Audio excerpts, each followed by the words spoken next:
Citizens Advisory Board. It's my pleasure to call this Citizens Advisory Board to order this afternoon. We have a packed agenda, a lot to talk about. Should be a good meeting. As far as this facilities, you'll find restrooms right outside the door. Ladies' rooms to the left, men's rooms to the right. There are refreshments in back. Please help yourself at any point during the meeting to those as needed. We have several exits. We have two to the back. We have one to the side, and we have one directly behind us. If for any reason we did need to exit the building this afternoon, we would muster over by the pool at the sagebrush. We muster there, gather there, take a head count, make sure everybody's there. Hopefully we'll have a safe and productive meeting today. And with that, it's my honor to turn it over to Chairman Valdez. Thank you, sir. Welcome, everybody, and thanks for coming. We do have a quorum here. We don't have everybody at the table yet, but we do have on-site a quorum of people.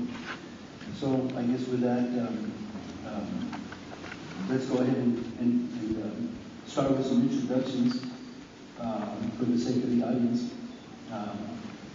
And we'll start with Brenda here and move around the table.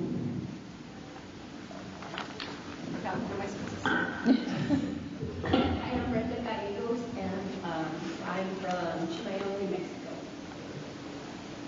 I'm Gerard Martinez from Santa Fe Community College. I'm Shaw from Santa Fe and local.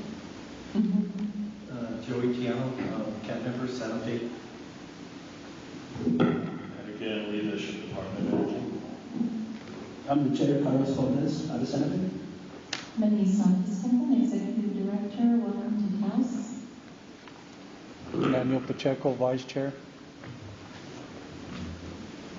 Just down the road here in Ranchos de Taos. You missed the don't touch the button. Mileage? Push your red button back down.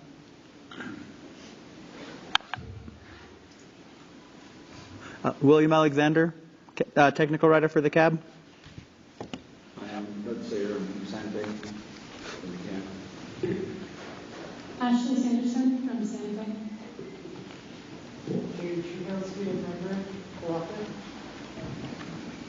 Steve Stone, CAB member from Santa Fe.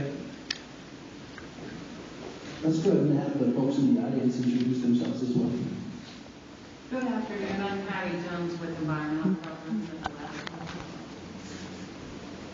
Good afternoon. I'm George Basso Del Basso with the Department of Energy from Carlos, New Mexico. Welcome, folks. Okay, great. In front of you today is the agenda for our September 25th meeting here in Taos.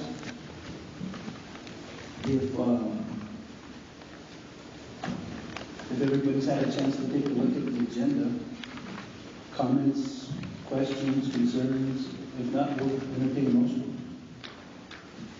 I so move. Second. Agenda. We got a motion and a second to approve the agenda as is. Any discussion? All in favor of approving the agenda as is, signify by saying aye. Aye. All opposed? The agenda is approved. Minutes of July 31st. Did everybody get a chance to look over the minutes already?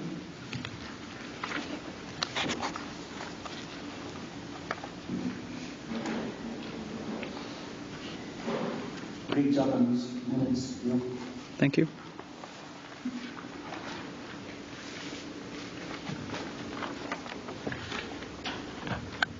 Go ahead. Reminder to the Citizens Advisory Board this afternoon, the minutes are a summary of what happened in the last meeting. That all our meetings are now videotaped and or recorded, and those recordings and videotapes will serve as the official record. We don't use the minutes as a summary for your information.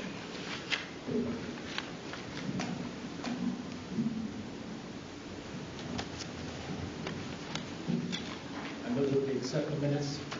I second it, Mr. Chair.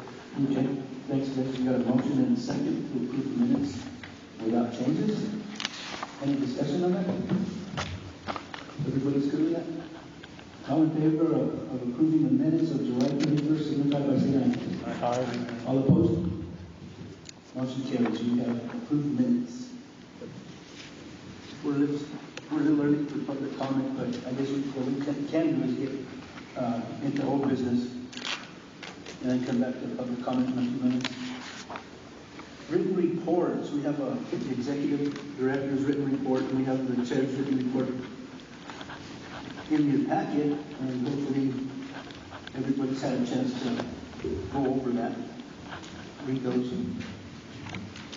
Do you have any questions or comments regarding the report?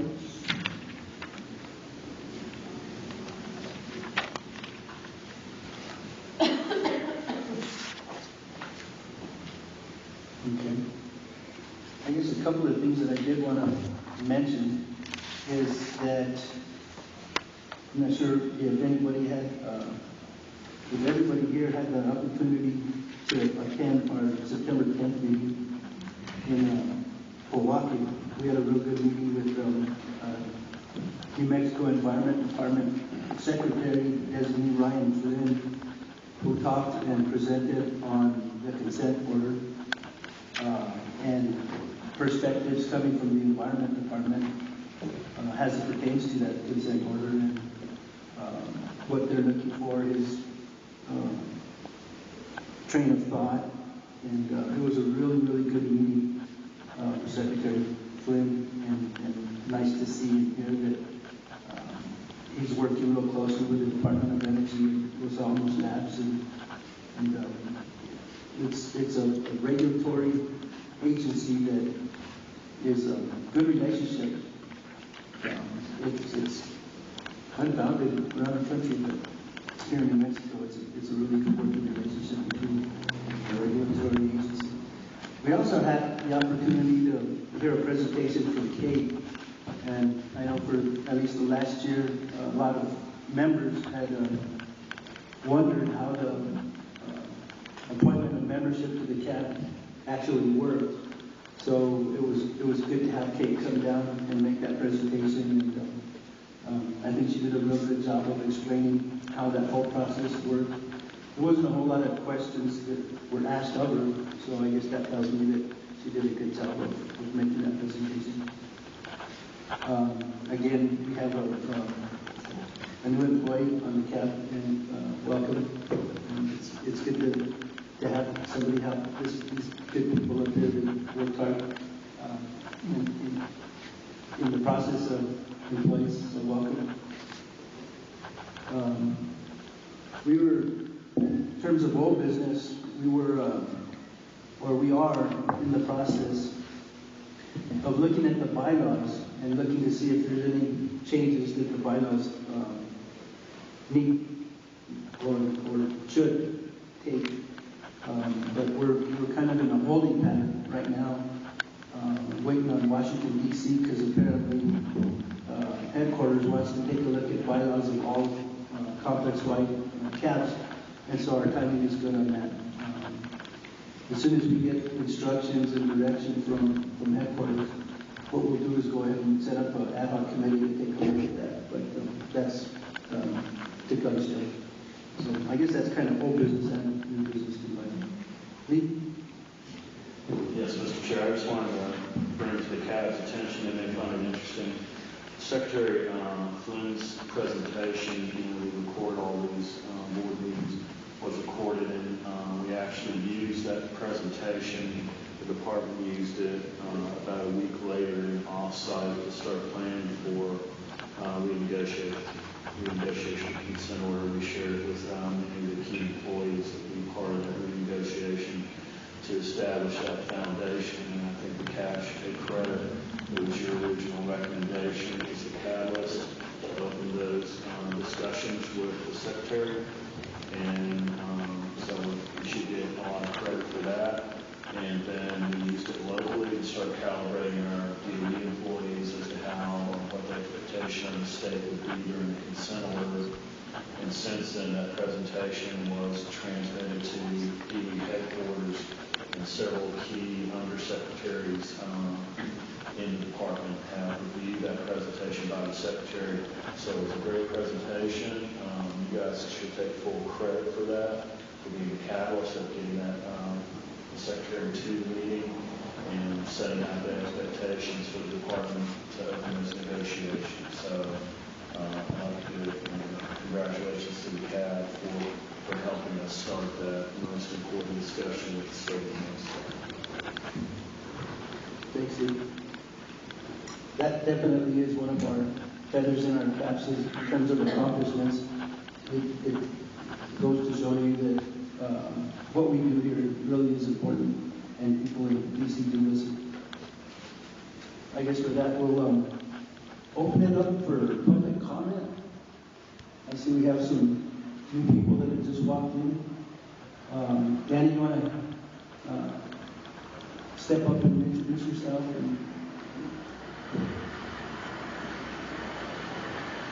Good afternoon, everybody. My name is Danny Mayfield, and I'm just here to enjoy the meeting today, so thank you for allowing me to be here and being on to hear everything you want me to say. It's important stuff I'm doing.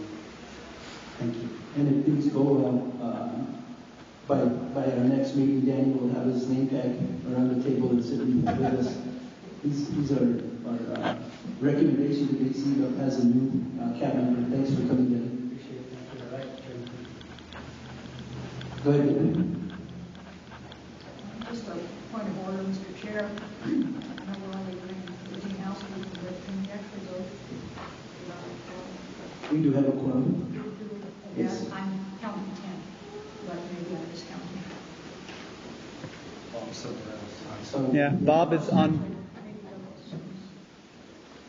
Actually, yeah, Bob's on site somewhere. I think he went to the restroom or something. I'm not sure. He was going back to his room to get Yeah, he'll be right back. Joseph's packet, I think. Oh, I see. Okay. I just didn't want us to. Yeah. Thank you. Mr. Chairman, Thanks. if you, members, if you will look at the pink sheet, my report, there's some dates on the bottom of the report that I'd like you to note. Today we're going to have a presentation on the WIP facility, and I wanted to ask Bridget to get a sign-up sheet and pass that around for those who plan on attending the WIP tour November the 4th through the 6th. We're touring the website and also WCS. So it's a 2-night trip. I'd like to get a pretty firm idea from you folks on how many people will be attending that tour. So when that sign-up sheet goes around, would you please go ahead and sign that if you plan to attend. The next combined committee meeting, Mr. Chairman, and the executive committee will meet on October 9th at the CAB office. We'll have an update on NRDA with Mike Barker. And then, of course, the WIP tour November 4th to 6th, and then your next final meeting November 20th, and that will be in Espanola. So just want to point out those dates. Thank you.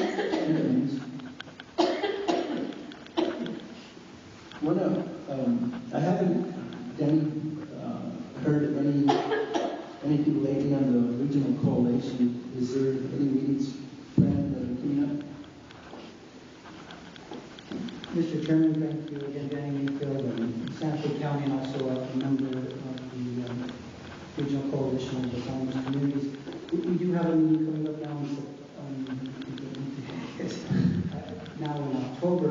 We're actively looking for an executive director for our committee. So we have one, I believe, it's September 14th. October 14th.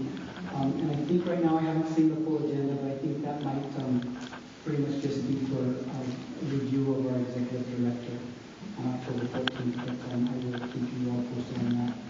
And I believe it will be hosted in Los Alamos. I could be correct on that, but I'll keep you posted on that. Sure. Just in case any of the board members would like to attend that, it would be good to see you guys out there. Yeah, and it will be public unless we go into executive on this election. All right, thanks, Tim.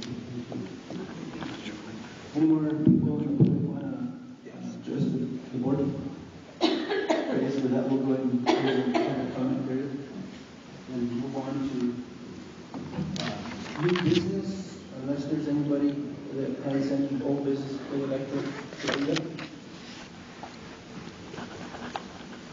Okay. New business. Our top issues and accomplishments for our National Charity Fall meeting in Ohio. In your packet, I think, Yes, yellow page. yeah, this is a yellow page, and listed on there is what the chair will be presenting at the National Chairs meeting. I think as a board we talked about this and came up with at least the 3 issues that concern Los Alamos Lab. The framework agreement to include the renegotiation of the consent order with the Department of Environment, the WIP capacity and how that relates to how that will impact and affect the labs in Los Alamos, and of course an update on the chromium too. So anybody want to have anything specifically mentioned at the National Chairs meeting, just let me know and we'll incorporate that into the presentation. Sure. Consideration and action. Oh, we have a question up here. Mr. Chair, question.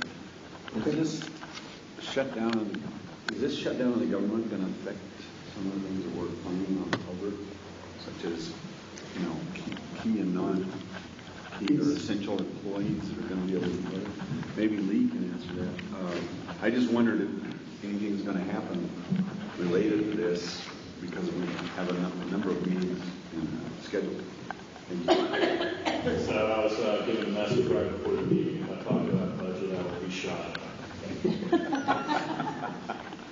So we're all watching the news. You're getting the same news that we are.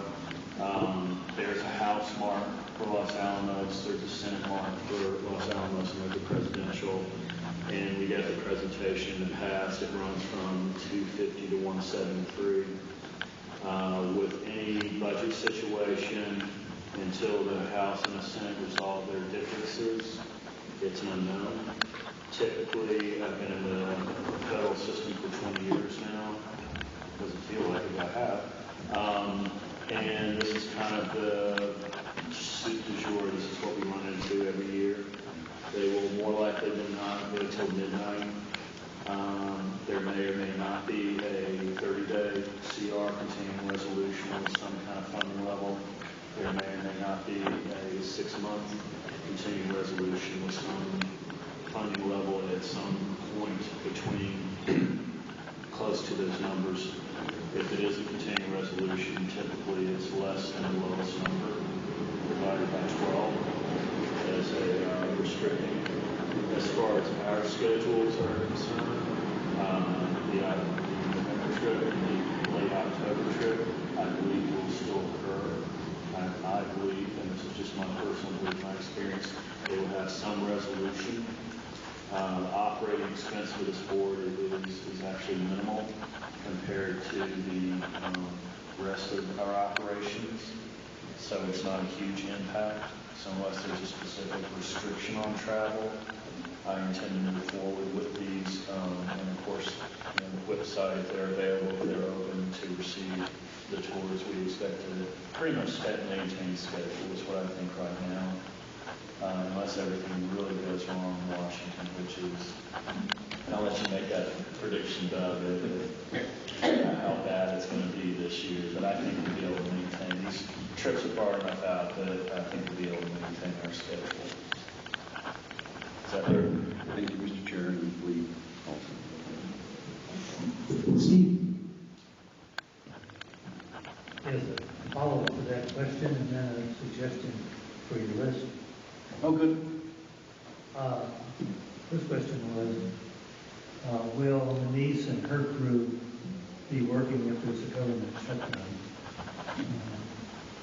Since they're a contractor or not an employee,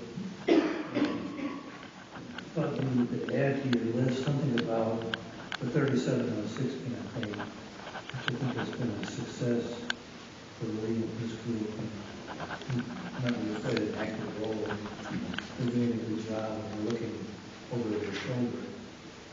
And then maybe a question related to that, if there's a government shutdown, everything just comes to a halt, or, what goes on and stops. So, first question would be support service contractor administration of CAB. Typically, we have carryover dollars from the previous fiscal year, so they would have money, but it depends on the direction we get from Washington to the extent that we send people home. In some cases, the federal employees have gone home, but the contract employees, if they still have money in their accounts, are allowed to operate. So we'll be, right now, the folks at headquarters at the Department of Energy are working with guidelines as to how to react to the budget. But the answer to the question is they could stay unless we give specific direction for everybody to go home. And that'll come from headquarters. Second question regarding 3706. We're scheduled right now, we had to get a total of 2,600 cubic meters out by the end of the fiscal year, which is the 30th of this month. As of yesterday, we're on schedule to do that, plus 140 additional cubic meters above and beyond that. So the 2,740 is what we're targeting right now. It's the last number I have. So we will meet our goal. We got behind a little bit a couple times this year, but we made up for it. We used the new facility in Andrews, Texas. We used some new capabilities, and we are on schedule to actually meet those goals. So if we do have a government shutdown in the first quarter of 14, that will affect us. It will affect the first quarter, and it just depends on how long that shutdown occurs. As far as what stops, typically if they do go to a full shutdown, they have what they call essential personnel, and they have identified essential personnel to keep key elements of the government operating regardless of a shutdown. So it really depends on the headquarters direction we get as to what extent we would stop work. Yeah, so the presentation will include the 3706 campaign. That's been popular not just here in New Mexico, but around the country. And I've heard DC talk about how proud they are of the work that we and his folks are doing here in Los Alamos with that program. And as a matter of fact, the Cabinet Secretary of the Environment also commented about how happy he was with the work that's being done in the 3706 campaign. And as part of the renegotiation of the consent order, I think the direction he wants to take is setting smaller goals, work tasks, needs to make kind of like the 3706 campaign to use that method for working the consent order again. So that's good. So let's talk about the work plans a little bit. In our combined meeting, we, at the end of the meeting, broke up into each committee and kind of looked at the work plans for any revision. It seems that the EM&R committee had a few people more than the Waste Management Committee in reviewing and changing this. I think Joey and I were the only ones on the Waste Management that worked on these, but we pounded it out, and less is better, I guess, because we came to consensus on the changes pretty easily. And I guess in front of you now, are the changes that have been made in draft form. Now, Denise, I'm not sure, during this meeting now, is this something that we're going to vote on to approve? Yep. Yes. Okay. Mr. Chairman, this will go to, if the board approves them today, they will go to DOE to committee for consideration, and that is one of the requirements that headquarters has, is that we prepare work plans for the next fiscal year so that they can appropriate sufficient funding to support the board's mission. Good deal. So how do we want to do these? Go ahead, Devin. Mr. Chair, I'd just like to comment that, the UNR and the MNR met, and I thought we had a lot of very good input from various members of the committee, and it was very helpful to try to develop a new work plan representative of probably what we think we need to look at in 2014. So I just want to thank the committee members that were inputted, and certainly if there's anything else that some of the people want to have us look at, we would welcome that and comment on those ideas. Thank you, Mr. Chair. Thanks, Devin. I noticed that the EMNR even set priorities from 1 to 5 on that back page. Good idea.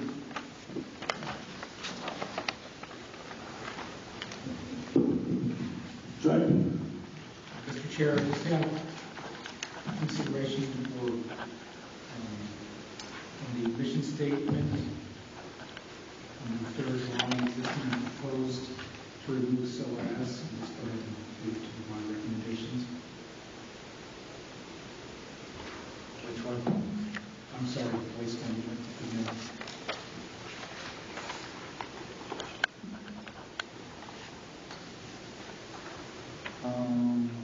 I'm not following what you. Third line, existing and proposed to provide recommendations, advice, suggestions, etc. Strike so as. Strike so has. So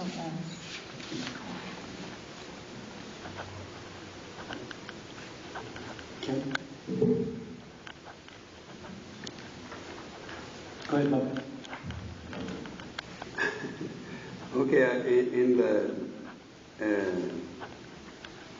environmental monitoring and remediation draft, on the third sentence, there is provides a citizen's perspective. What is meant by a citizen's perspective?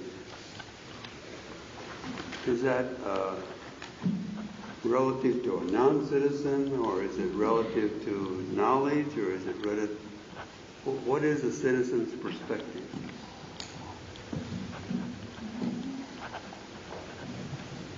Section 1, line 3. So it was interesting with Kate Alexander. She's actually the designated federal official for all the CABs. She was here at the last meeting, there at the Monarch Committee meeting, and we actually had a discussion about bringing experts onto the board. And, should we have PhDs and chemists and physicists, and no offense, Bob, and we're happy you're here, but, is that critical for this board? And one of the discussions that we had, I thought it kind of came up at the moment, is my approach to this was everybody on this board is an expert, in that they're an expert at being a New Mexican and being a citizen and representing their community and bringing that perspective. So from that angle, if you will, I see everybody on this board as an expert. They live in their community, they know their communities. You're a representation, not a representative, but you represent a cross-section of New Mexico, so I see you all as subject matter experts, as members of your community. So I would answer your question from that perspective, is that, you provide us a citizen's perspective. You are a citizen of New Mexico, and that's what we're looking for versus, while I'm a citizen of New Mexico, I'm also a federal official and environmental scientist, so I'm bringing a different perspective to the board. And really what we want the department is the collective community perspective to help us and guide us in our environmental cleanup and the prioritization of that cleanup. Does that help or add confusion to the discussion? Well, my thoughts were, it is a citizen's perspective, but it almost seems to me like it's saying it is a non-knowledgeable citizen that's a perspective, and the citizens that we have here are knowledgeable citizens, and I wanted to separate the two. Good point. Would you consider perhaps the word informed? Informed would be great, because it is an informed citizen's perspective, or just an informed perspective. That sounds good. And then lower down where you've got New Mexico environment, it's just cut off depart.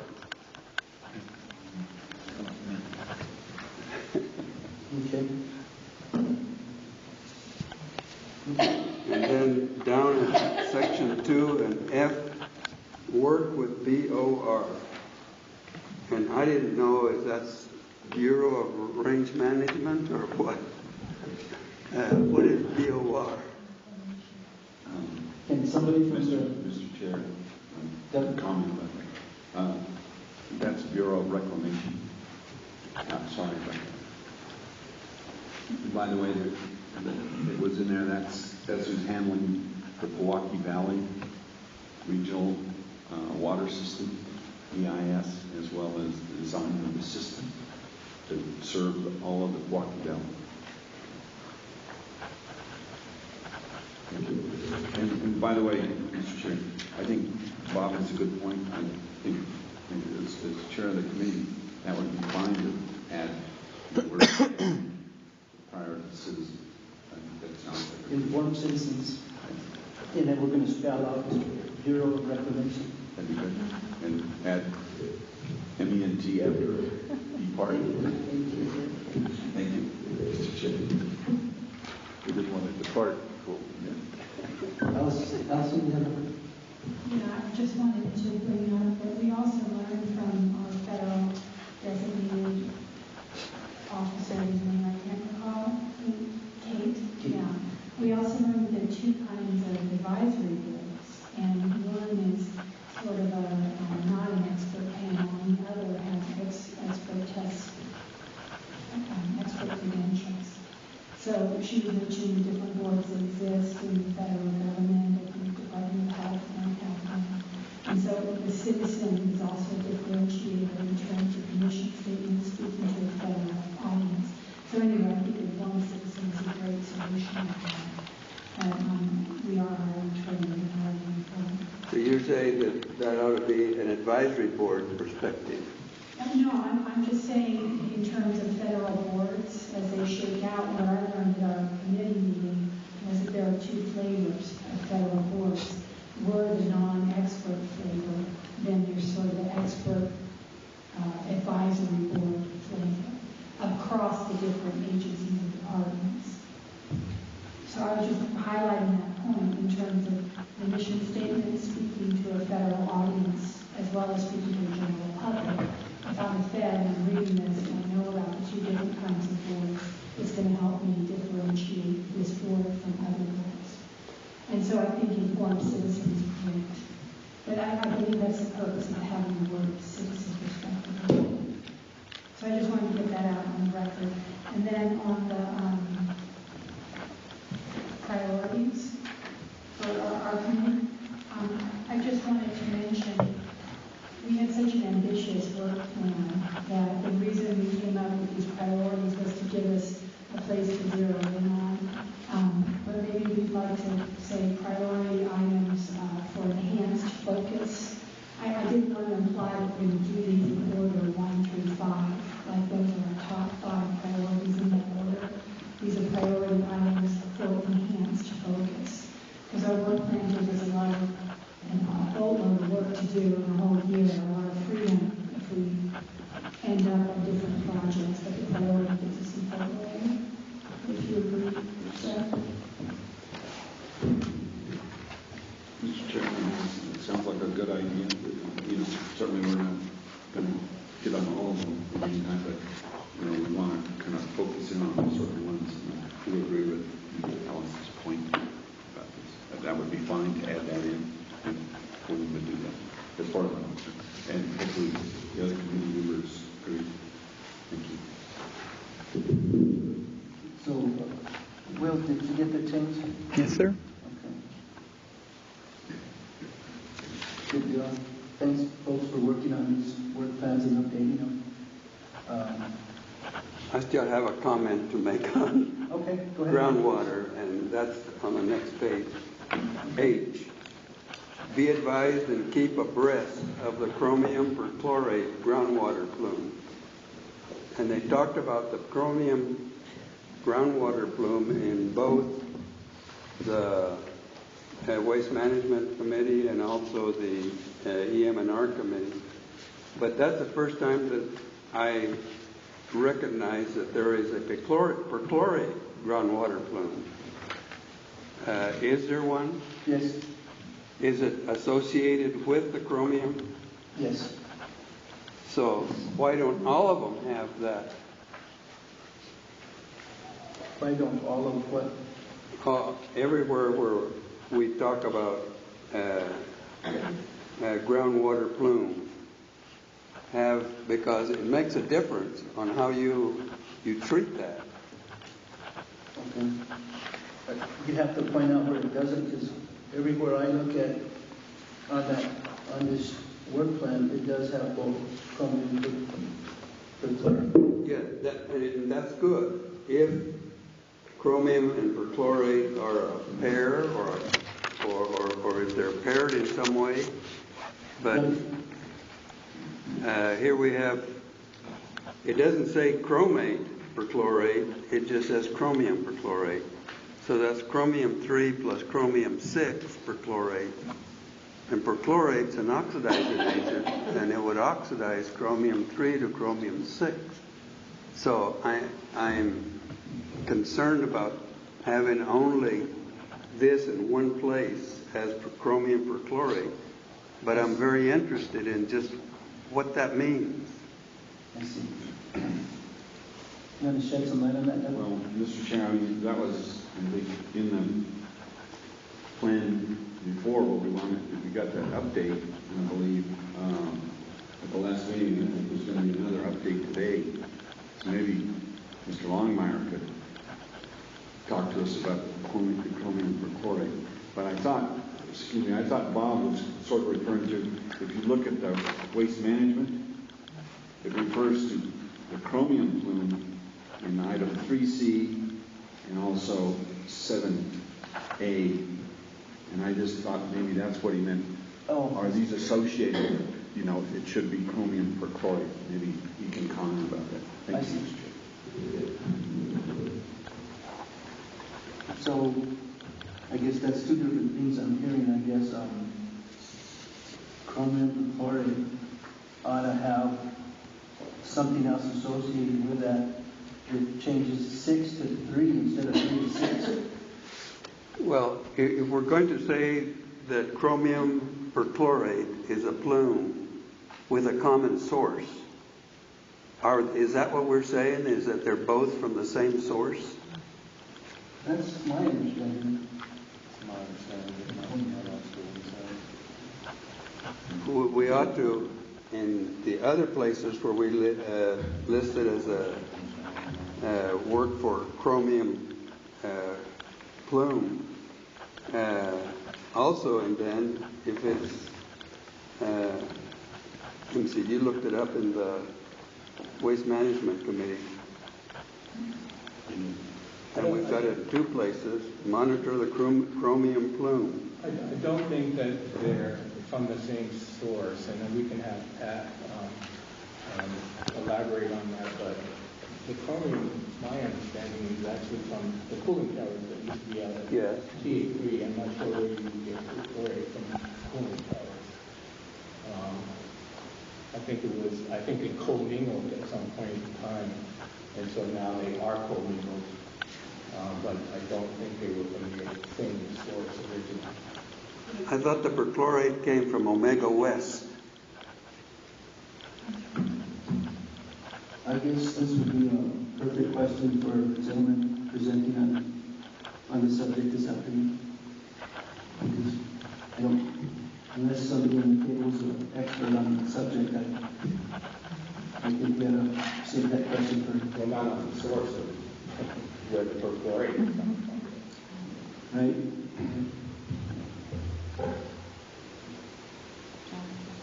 Go ahead, John. I apologize for not participating earlier in my own committee. And, there's just a couple of, actually several,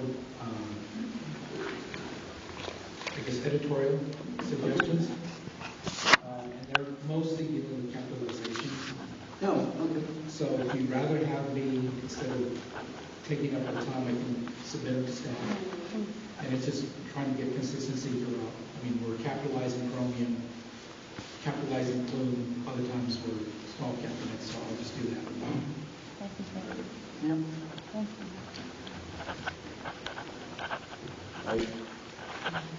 If I say Pat's presentation does say that the chromium results from 15 years of releases from the PA3 cooling tower.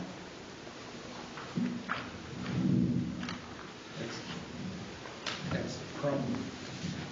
Correct. Not the chloride. I thought they were discovered at the same time. In the same thing. Yeah, we'll get those answers this afternoon. Is everybody on the board on a committee? Anybody not on the committee? Everybody's on the committee. Good.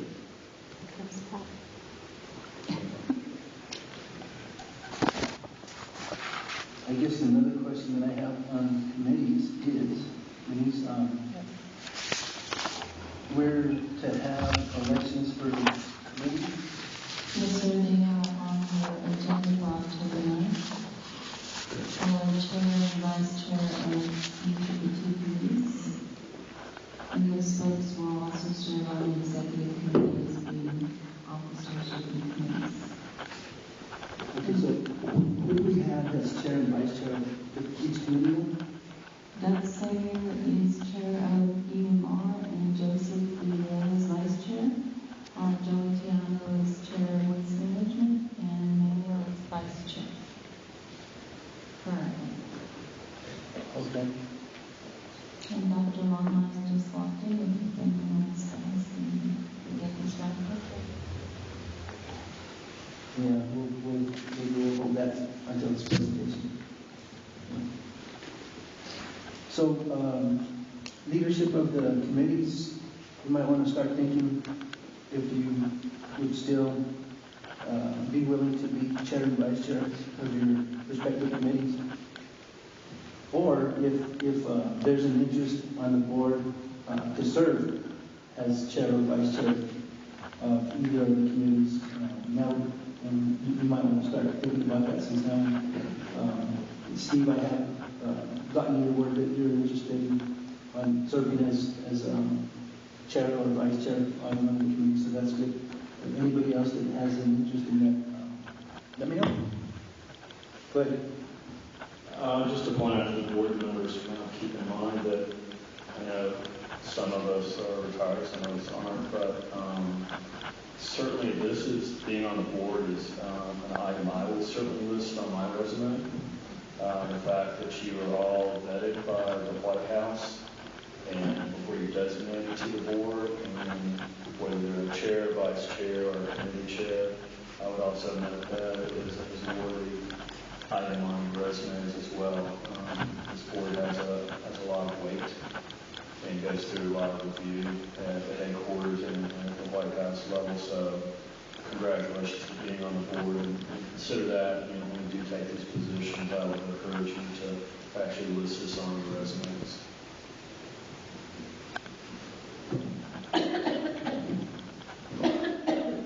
So I think what we'll do, if there's no more discussion on these work plans, is maybe wait to vote on these until after the presentation on the program. And maybe that'll answer some questions and kind of guide us as towards what we need to modify on that. Is that okay with you guys? Yes, and because along with, whenever you say we keep abreast or be advised or do maintenance on that, there's a complication that can go with that, but it's very helpful, and that is, let's suppose that you try to solve the problem of the chromium plume by adding a reductant, and which there are reductants available. In fact, I've added reductants to a plume before, and you can then see a one-to-one relationship by adding a reductant, that when chromium 6 is reduced to chromium 3, it will release something that will show you that, yes, that is happening. And that way, you know that you're successful in whatever you're doing, because you have a way of checking that the reductant is actually reducing. And if it's, and that's why it's important to know what the source of the perchlorate is and the source of the chromate is, so that we can know that we are being successful in addressing the problem of the chromium plume. That's what I'm saying. Just a quick reference. About a year ago, I had asked for sort of chemistry tutorial on how chrome 6 gets reduced to chrome 3. Is that the right direction?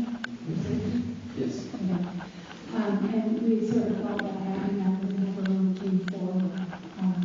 And I think that would be interesting to me as a less educated chemistry student.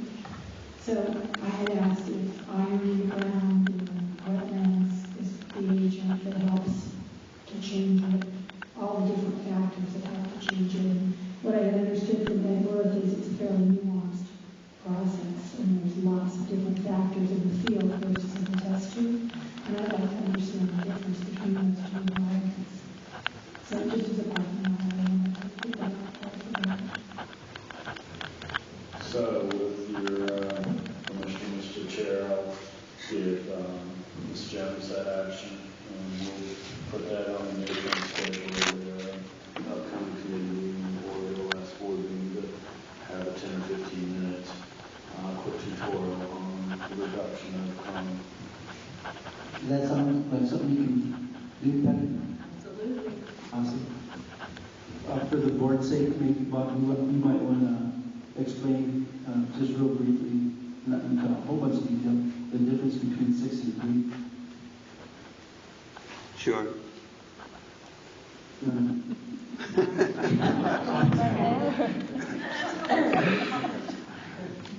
Want to go ahead and... Shall I go ahead now? Yeah. Yes. The chromate, chromium 6, that is probably the plume that is being sown, came from the Omega West reactor, because in order to maintain a certain chemistry in the cooling towers, they added chromium 6, which was an oxidized form of chromium. And it would prevent corrosion, it would prevent bugs and bacteria from progressing. And so it was very good in that respect. But whenever something would happen that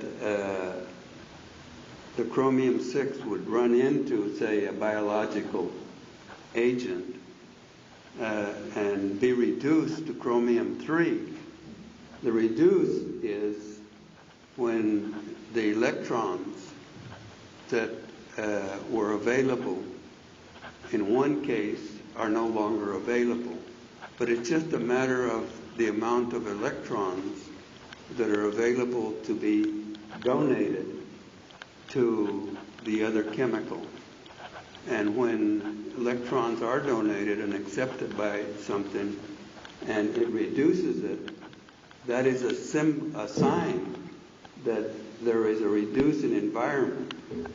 And when they actually, and this happens here at Los Alamos, because it happens all around, whenever they have a pond associated with the cooling tower, the pond itself, in the reactor that we had, that I was involved with, actually had ducks.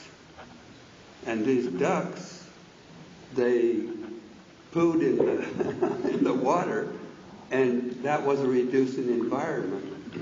And so it helped matters.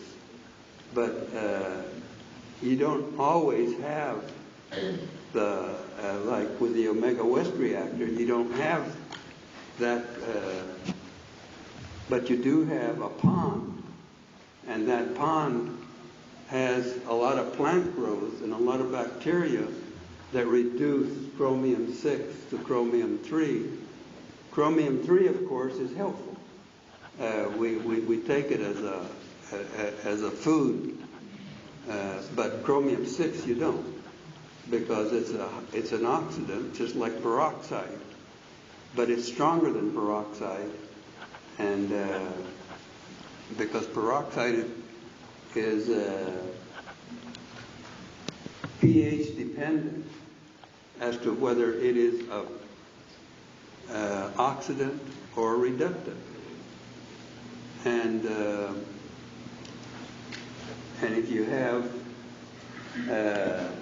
water or a source that is acid, it can be a strong reductant or it can be a strong oxidant, depending on what it is that you're going to do. So pH is an important factor in oxidants and reductants. And it complicates things, there's no question. But chromium-6 is yellow, chromium-3 is colorless. So it's easy to tell. Does that help board members? Yes. Kind of clarify some things. Go ahead, John. Mr. Chair, Bob, I have a quick question. Do the reductants have a potential to accelerate chromium-6 further down into the plume? Downward? Now, let me see. Repeat that question. Do the reductants have the potential, if you apply reductants to the plume, do they have a potential to push the chromium-6 downward? Oh yes, that's what I was talking about earlier. If you say you added something like vitamin C, it has ascorbic acid. Ascorbic acid is a strong reductant. If you add ascorbic acid to the water, every time an ascorbic acid molecule would come in contact with a chromium-6, it would reduce it to chromium-3. I understand that, but knowing that there would have to be some sort of liquid, whatever the reductant is, in the liquid form, going into the fluid, would that also push the chromium-6 further down, well, potentially downstream, downward towards the aquifer. Reduce it down to chromium-2? No, pushing it down, physically pushing chromium-6 further down as it's oxidizing 6 to 3. The 6 at the lower It's part, reduced in 6 to 3. and then the 6 that's even further down that has not gotten that potential to go further downward. Okay, there has to be a contact between the two in order for it to happen, because it's a transfer of electrons. Folks, I think maybe we ought to say that. That's a good question. We ought to say that for the presenter. And furthermore, Mr. Chair, with Bob's suggestion that we bury pigs. Thank you. Alex? Since it was raised during this item, I was wondering if we could at least ask our guests if we could clarify whether or not the plume we're talking about is a perchlorate chromium plume. Pat? I'm Pat Longbarn, one of the speakers. So there are two. Into the microphone. Okay. Thank you. Used to doing this unplugged. There are two plumes in one dead canyon. There's a perchlorate plume. That perchloric acid was used in processing. It's a very strong oxidizing acid. It was used in processing plutonium and americium. That went into a waste stream and then into a facility, TA50, technical area 50. Then that water was discharged into Morton Canyon. And so perchlorate, there is a background concentration of perchlorate, about 0.4 parts per billion. We've measured up to several hundred parts per billion above the regional water table. So the perchlorate is of a different, it was from a different source than the chromium. There is a source of chromium in Morton Canyon. That was from technical area 48. That had a cooling tower. And, but there was a lot of chromium, which I'll discuss in my presentation, from technical area 3, a large cooling tower system that basically cooled TA3 is the largest technical area as far as the number of workers and people. And so chromium was released from the cooling tower at technical area 3. And when Dan Katzman and Dave McEnroy talked about the main plume, that was one of the sources. But I do believe there is a source of chromium in Morton Canyon that we've measured in the regional aquifer. Thanks, Ben. Steve? Can I follow up on that before we sit down? Do these two plumes physically overlap, or are they, in the same geographic area? They physically overlap. There are several monitoring wells, R15 that was drilled in the early 2000s, early to mid 2000s, but there's elevated chromium and perchlorate in those. And basically, they move at the same rate under the set conditions. There's very little attenuation or very little removal of both those negatively charged molecules that are moving essentially at the same rate as the groundwater flow.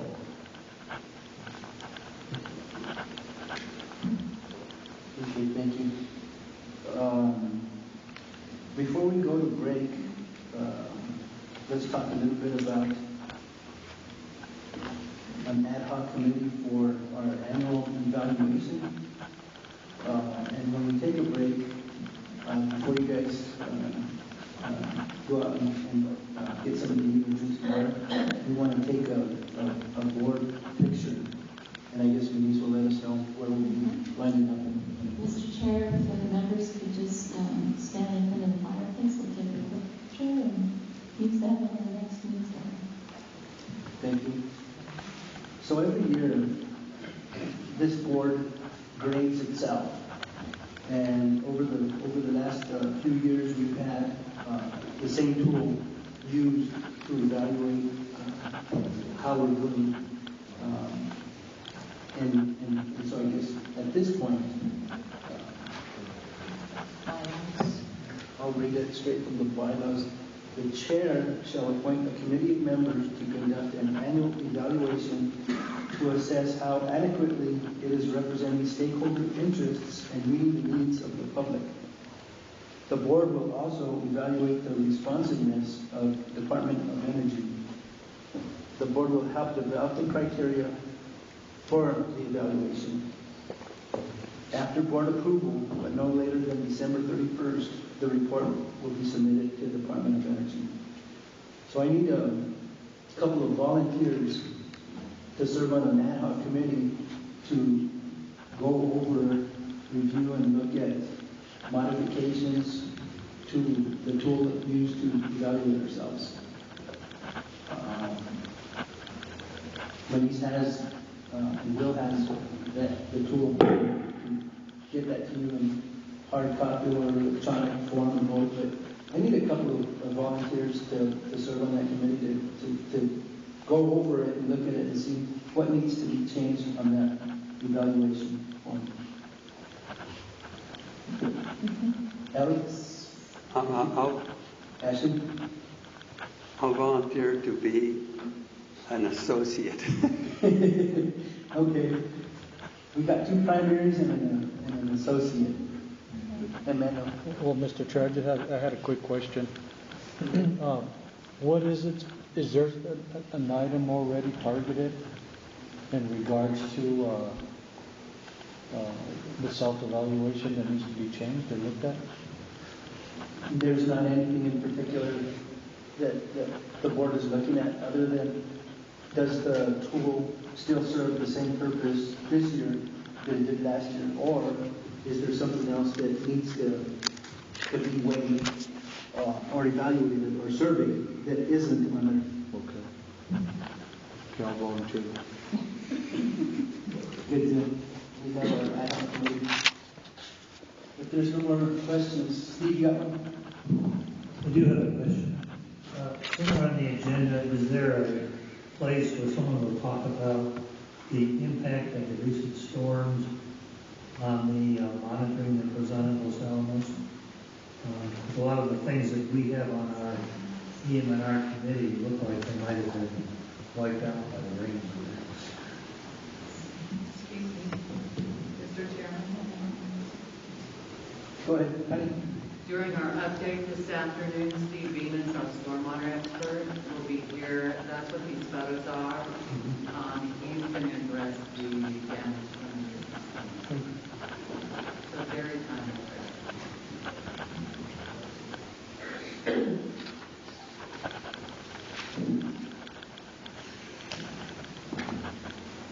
Okay. Anything else? No? Okay. We're going to take a break now. Distinguished board members, I want to thank you for this opportunity to come up and get us talk about the website. My boss, Jose Franco, had intended to be here, and he was called back to Washington for some urgent business this week, which you may guess about a little bit about that. It's my pleasure to be here and represent him and the website. What I'm going to do this afternoon is give a little talk about some of the generic aspects of the web, some going back a few years, why the location was found, the mission of the Carlsbad Field Office, touch a little bit about the transportation system, talk about safety accolades from the facility as related to DOE, then touch on the disposal of shipments and summary, and hopefully address some of the questions that I understand you've asked Mr. Bishop. Finish off with some priorities of our true-way shipments throughout the complex, throughout the nation, and then finish off with a regulatory slide on some of the regulatory interfaces and accolades we've had related to the state of New Mexico, the Environmental Protection Agency, and our relationship with the landfill site. So with that, we'll get the first slide, please. I'm going to take you back a few years. This is a picture or an illustration of the United States. And illustrated here are 2 items. One is the areas that are underlain by bedded salt, and the areas that are underlain with salt zones and anticlines. For reference, here's New Mexico. This is the Permian age, which is about 250 million years old. Salt beds. Back in the middle 50s, they were looking at geologic disposal. That progressed to about the 1970s. In 1971, they were looking at a site in Lyons, Kansas, because it had these favorable geologic characteristics. That focus did change in the early 70s to southeast New Mexico, right in here. And the favorable geologic characteristics they were looking for were kind of listed over here to the right, is that they had a host rock or a geology that would behave plastically. That's where it would, if you excavated it and opened it up, it would close in and encapsulate the very waste, therefore removing it from the biosphere. The other geologic characteristic is a stable geology. Low seismic activity, the lack of volcanism, so that they would have a stable geology as your replacement waste and for the future, because the regulatory time frame for the WIP site is 10,000 years. The other characteristic is the lack of water, or at least the ability to predict water and have it for minimal fresh water for ground use, and also so you don't have dissolution of the host rock and the waste in the future. The last item, which is really unique from a mining perspective, is that the host rock is easy to monitor. All of those characteristics were looked at to identify the location for deep water disposal for transuranic waste. And the site selection committee worked through this and decided southeast New Mexico, the WIP site. However, that's just the first part of selection. The other thing that's related to that is the ability to design, construct, and operate a nuclear facility in a very safe and compliant manner, given the favorable characteristics of geology. So I kind of progressed here from 1970s to now. A few years are missing, kind of like geologic time. But so let me take a look at where we're at now and the mission of the Carlsbad Field Office and the responsibilities we have for operating this facility. Carlsbad Field Office, Department of Energy, we're underneath environmental management. The environmental management mission is to ensure that there's safe removal of legacy waste that's left from 5 decades of the production of nuclear weapons. Our office is a single mission office, which is to provide safe, compliant, efficient characterization, transportation, and disposal of defense true waste. And I'll be referring back to these, what I would call the 3 legs on the stool, the characterization, transportation, and disposal elements, which are the resources, and if you will, the building blocks of how we are able to function and provide service to the nation. So that's our Carlsbad Field Office. We can't do it alone. Next slide, please. This is an illustration of the composition of what we call the WIP team. Department of Energy, we have a management and operating contractor nuclear waste partnership that's responsible for managing the WIP facility, which is an underground repository. In addition, they provide the logistics for transportation, packages, and the central characterization project, which is one of the key elements when we facilitate many of the sites, particularly the lab site here in New Mexico. We have 2 national laboratories who are housed in Carlsbad, a Los Alamos group, which are the scientific advisor for waste characterization, as well as some of the academic chemistry effort that goes on as part of our certification basis. Sandia National Laboratories is the scientific advisor for repository recertification, which is predominantly focused on the Environmental Protection Agency regulations. Technical assistance contractor who supports CBFO, which is the Carlsbad Field Office, for conducting audits. One of our big programs is annually going to these sites and ensuring they're compliant with the requirements, regulations, and quality assurance. So we're an auditing agency as well. So we go to those sites, perform those audits. We also have the regulators attend those audits and make sure that we're doing the job with generator sites. It's a very intense and very robust program. We also have to monitor the transportation equipment. We have a satellite tracking that monitors all of the transportation, or trucks that basically all the ways across the country. With that, we have 2 transportation carriers, Visionary and CAPS, which are the transportation carriers for transporting the waste, both sending empties up to the site as well as bringing the loaded packages back to the facility for final disposal. So that's the team that works together. This is really our onset, but we have to work with all of the sites, in addition work with our counterparts at headquarters, regulatory agencies, distinguished folks like yourselves, the Citizens Advisory Board, and many entities like that. So what I'd like to talk about next, I think, is the types of waste. Next slide. There are 2 types of transuranic waste, which are, the acronym here is TRUE, contact handled and remote handled waste. Now, the definition and the enabling legislation for the website is the Public Law 102-579, which is the Land Withdrawal Act, which basically defines the types of waste, it defined transuranic waste, it defined many things, the regulatory requirements we have to meet, it defined a capacity. Congress actually placed a limit on the transuranic waste that we can receive it with. And that number is 6.2 million cubic feet, which is about 176,000 cubic meters. And that's the limit, that's the capacity of the Land Withdrawal Act. They established the land withdrawal area, they established regulatory, many things like that. Contact handled waste, I'll talk about the picture in just a second. But the reason I wanted to mention that value of 176,000 cubic meters is this says 96% of the waste to be disposed at WIP. The other type of waste is remote handled waste, which needs additional shielding and distance to be able to handle that. The Land Withdrawal Act does not limit the volume of remote handled waste. That actually comes from a consultation and cooperation agreement with the state of New Mexico and the Department of Energy that started way back in the early 80s. And that value is 7,080 cubic meters of remote handled waste. That got, if you will, put into the authorization basic document for WIP in our record of decision. So if you take 7,080 divided by 176,000 cubic meters, the CH waste comes out about 96%, and remote handle comes out about 4%. Now that's how we can divide it up. But the Land Withdrawal Act is generic for transuranic waste. So that's kind of an important point as we go forward, maybe to help address some of your questions. On the right here is a picture of an underground disposal room. The disposal room is located in salt about 2,150 feet below the land surface. The nominal dimensions is from the floor up to the roof, or the ceiling is about 13 feet. From rib to rib, or from wall to wall, it's about 33 feet.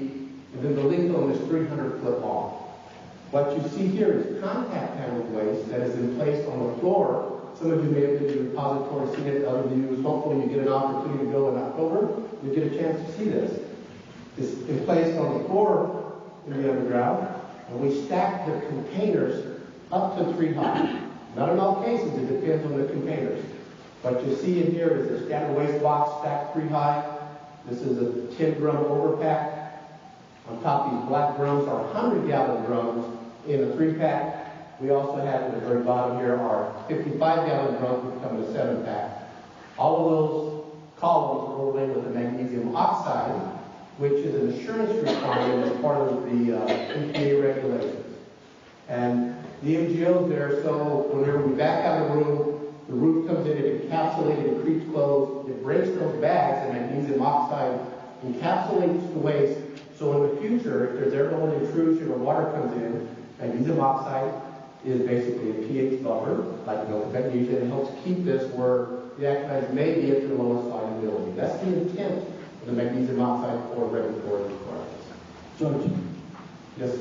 Compared to Carlsbad caverns, how deep is WIP?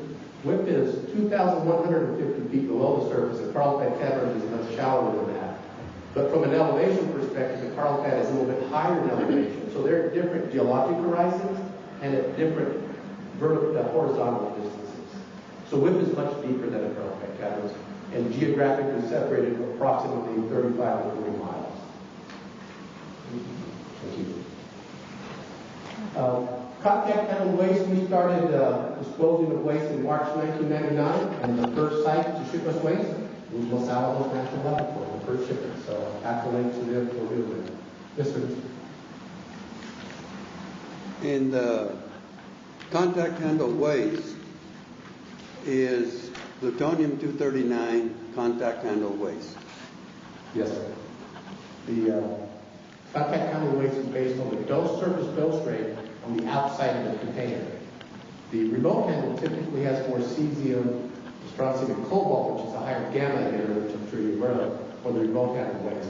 You can have 239 in contact handle and the remote handle. Okay, and does americium make it more or less of a contact handled waste?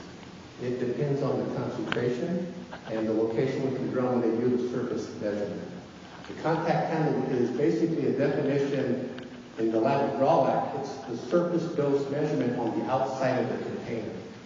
And that's how the generator sites make that determination based on the dose measurement And the radionuclide, the isotopes you mentioned, do drive that depending on their concentration and their configuration within that probe. Next slide, please. The other type of waste is remote handled waste. And that represents about 4% of the waste that can be disposed of with, given the varying legislation and the regulations at the WIP. What you see here on the right is a disposal room. And the sequence of the placement of the transuranic waste at WIP is we will excavate a disposal room, actually 7 disposal rooms in a channel. This is the disposal room here in salt. If you look up on the top of this figure, there's some rock bolts. Once again, this is the geology that closes in. So as soon as we excavate this begins closing in at about 3 to 6 inches a year. So we put rock bolts up here to hold it, basically slow it down so that as we replace waste, we're moving out of that area and it can come down naturally and do what the purpose of that is to encapsulate the waste. This piece of equipment is called a horizontal placement and retrieval equipment. So what we do is we excavate the area, open the disposal room, go in and drill boreholes on the ribs or the wall. And those boreholes are 30 inches in diameter, about 4 foot tall, and about 17 feet deep. Now, remote handle comes to us in canisters that are nominally about 10 feet long and 29 inches in diameter. This requires shielding. A lot of this equipment, if you've had a chance to tour with it, if you don't know, we'll put it up, when you get to tour it, it's much easier to talk about and show when we're standing close to it about this equipment and what the purpose of it is and how it functions. But this is a transfer mechanism. In this area here, we have a facility cast that's shielded. It's rated for 7,000 hours. It's got about 3 inches of lead and 1 inch of steel around it. It's enclosed here, and this piston basically opens, there's shield doors that open, comes in contact with the canister and shoves it into the salt. The salt is basically a natural shielding component, as well as it helps encapsulate it and remove it from the CH side of the house. So we'll drill these boreholes along the ribs. If you look back here, you kind of got a real good picture. There's an enclosed canister, which is about 10 foot long. Then we put a shield plug, a cement shield plug in front of that to help reduce the amount of toxic scattering that we could come over that to make sure we protect the workers. Once RH is in place in a room, we'll move to the next room and begin to place the CH. And that's sort of the sequence of how it works. We drill the boreholes, put in the RH, go to the next room, put in the CH, and continue to move outward from panels from disposal room 7 out to 1. I got a figure a little bit here that will give you a little bit better explanation, a diagram to explain that sequence and how it works. I would note here is that the disposal of remote handled waste started in January of 2007. That came much later in the time frames for us. So. Next slide, please. Here's an illustration of 3 dimensions of the WIP site. The surface facilities, 4 vertical shafts that go to the underground, and this is a plan view of the underground. The disposal area is composed of disposal rooms. Oops, I think I just went out of labor. You have an extra one, or? I have batteries. I don't want to step in front of the slides too much, but excuse me just a second. Maybe I'll step to this side and talk a little bit about the location. We have disposal panels, 1, 2, 3, 4, 5, 6, 7, 8, that are the disposal panels for replacing the waste. Oh, excuse me. Thank you very much. Appreciate it. Oh boy, you're going to trust me with the laser here. Oh, red one. Thank you very much. There are panels, and each disposal panel has 7 disposal rooms. 7 in the back, 6, 5, 4, 3, 2, and 1. And each disposal room is 13 feet tall, 33 feet wide, 300 feet long. So we go in and we mine the panel, mine them out, have 8 equivalent panels. The original plans for WIP were actually started in mid to late 80s. WIP was actually ready for operations in 1988. And at that time, the early planning was based on an estimate of inventory. So they established an estimate of the plan of 10 equivalent panels. So there's 4 on one side, 5 on the other, and then these tunnels or the drifts in between This would be equivalent panel 9, and this would be equivalent panel 10. So the planning was for 10 equivalent panels. That's in our permit, that's in our APA certification, that's in our authorization basis. Well, that was the planning, and I say that very important. The depth here is 2,150 feet below the land surface. We have 4 shafts that access that. We have an air intake shaft, where we pull air into the underground. We have a salt handling shaft, because we're always mining. We bring salt up to the surface. We also can take personnel and materials down. We have a dedicated waste shaft. That's the shaft that brings the waste down to the underground placement. We can also use that for materials and for personnel. However, we don't have waste. At the same time, we have personnel and materials. And we have an exhaust shaft. So the way that this works is they bring air in from the surface, pull it through the facility. We have bulkheads so we can regulate, so we can do construction, we can do waste disposal and exhaust. And then we exhaust it out the exhaust shaft. So we're pulling air through the repository, controlling it, and be able to work. That's how we ventilate the underground. We're under the Mine Safety Health Administration, so we have to follow that as well, which is kind of unique for a UO facility. That gives you kind of a feel for the underground, what it looks like. And if you've been there, you go there, we'll have an opportunity to tour you and show you at least where we're at, how the disposal room looks prior to being in place, and what it looks like in excavation in there as well. Can you say which shaft is which with the laser pointer? Yes, and ma'am. why it's where it is? Yes, ma'am. The air intake shaft is the one on the left. And the way this comes down here is it's able to ventilate the north area and ventilate the southern area, so we can control the splits from a construction circuit on the north and the south. So we pull most of our air down there. The salt shaft is located here. And the reason it's located at that location is, yes, sir. Well, go ahead and answer the Allison's question, then I can ask my question. Okay. The salt shaft is located in this area here. Facilitate the tunnels is this main drift we use here is where we bring our salt down primarily. That's the construction circuit where we're mining to bring the salt down and bring it to the surface. The waste circuit or shaft is this one here. Excuse my wobbly, too much coffee, getting up at 4:30 this morning. This is the waste pathway, which is right here, where all the waste goes and goes to the roof. So that shaft, to control the ventilation, is a downward at the back of the transporter and out the exhaust, so you never have it going back up that way. So that's why that waste shaft is located there, and the underground is configured. The exhaust shaft is here to the right. So all of the air comes in here, is distributed, goes out to this drift, and goes out the surface. And we control those by bulkheads or the equivalent of doors to be able to regulate that. And those shafts and the underground are designed for this design to maximize the ventilation and from safety perspective to always keep the ventilation at the backs of the workers, so if there's ever an accident, it goes past them and out through the exhaust shaft and reduces the potential for workers' problems. Yes, sir? Why the odd configuration on the disposal rooms, 1333-300? So that's a very good question. In the early design, back in the early 80s, they looked at rock salt behavior. There was some, I showed you that map of the dome salt. There was some experience in dome salt, which is different. It's a dome versus bedded salt. When they went in and looked at the information of what was the optimal configuration from a room to keep the waste in there so they could have enough time to replace it before it closed in on itself, that's the dimension that they identified. And the good news is that's a pretty good dimensions because it works very well with us. We mine a panel, which is 7 rooms, in about 30 months. The way the shipments come in, we close them in about 24 to 30 months. And that's just about the right time, as long as we have the waste available, we've got the right amount of funding to be able to facilitate that design. So it's a pretty good design. It doesn't work. As we've gone to the south and do more mining and placement, we recognize there could be some optimal changes in that. And that's the thing that we'll talk about in the future is if we go back and utilize WIP to its fullest, we may propose changes to that configuration to optimize that based on our knowledge of the geology we've gained over the past 20 years from the original design.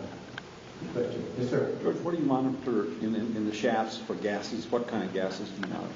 And From the Mine Safety Health Administration, we got to go in and do a check every morning to make sure that we have oxygen. We also look for methane. We look for SO2. We're a non-gassy mine, so we don't have problems with methane or sulfur. So we do that from a mind state to make sure we have an optimal oxygen. We operate diesel equipment, so we got to have the right amount of airflow for individual pieces of diesel equipment. From a regulatory perspective, we have to monitor from a permit for volatile organic compounds. For example, some of the waste that we got from Idaho that came from Rocky Flats has carbon tep in it. Carbon tep was a degreaser used to clean parts and other stuff, and it's in some of the oasis sludge. That gets in drums and gets placed in there, and you have those emissions. So we have to monitor that. We actually have a monitoring program to look at the 9 or 10 top hazard chemical constituents that we monitor at each individual room when we're replacing it, and then we monitor outside before it goes to the exhaust shaft to make sure we don't create toxic environment on the surface or in the underground. So reminding you guys look at Area G, my side of the house, we're required to put vents in all our waste containers, and reminding the board, reminding the board that when we have plutonium waste, true waste, we have the potential for hydrogen generation in the drum. So all these containers have to be ventilated for hydrogen. So that's why they have to look for these other gases coming off. We want to make sure there's not a buildup of hydrogen in any of these containers. They're all ventilated, so they have to look for organic compounds that might be released through that ventilation system as well. And George, it might be helpful to kind of match up your photograph with those waste hoists to your diagram there. On your photo below, you have the 2 shaft hoists. Oh, correct. That's a good idea. This is the air intake shaft. It's a shaft here. Salt hoist. The middle one. The waste hoist is encapsulated in case there's a potential accident. It's underneath negative pressure. So if there's a waste hoist, it stays within containment of the building. And you really can't see, but the exhaust shaft is on the other side, and we have fans that pull it through. Thank you, Lee. I always forget about the picture in the bottom. It's just a good matchup to your diagram. Thank you very much. Yes, sir. On your intake shaft, is there, I would imagine there's some means to contain or to address the particulate, especially like, say, spring winds. Have there been any times that the facility has shut down because of that? No, sir, not from the underground facility. Okay. We bring in, we ventilate with about 460,000 cubic feet per minute of air. It's a large volume. It's a relatively small area. It's 3,650 feet from there. So it's about a mile in the underground. That's a lot of air for that area. We have not had to shut it down due to dust storms or other areas, or other reasons like that. So, good question. But we do bring in dust. You bring in hornets from the air, you suck it down in the underground. It's obviously a hornet down there, or a wasp. Next slide. Yes, sir. So how do you monitor and control explosive gases after you seal them? Good question. Actually, we don't seal a room. Each disposal room is closed. We put up a ventilation barrier, and that ventilation barrier is currently a brass cloth or a bulkhead that deflects that from each disposal room. As soon as you put that up, the room typically goes anoxy, relatively quickly, lack of oxygen in there.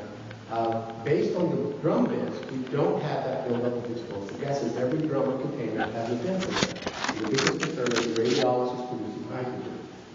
Since they're vented, you get emissions out of that. Once we close the panel, the early thought was that you could have a methane build up from methanogenesis, from microbial dealing with the waste, and you could get a deflagration, which is not an explosion, but it's a spark that creates that. In our panel closures, original design was a 12-foot block wall to protect a monolith that protected the workers. What we found out, we monitored in panels 3 or 4, the hydrogen and methane buildup, and we found that we do not get the generation of hydrogen and methane from what we call juicy waste, which is a high organic waste, that would get a very large environment of hydrogen and methane, which relate to an explosion. So we don't see that happening. If we were to take all the gas generation rate and maximize it and do a conservative chart and graphic, it would take approximately 20 years to get that building. If everything continued to generate gas at the same rate, which it does not happen. So we would close the panel in about 2.5 years and put that closure. So that's a conservative approach if we were to get that. We don't believe that from a monitoring that we would get an explosive environment in a disposal room or in a tap. So that's what our data shows us. Good question. Yes, sir. What kind of seismic activity you have there? Around the area, there's a couple of major old Permian faults and some modern-day faults that are many miles away. Some of the oil and gas throughout it will have a little bit of seismic activity as they're extracting gas. We'll have some movements. One of the real neat things about WIP is that it's made out of salt. So it's plastic, so it doesn't deform like you have a break and a rupture. It tends to bend and go with the wave. So we've had some earthquakes from magnitude 4 or 5 relatively close within, was up by Hope, so that's about 75 miles. That was the epicenter. We saw nothing at WIP. We recognized it with some of our meters, but what we have to do, because of the shaft and the steel, we go in and do an inspection of the shaft and make sure that it's aligned steel, because that's the more brittle or rigid. But the salt tends to absorb those waves and doesn't impact it at all. And it's a very low seismic area. There seems to be some concern that if mercury is stored above ground around it, that the seismic activity might impact that decision. What's the You're going to have to speculate here a little bit. So. There's been no decision on the mercury BIS. Hopefully you're aware it's a draft. There's been no final decision. They looked at 3 sites around WIP for the surface storage. If that was to come to place, they would have to do a seismic study and evaluate what kind of construction you need to construct to try and ensure you don't have a seismically environment that it could create a release or loss containment of that elemental mercury. But one of the reasons WIP was chosen is because of the low seismic activity there, very specifically, and the recurrence interval is very low. So I don't know what the final decision on the mercury is, and we can speculate, but seismically, WIP is very stable. So a lot of you know I'm a former Yucca Mountain employee. We had a couple seismic events at Yucca Mountain, and what we observed there and underground was that it's much like being in the surf and the ocean. If you're at the surface, the wave hits you and you have a lot of impact. The farther you are below the wave in the water or underground, the less impact you found. In fact, we had a pretty good seismic event near Yucca Mountain, and there was absolutely no damage in our underground. So it's kind of a unique situation with the mining into these deep repositories. Surface effects from seismic events tend to be have a much higher impact than if you're below grade. And George, I don't know if you found the same thing at WIP, but that's what we found. Yes, it's very similar. Yes, ma'am. It sounds to me, from what you said, I think, what you just said, that the salt is acting as a fluid or perhaps even liquid properties, as far as absorbing shock and sealing around the waste over time. Very close. It's called a plastic property. It's more like a rubber band where you can pull it apart and it comes back. So it really doesn't have a fluid property, because the fluid property, if you had an earthquake, would tend to be stabilizing as well as it maintains its structure, but it has a plastic quality to bend and come back. Good question. Okay. This slide is twofold. One, to illustrate the national cleanup that WIP is responsible for, the true waste. There's approximately 22 sites we've cleaned up, in particular Rocky Flats, but there are existing true waste sites. And one of the key points I wanted to point out here is that WIP is located here, Los Alamos is here. We are a national program. We are essentially a customer to all of the sites across the nation. However, to be able to set the priority each year, that's established on a site-by-site basis based on communication and coordination between the federal entities. We have at least 2 times a year a corporate board meeting, which we manage this because these are all DOE or NNSA or EM sites with independent management. So we have to manage that true waste in a corporate manner. We have corporate board meetings where they come and talk about what are their issues, what are the lessons learned, what good things have been success, what are their priorities, are there settlement agreements, are there consent orders, how can WIP facilitate that? At these corporate boards, we agree on a unified and consensus perspective of what sites get priority, what are the resources from characterization, what are our transportation resources, and the WIP side. But we also got to look at budgets, because if you fund one side and don't fund WIP, it ain't going to happen. Or vice versa, you fund WIP and don't fund the site, you're not going to relate. So we look at that as well each year and plan for a 5-year planning window, which is a pretty long time in government planning when you get annual funding. So really set the priorities year to year. So this is a national program that we're responsible for, but our focus is on the sites that are in white, which are the current true waste sites that have stored true waste or generated true waste. So this is a national program. Next slide, please. To be able to manage a national program, you saw how widespread that was from coast to coast, essentially. We have a transportation system, which is, has a very well-trained drivers and a very good safety record to transport the waste site to site. Here's a quote from the National Academy of Sciences early on in WIP's history about having a safer system than deployed for any other hazardous material in the U.S. This was just when things started. I'll show you some statistics in a bit how insightful that stage was. And it's not because of the National Academy of Sciences, it's because of the men and women who drive the trucks and the safety items we have in there. Next slide.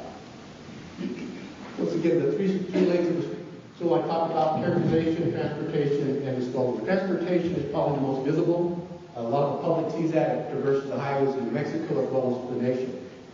We have a fleet. We're basically a trucking entity.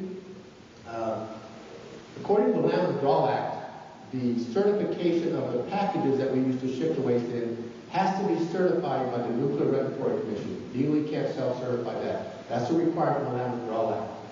That certification consists of a very rigorous program. We drop them from 30 feet to an unyielding surface. We burn the jet fuel for 30 minutes, drop them on a puncture on a bar, and they have to prove leak tight even after that. So once they've achieved that, these packages, we get a certificate of compliance and are able to deploy it. We have 4 basic packages. We have a True Pack 2, which is on the top left up here, which can hold equivalent of 14 55-gallon drums, 7-pack on the bottom and a 7-pack on top. Each one of these packages is like a thermos bottle. It has double container, two an inner and an outer item. So this is a True Pack 2. We have 84 True Pack 2s.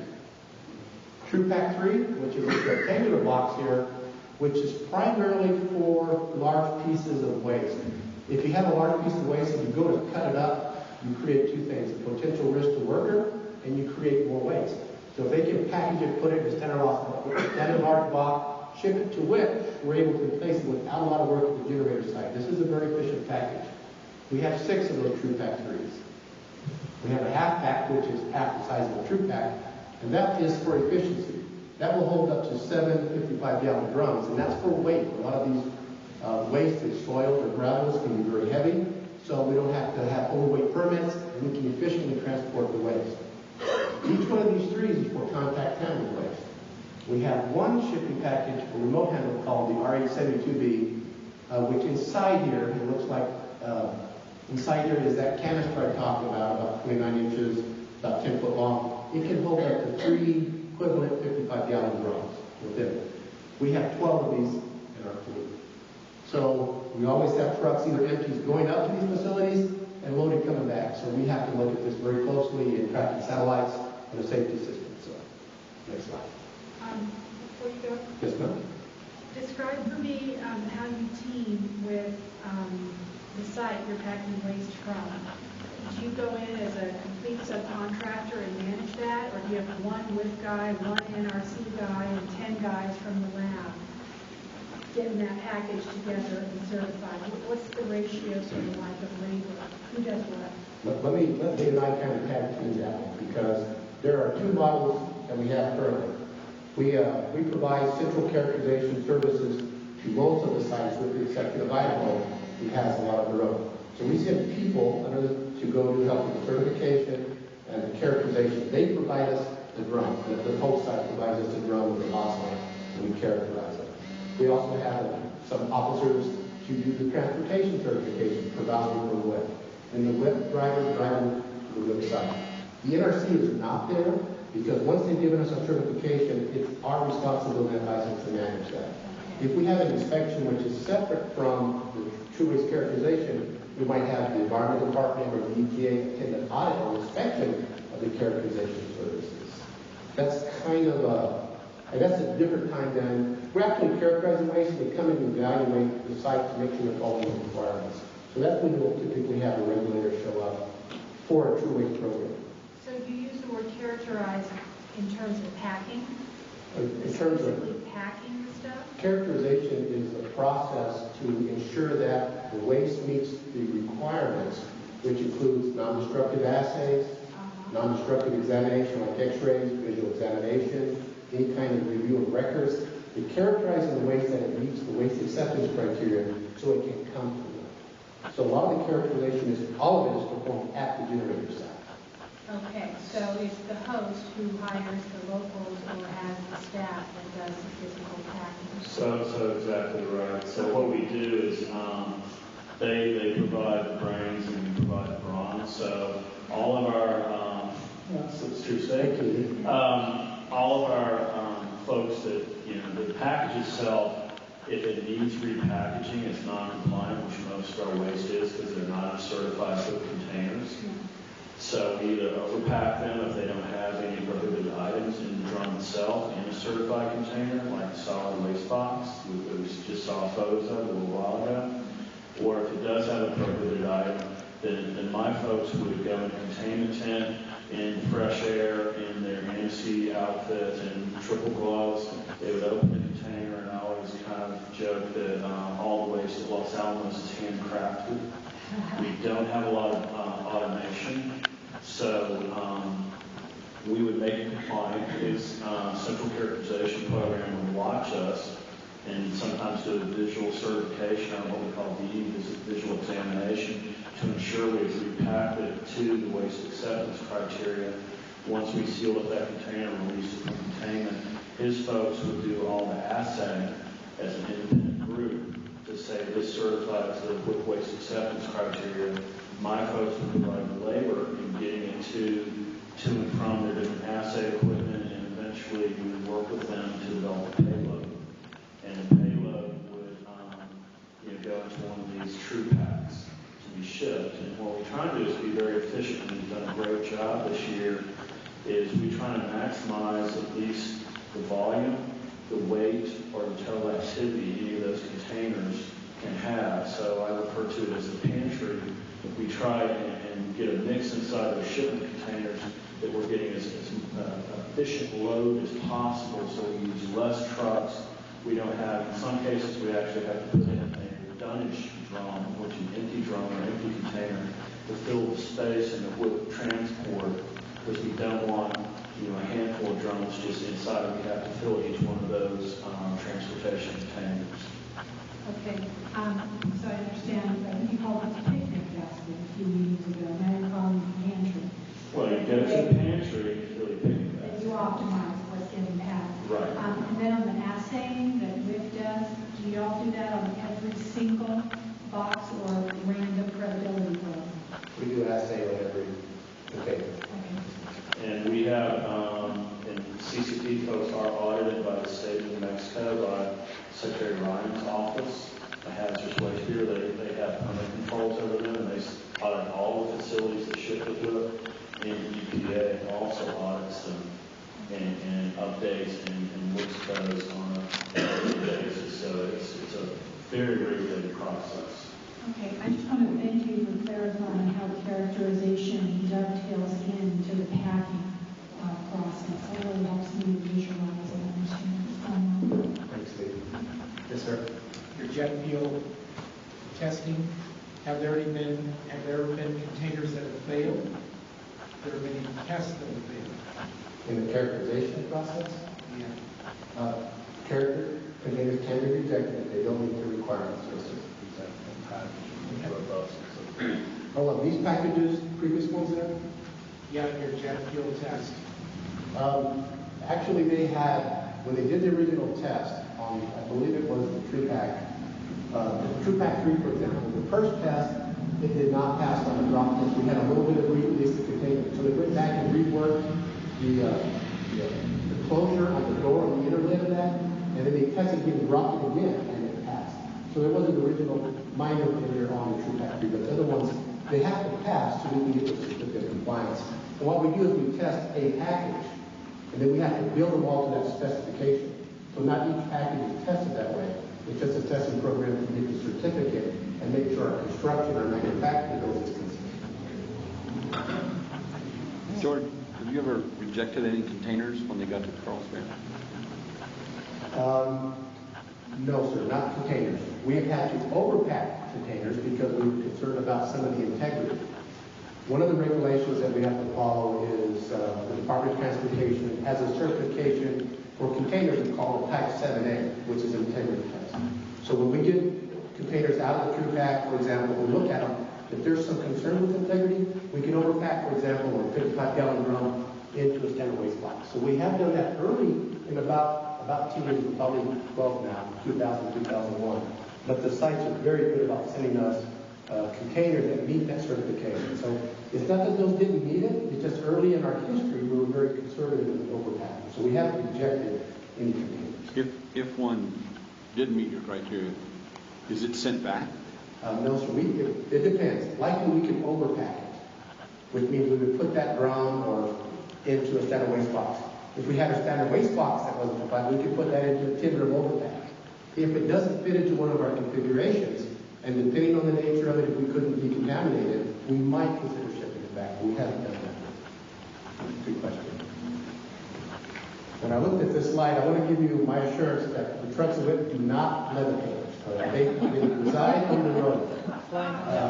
My daughters, when we watch Disney, they would love this. They would think I'm right in tune with it. So I just want to give you that confidence. Daughters in the United States will be reside there. The point of this slide is to emphasize that our trucks are monitored nationwide. We give access to states as well as Native Americans.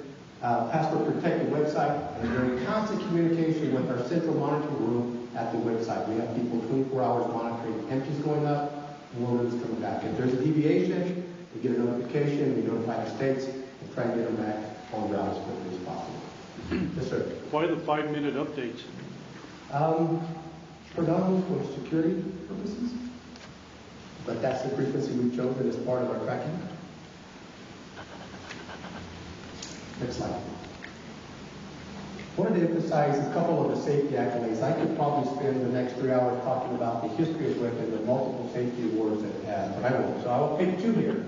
One is what's called the Voluntary Protection Program, which has its basis with the Department of Labor from the Occupational Health Administration, which is a program that DOE encourages and recognizes safety and health of the contractors. This is a voluntary program, which means the employees, the labor force, the management, and the contractors have to volunteer to participate in that. If they do, we get to come in and audit independently, and it really is a collaboration of labor, government, and the management to ensure that they are protecting human health and environment, and particularly the workers. DOE received its voluntary protection STAR status in 1994 and has maintained that. And the STAR status is the highest designation related to contractors who promote safety and health. That's something we're very proud of, particularly because it's a voluntary program participation, and it represents the workers wanting to be safe, and management supporting that, and government alignment to happen. So that's an accolade for the workforce. The second is the transportation. In our 14 plus years of operations, we have more than 13.8 million safe loaded miles. Safe loaded miles. 13.8 million. That's tremendous. And that really is a testament of drivers and the criteria we have for them and their willingness to do drive safely. That is really a success. And that was one of the biggest concerns when we started was the transportation and accidents. We've been very fortunate. That's a fantastic safety record, and it's to them, the men and women who drive those trucks and traverse the highways at all times of their year. Next slide. Talk a little bit about the shipment summary related to transportation. This is a bar graph that shows 1999, 2013, by calendar year, number of shipments that we've had. To date, we've had over 11,600 true waste shipments. In 2013, this is calendar year, so we've got a couple more months of transportation. We're at 529. We will continue to increase and maximize what we can there. But in that year, we're able to support the framework agreement, we're able to support Idaho from the settlement agreement, Savannah Riverside, and Argyle. Those are the 4 sites that we're shipping from this fiscal year. Yes, What's sir. the total number of cubic meters that you said? I've got that in the next slide. You're a great scraper, so if you could wait to that one, I'll wait.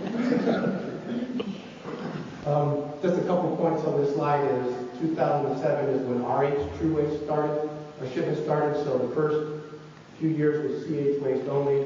Since then, we've had CH and RH. Just to give you a perspective, our capability and our funding with our resources for this fiscal year is 17 CH shipments and 2 RH shipments a week. That's what we're funded at. Sometimes we can go past that periodically, but we can't sustain that. So that's what this funding profile represents. What happened in 2008? Good question. I wanted to kind of touch it. I figured I'd get that all the time. 2008, there were 3 things that happened. We had a water line break at the facility.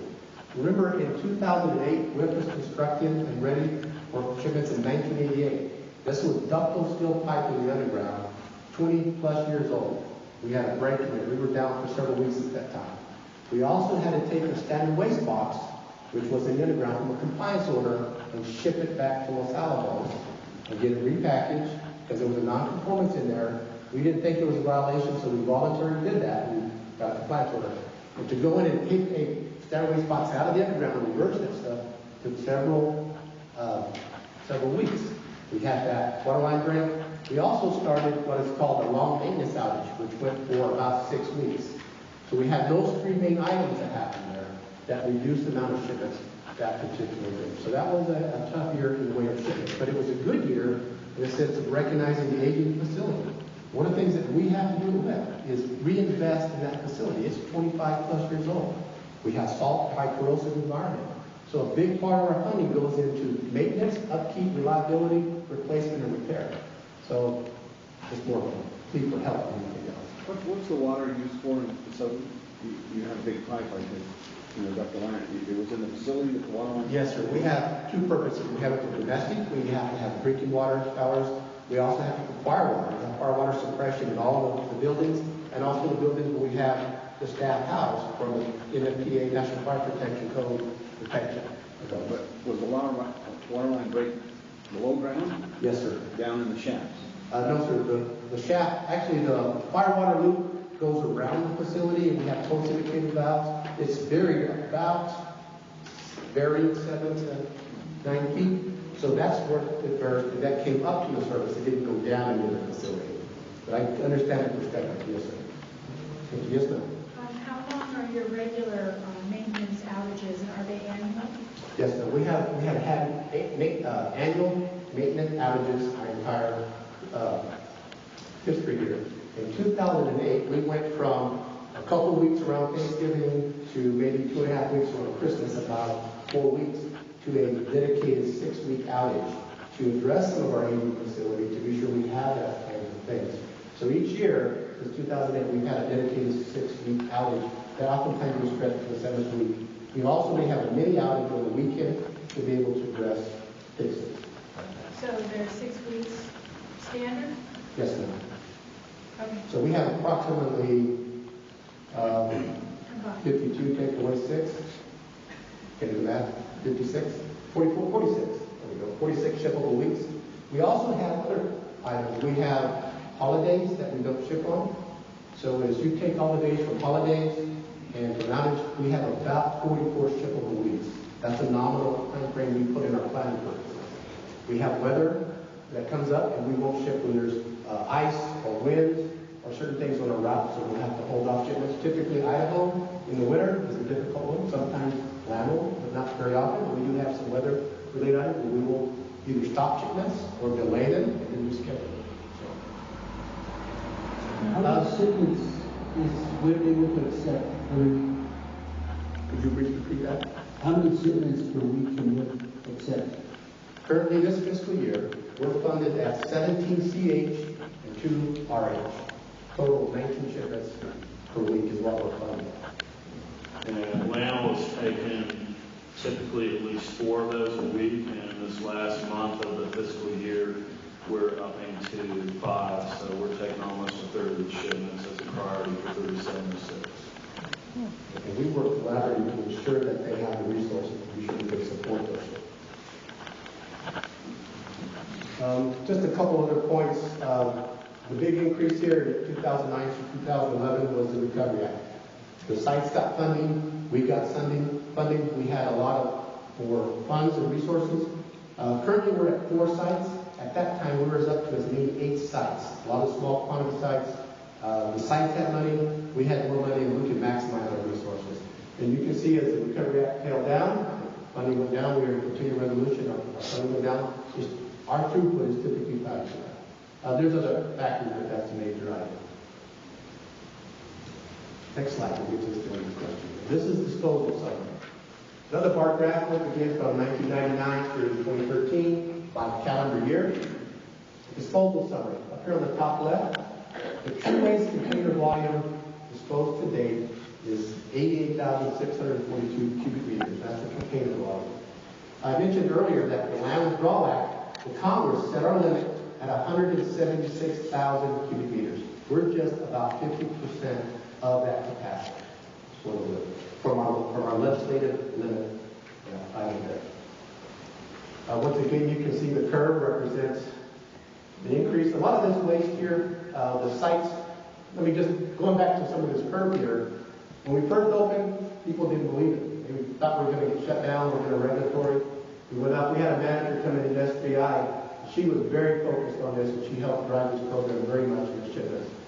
Shipments increased, site recognized we were going to be there, we cleaned up rocky flats. A lot of the easy waste, waste that could easily be characterized, didn't have to be repackaged, as Mr. Bishop talked about, came through that. In 2006, we started RH, and we had a balance item. We also got a lot of the easy waste tailed off, Recovery Act came on, and now we're showing a reflection of disposal throughput. That's down, but one of the items that's up is the curies. The amount of curies and radioactivity is actually increasing compared to some of the early waste. It didn't have a lot of curies in it. So from a real risk perspective, that is really the benefit of that. I don't have a chart. I'm getting one made that shows the curies, and it's on the upper side now, which is a good balance to have, because we often get the question, well, you're way down, how can you be successful? Because we're cleaning up the curies more than we have in the past. So, next slide. This is a more colorful picture of the underground, and I'm a little bit colorblind, and hopefully I'll be able to go through these and give a perspective of where we're at, talk about the disposal summary on the amount of true waste in there, and where we're at from an operational perspective. Panels 1, 2, 3, 4, and 5 have been filled, and at least have temporary closures in them. We're currently in panel 6. We're actually in room 2 of panel 6 and placing contact handled waste. And we're in room 1, panel 6, with RH waste. Panel 7 has been mined, it's been certified by a professional engineer, and NNMCAB inspected it and approved it. We will likely start RH replacement in panel 7 later this week or next week. We did not start in room 7. So in a given panel, RH goes into a room first, room 7, into the wall. Once that's complete, or actually what happens, CH comes through quicker, because we have 17 shipments and only 2. When the CH comes in, it'll push us into the next room in RH. We'll move into room 6 for RH, and we'll start with CH and room 7.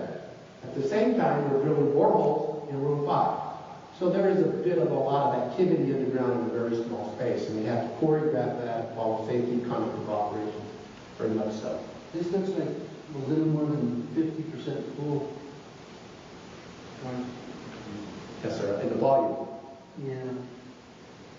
I think that the CAB's a little concerned with the capacity that we can have. Yes, sir. It seems that the Blue Ribbon Commission wants to move waste there. Hanford wants to move waste there. They have a certification, modification, I guess you question the Environment Department to allow Hanford liquid waste to go there. Greater than Class C wants to go there. It seems like WIP is the answer to DOE's complex. It's concerning to us that does WIC have the capacity, or will they have the capacity to entertain the rest of the waste that's left up there other than 3706, other than the framework agreement, whatever's left below ground, whatever's that land, can WIC hold? Let me answer the latter part, and then I'll go through each one of those other three items that you mentioned and give you a response to that, if that's okay? Thank you. You bet you. And I recognize your concern, and I appreciate that. We have the same concern. Our priority, as determined each year at the corporate board, is by site. We focus on LAML. LAML is our priority. We're there to meet the 3706 and exceed that if possible. We're also there and have the capacity for the additional below ground waste as well. One of the things that we do at WIC is annually we collect data on the inventory at every generator site. And it's a pretty intense questionnaire, and the sites give us their data on what their estimates are, their best estimates of the stored waste and the projected waste that would be produced from the new generation, so we get a total amount of waste. Our inventory report, which the last one was 2012, LAML had about 9,880 cubic meters. 9,880 cubic meters.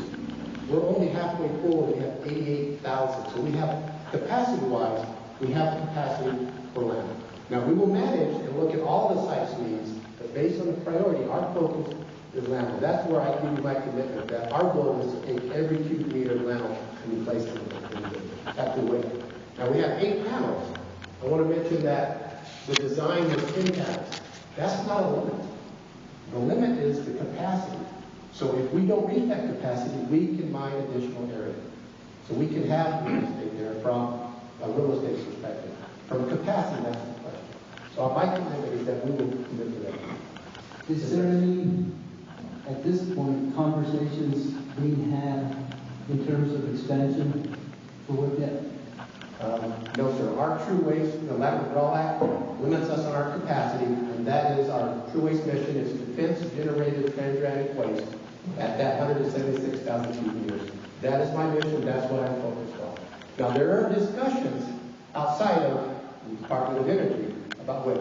Now, the reason that is, I believe, is because WIC is a very successful project. I believe because of its success, it's being looked at for many reasons. But to change the mission requires Congress acts, regulatory changes, the agency procedures and requirements, years of changes that would have, obviously, in my opinion, maybe changed the outcome, maybe changed the bond. So I'm predicting way ahead of myself. The Blue Ribbon Commission actually did not say WIC was spent nuclear fuel. What they said was that WIC is a good model of a repository, how it works, not as a candidate for spent nuclear fuel. So it's for a model of how a repository could operate. Yes. You said you were about half full, but the panels that were there, it's somewhat more than 5/8 full. So, do you need some kind of special regulatory actions in order to expand or drill additional panels, or can you just go ahead and do that until you reach that capacity of 176,000? Good question. The answer to that is yes, sir. We need to have regulatory approval. And currently we have 2 proposals in. I mentioned previously that panels 9 and 10 are going to be in the drift area. We have a permit modification request in the New Mexico Environment Department to put panels 9 and 10. It would look just like 4 and 5, but just to the south. And the reason we do that is because these drifts have been open for 30 years, and we're bolting them and we're keeping them up. But if we go and put waste in there, we can't do maintenance to clear that area. So from our experience, we want to move those panels to the end. So this is a reconfiguration, not new panels. It's a reconfiguration to move those panels to location. So it's a regulatory approval. We have pre-submittal meetings. We have public meetings. It goes through a regulatory process that takes anywhere from 18 months to 2 years. We have that same request in the Environmental Protection Agency called the Plan Change Request. They take about 2 years. Before that, we have to do our analysis, geotechnical, safety analysis, to make sure we have the right documentation so the regulatory agencies can approve that. So while we're doing that now, if you look, we're mining panel 8, we're in panel 7, it takes about 30 months to fill a panel. We'll finish that, we'll have 8, we need to have 9 and 10, at least 2 to 3 years ahead of time so we can maximize our resources. So yes, sir, it is a very robust, very public process. to just do what we are able to do legally with our volume. We're not limited on panels, we're limited on volume.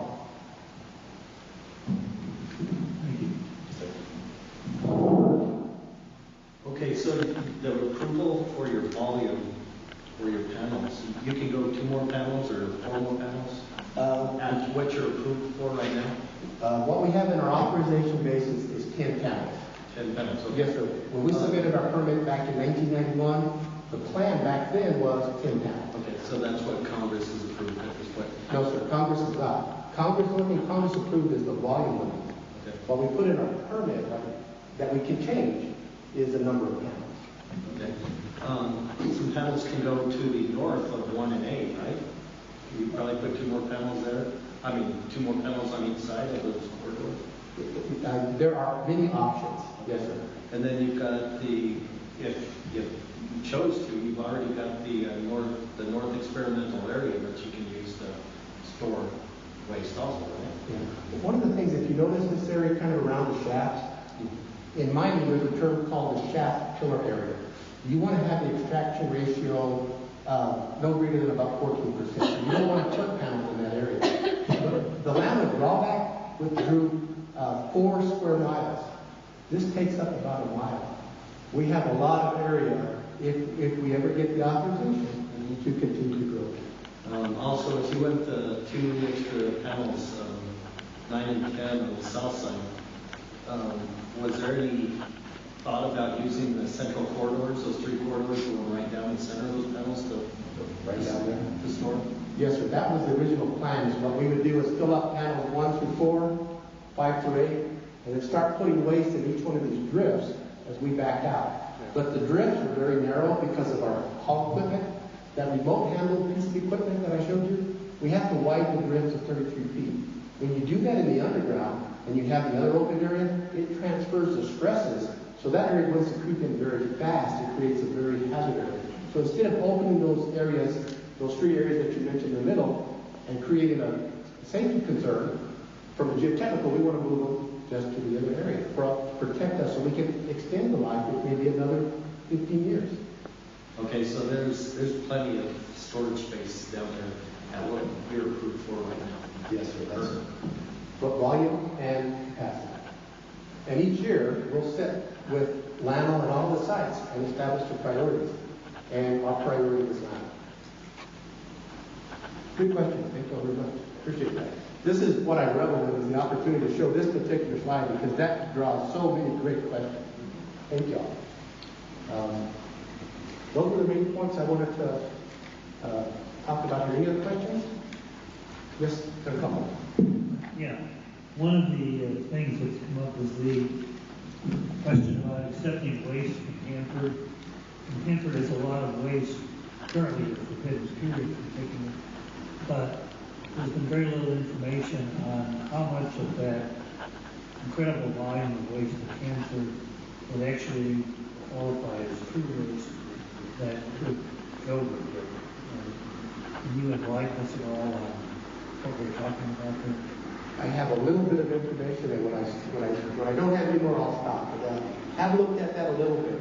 Many of the tanks that are in Hanford were actually carried in our inventory analysis back in 2004. And each year we get data from the sites. We're limited on that. The thing that will happen at Hanford is they'll have to go through a record. DOE will have to make a record of decision and decide what they'll be going to do with those tanks. They'll have to make a determination if they're defense. They have to make a determination if they're transuranic waste. And if they meet those 2 criteria, then they'll be likely to come to waste. Some of that waste may fall out as low level, may fall out as high level waste.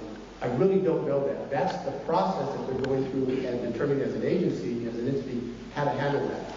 So what we would do, and every year, we would evaluate the inventory and match up that with the need from the individual sites and determine which site will give the priority. Hanford is at least 2 years out, or even some of the current waste, not the tank waste, to go back to Hanford. So I see that out there several years at the earliest, given the way things are going in Hanford. But that is an EN site. That's an item we would have to evaluate as a corporate entity and make some very informed decisions. So your input is very valuable to us because we can take that into our deliberations, work with Mr. Bishop and Lano, and have that as part of our data in our decisions on the priorities each year. Yes, sir. I didn't hear fully Steve's question, but are you considering greater than Class C waste also at WIP at the present time? There is an environmental impact statement that has looked at several alternatives for greater than Class C. One of the alternatives is WIP. There has been no final decision yet on that item. There's going to be a report to Congress and then a final decision on that, and I don't know what the final disposition is. Greater than Class C, to come to WIP, according to our Land Control Act, has to meet those two criteria. Fence, is it transuranic?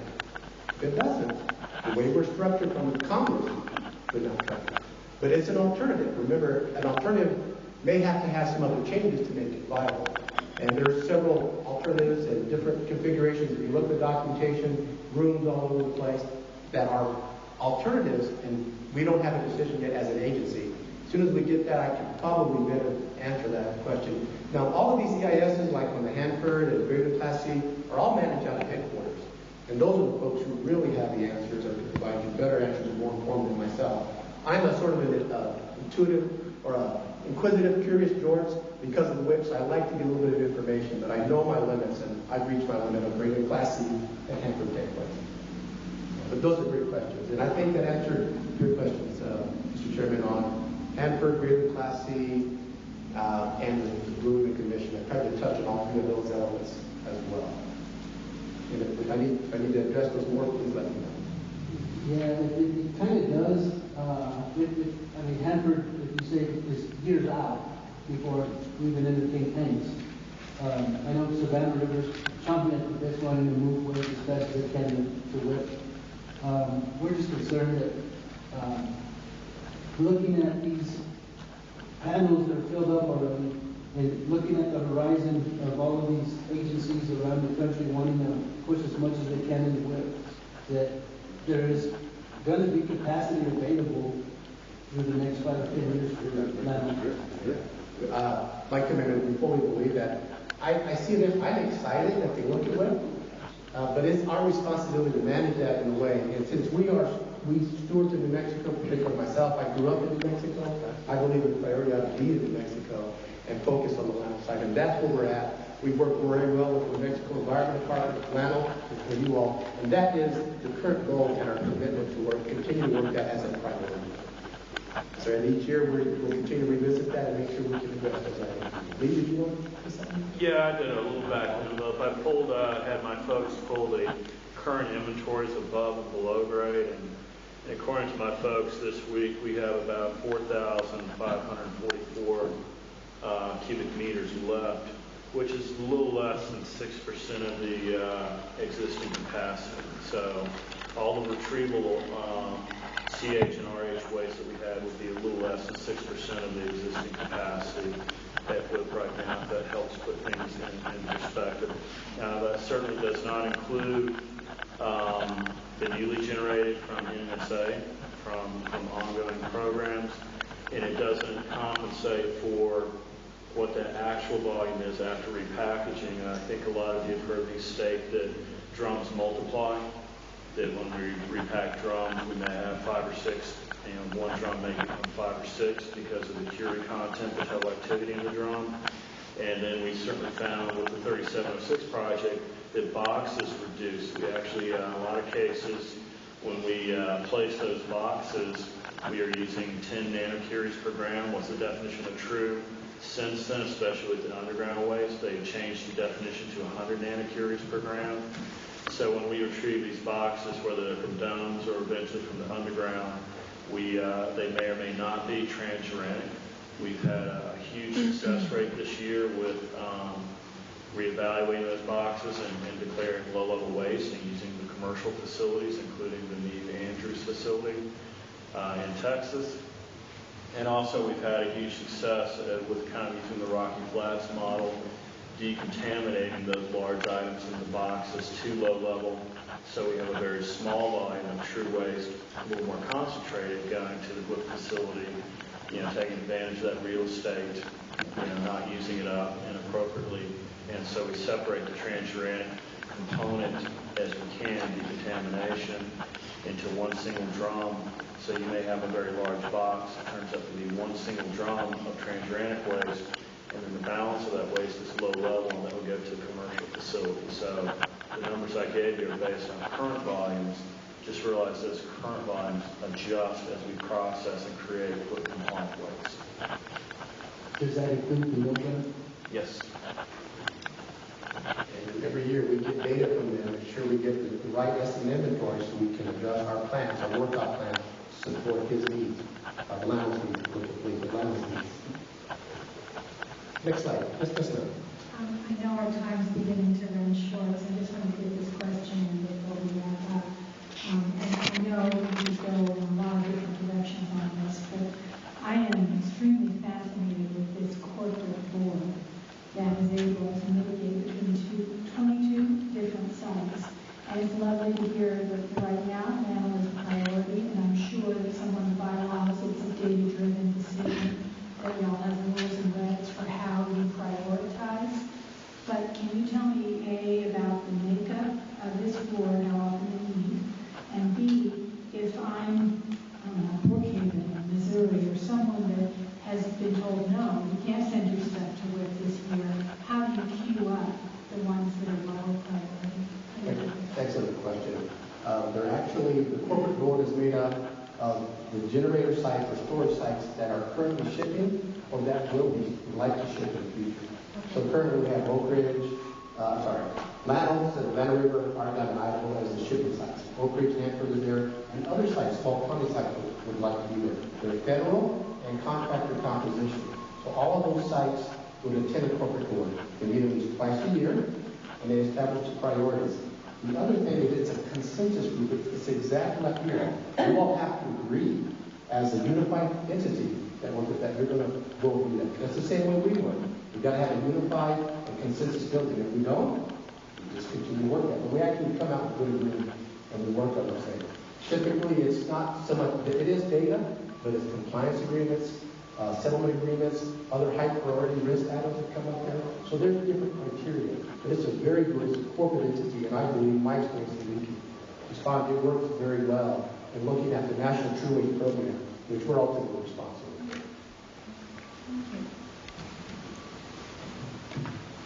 Talking about priorities. Many of the things that previously talked about are identified here.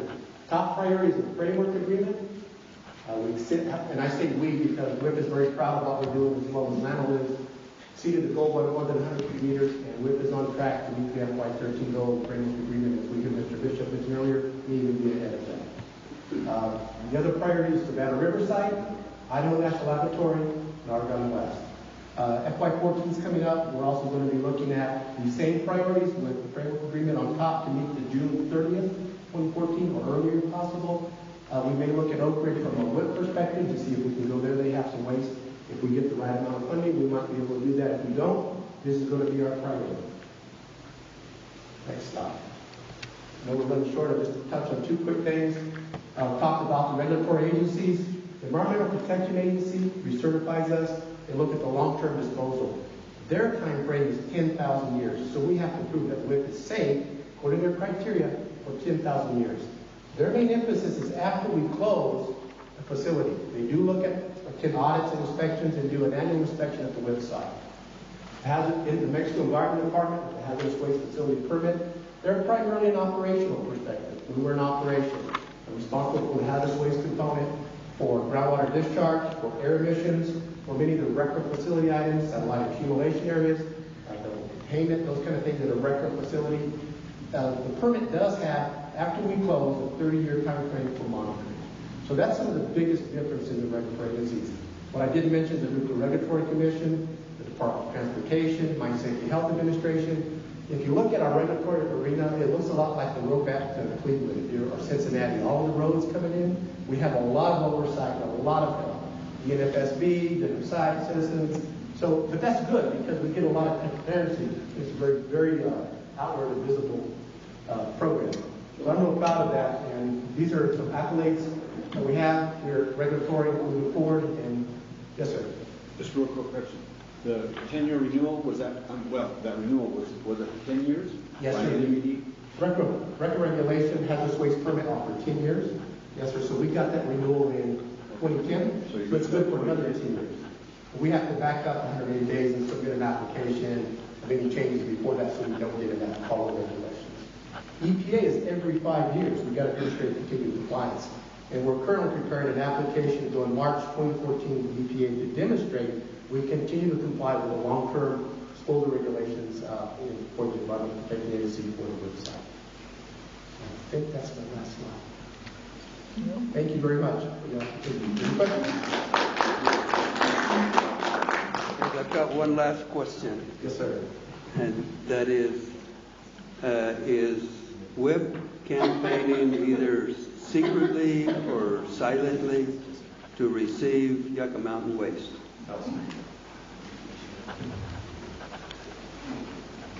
Our mission is defense related to transgenic. And that's with the visibility of the EPA, all the folks that do stuff, we're very visible and transparent. That's our focus. By law, federal agencies are prohibited from lobbying Congress. Yeah, Congress can always change their mind. When Congress asks us questions, we provide them answers. We're prohibited from lobbying Congress.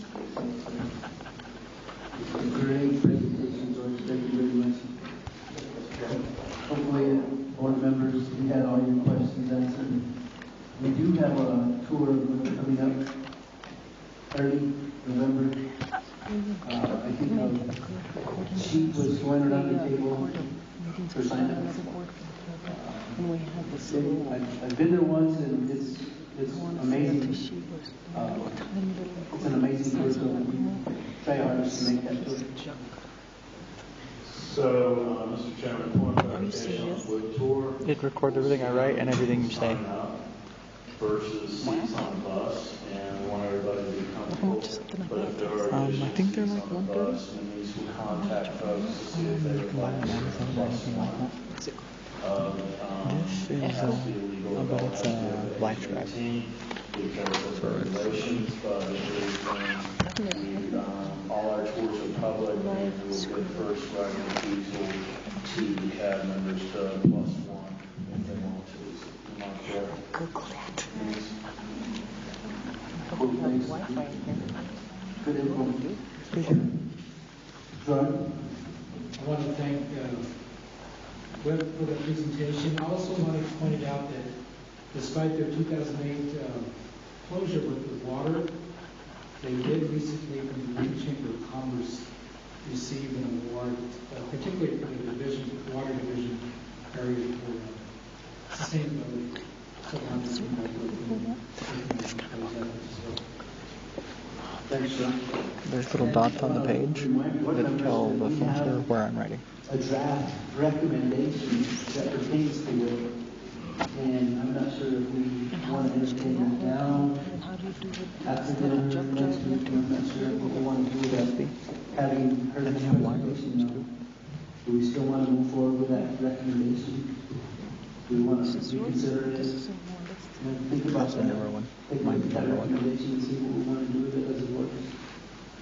Mr. Chair, I'd like for us to reconsider, but also let's take a look at the funding issues as well, because our funding is really low in that area comparatively to other sites. Yeah, as my buddy Manuel likes to say, WIP's the answer for everybody around the country, but they need to show us some love. That's right, baby. Show us some love. I think we need some of that love here too. There's just an imbalance. And, no blame us on it as well. Mr. Longmire, are you ready for your presentation?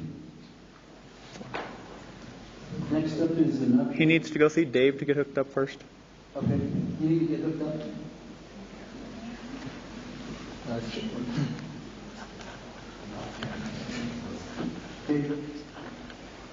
Next up is an update from the New Mexico Environment Department Oversight Bureau on all the chromium issue that we were talking about earlier. So now would be a good time to get those questions answered that you had earlier. As soon as he gets hooked up, then we'll turn it over to you, Pat. Thank you very much. think the sound should be coming on. I'm Patrick Longmire, and I'm a member of the DOE Oversight Bureau in Los Alamos. I just wanted to give a 2-minute summary of my experience. My master's and PhD is in groundwater geochemistry, and I've worked at Los Alamos for 21 years and led a lot of the efforts in determining background water chemistry, background soil chemistry, as well as site characterization. And I'll never forget this date. On December 20th, 2005, I briefed upper management at Los Alamos on the chromium contamination. And part of my routine job was to look at the groundwater data and make an assessment.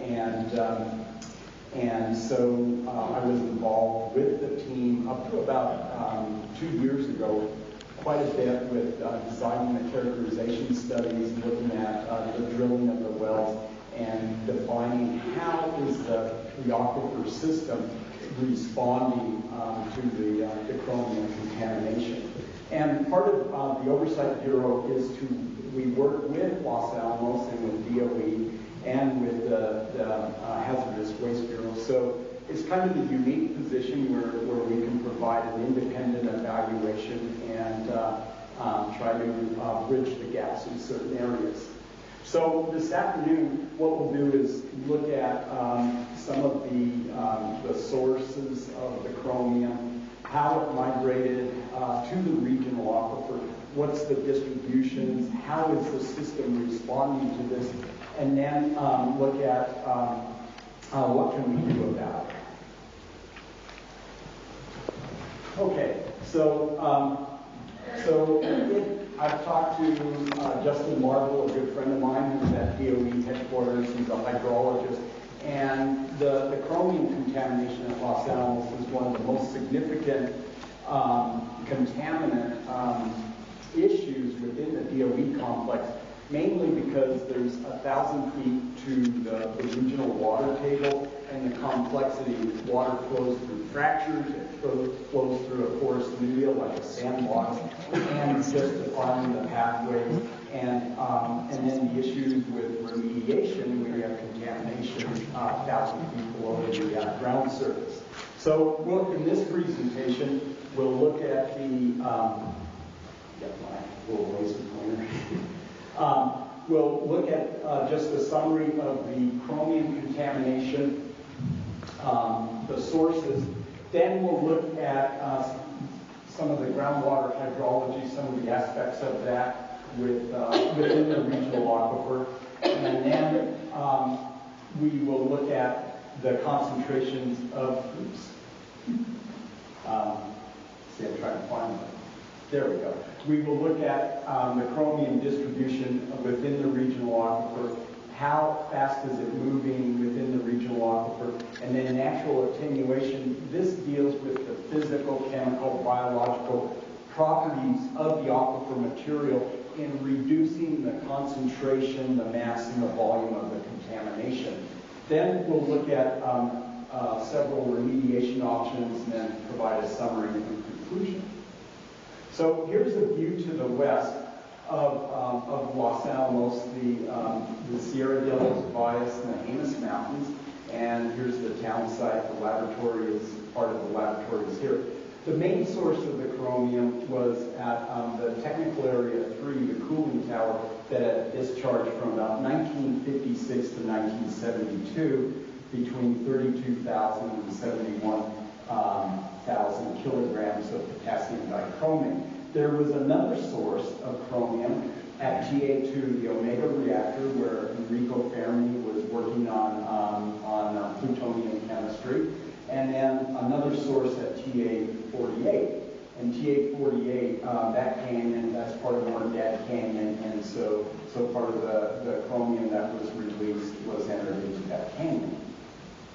Okay, so over 15 years of chromium releases from technical area 3, the cooling tower, and the potassium dichromate was mainly added as an anti-corrosion agent. There was also dilute solutions of sulfuric acid to adjust the pH, so the chromate would coat the iron surfaces to prevent corrosion. And between 31,000, 72,000 kilograms of chromate, with a mean of 54,000 kilograms were released between 1956 and 1972. And the main form of this was as potassium dichromate, which is a very soluble compound. It immediately, as it breaks apart or dissociates, forms a negatively charged molecule that under the conditions, surface water conditions and the hydrology conditions, can move with groundwater. So the laboratory had estimated approximately 1,100 kilograms of chromate reached the regional water table. This was based on the drilling of 2 other wells that showed contamination, R50, which has about 100 micrograms per liter, 100 parts per billion chromium, and R62 that has approximately 100 to 200 micrograms per liter chromium. So what we need to do is, and this is expected, as you get more information, we'll fine-tune what the mass is of chromium in the subsurface. Pat, is it all chromium-6 that you're picking up there in those 2 wells? Yes. Okay. Yes, it's chromium-6.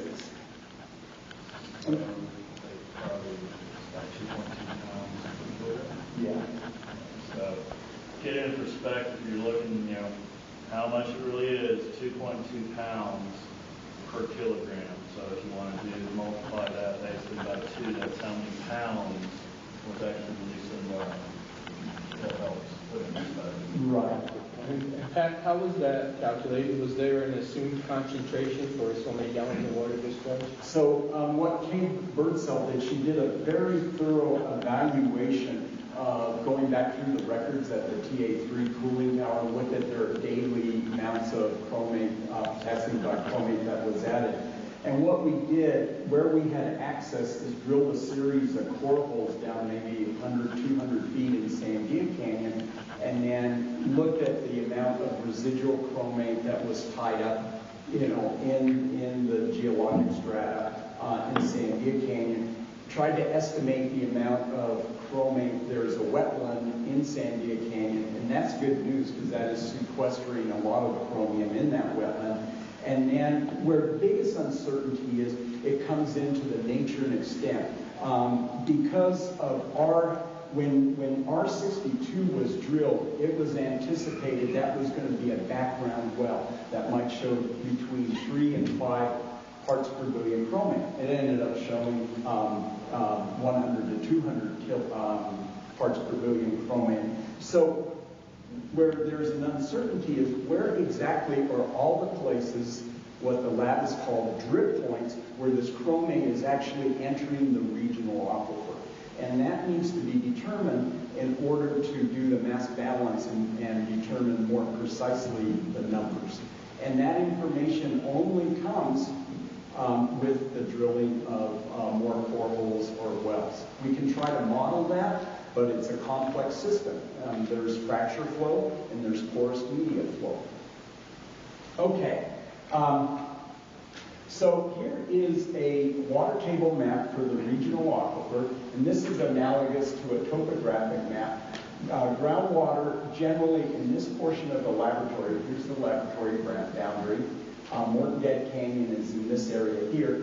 The groundwater flow is generally to the south-southeast. And based on the characterization efforts that Los Alamos conducted on pumping tests at a well R28, which contains about 400 parts per billion chromate, the flow rate, the groundwater flow rate ranges, or is estimated to range between 73 and 164 feet per year. Now, this is where it gets complicated hydrologically. The contours tend to spread out. So, to determine, and it's a very flat surface, is the groundwater flowing, is it continuing to the east or to the southeast? And this happens to be right in the area of the centroid or the highest concentrations of the chromium contamination. So the hydrology is key because we're dealing with a contaminant that does not attach to the rock surfaces or the minerals. at the pHs between 7.5 and 8.3. So the hydrology is going to have a lot of influence on how this plume is migrating. Oh, where's the background one? And so we have a series. I'll show another photograph where we have our background data. But the New Mexico Environment Department has gone out and collected 102 samples from about 30 different background stations, and I'll show that very shortly. What are the scale lines that we're looking at? Is that 1,000 feet, or is that surface? What exactly are the scale lines? Okay, so what I've provided with the computer on the laptop here is a handout of the, I'm going to have to go up and look at this contour interval here. I believe we are looking at about 2 feet contour, so that the elevation of the water table decreases to the east, southeast, and it's a 2-foot contour interval between this. Pat, does that border the Rio Grande? So the Rio Grande, yes, this is the Rio Grande here with several springs that discharge along the Rio Grande. What is the distance from where the arrows are to the Rio Grande? Okay, that's probably on the order of about 3 to 4 miles. And if anybody has more precise information, I'd gladly accept that. Okay, so with that, here is a map showing our background concentrations, and this is New Mexico Environment Department data, 102 samples collected from about 32 stations, and we based our criteria on background is that background fluoride concentrations in the regional aquifer are about 2 milligrams per liter or 2 parts per million.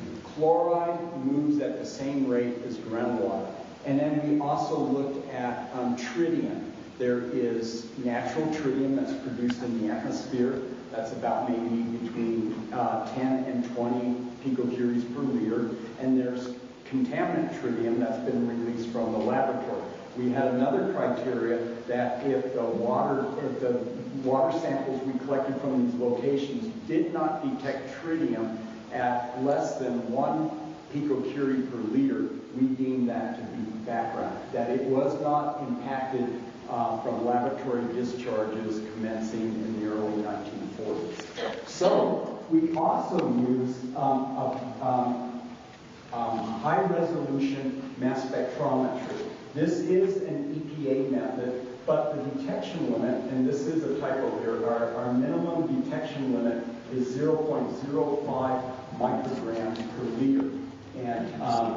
And when I worked in the ER project, I took detection limits very seriously with our data. We wanted to have basically where we could detect a contaminant if it was there or not. The laboratory has excellent contract labs to look at chromium and other contaminants, but our detection limit is about 2 orders of magnitude lower than what the laboratory has provided on their sampling for their analyses. So with this, our ranges are about from about 2 to about 5.7 micrograms per liter for our background chromium. And this shows the wells, the location. Morton Dead Canyon is right here, and we also went to other wells within the area that we had also a lot of data. We had sampled the White Rock Canyon Springs, and so this provides a fairly robust data set for background concentration. We also looked at other metals, but for this discussion, we're interested in chromium. Now, to make a regulatory decision, our mean background concentration of chromium is 3.12 plus or minus 1 microgram per liter. Our upper tolerance limit is 5.2 micrograms per liter. So that just tells us if you had a well and you detected 15 micrograms per liter of chromium, there potentially could be an anthropogenic component because it exceeds background. Okay, now, the New Mexico Water Quality Control Commission standard for total chromium, that includes chromium 3 plus chromium 6 plus, is 50 micrograms per liter, and the EPA has a standard of 100 micrograms per liter. Okay, so that's what we know right now about background chromium. And here is a map showing the chromium plume as defined at 50 micrograms per liter, or the New Mexico Water Quality Control Commission standard. And so as the laboratory has talked about, R42, R28 are some of the key wells, where at R28 the concentrations typically range between 350 and 400 micrograms per liter. At R42, the concentrations can range from about 900 up to about 1,250 micrograms per liter, with the more common values at about 1,000 micrograms per liter. So here is R50 that was drilled about 360 feet north of the laboratory boundary, and right now that well contains about 100 micrograms per liter of chromium. And then here is R62 that contains between 100 and 200 micrograms per liter. So some of the key questions in our conceptual model on the distribution of chromium in the regional aquifer is, we know that it's entering at probably entering near R42, and there can be flow to R28, but there also can be flow to R50. And the laboratory discussed this in their 2012 report based on, I think, some fairly rigorous, competent hydrologic modeling. So there has to be a drip point near R62, and so to determine the mass and the total volume of chromium in the regional aquifer, we need to define background within the Morton-Dad-San Diego Canyon watershed. Okay, there's this well R1 that has about 5.1 micrograms per liter, pretty close to our UTL, but that well is contaminated with nickel. Background nickel is about 1 or 2 micrograms per liter. This well has above 10 micrograms per liter. So there's some uncertainty. Now, what we feel is important, and I know the lab feels this with my colleagues there, is that if we're going to, the best way to clean up this aquifer, the regional aquifer, is we need to define the complete extent of contamination on site and the potential movement south of R50.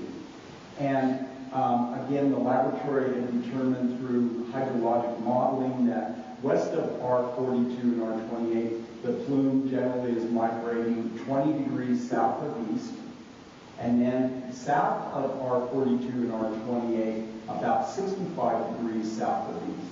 And this could be controlled by paleo channels, where the water's moving at a greater ease. Now, the laboratory and the Oversight Bureau, we monitor the supply wells, and we split samples, and we go out and sample. Yes? I want to understand R42 and R62 a little better. Okay. You said R42 is like on average 1,000? Yes. And R62 about 200? 100 to 200. 100 to 200. But the migration direction is generally south to southeast, R62 being north. Right. West. So you call that a drip point, but the original entry point is R42? this could be, independent. This would be an independent, probably. Okay. And so because of the high concentrations near R42, we are probably, where this well was drilled, is fairly close to almost likely a drip point. There also is this well, R43, that the concentrations when this well was drilled in 2009 or 2010, it was near background. It was about 3 or 4 micrograms per liter. Now it's at 56 micrograms per liter. So, Before you go on, I'm not understanding your numbers. Is this chromium 6? This is largely chromium-6. Okay, the standards you mentioned are total chromium. Our total chromium. Okay, so we're not, I mean, this could be way above the total chromium standard and even further above hexavalent chromium standard if there is one ever developed. Right. The state of California is probably going to adopt a standard of 10 micrograms per liter for hexavalent chromium. They have, some people have proposed 70 nanograms per liter hexavalent chromium, but there is natural chromium that's in California and the western United States that's even higher than that. We went out, when we had delineated this contamination in December of 2005, in the early part, mid part of 2006, we went out and analyzed specifically for hexavalent chromium. And I can say as a rough rule of thumb, over 95% of the total chromium that we've measured in these wells is stable as hexavalent chromium, as chromium. I just wanted to get an idea of what we were comparing it to. Right. And the standard is just based on the total chromium as 50 for the state standard and 100 for the EPA standard. But all the toxicity is pretty much due to the hexavalent chromium. So we monitor the supply wells. There's PM3, PM4, PM standing for Pajarito Mesa, and PM5. Now, so this shows at PM5 about 5.3 micrograms per liter, PM4 about 6.2, 5.6, PM3 is about 3 micrograms per liter. What the laboratory realizes and what we realize is that PM4 is pumping now 7 days a week at about 1,200 to 1,300 gallons per minute, and the upper part of that screen is completed in the formation, the same formation as the contamination. So that's what's known as the Pouillet formation. And in 2005, the laboratory, Steve McQuinn, published a hydrology report stating that as PM4 is pumped, the radius of influence or the drawdown can be measured at about 8,000 feet. So we're aware of this, we are monitoring it, and so this is a very high priority for the lab and for the Oversight Bureau. So far, we need more data, but so far the numbers are within our upper tolerance limit for background. So are you saying that the pumping of PM4 could be influencing the migration of that plume? I think so, in the Pouillet formation where the contamination is. And what's that tributary? That's San I, right?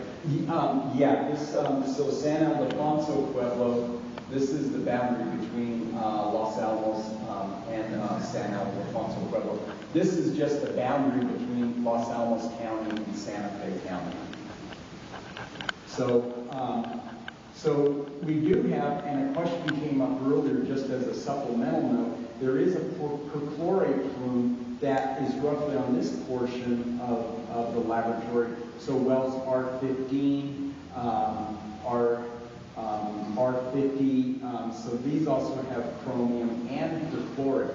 But, you know, one working hypothesis is that the chromium that is detected at these wells, R15, that's about 12 micrograms per liter, and at R50, at about 100 micrograms per liter, that chromium and perchlorate could be sourced from Morton-Dad Canyon. Because the perchlorate, there was far more perchlorate released into Morton-Dad Canyon than Sandia Canyon. Okay. Now, let's look at some just back-of-the-envelope calculations on how fast this chromate is moving. Chromate, under the conditions of the regional aquifer, it transports relatively easily. So from the pumping test data that was conducted at R28, the range of values for the movement of the groundwater was from 73 to 164 feet per year. The ability for the rocks to remove some of the chromium, this is known as a retardation factor, that value is estimated at 1.5. That represents a lower, that's a lower value, stating that there's probably not much attenuation or attachment of the chromium onto the rock surfaces in the aquifer.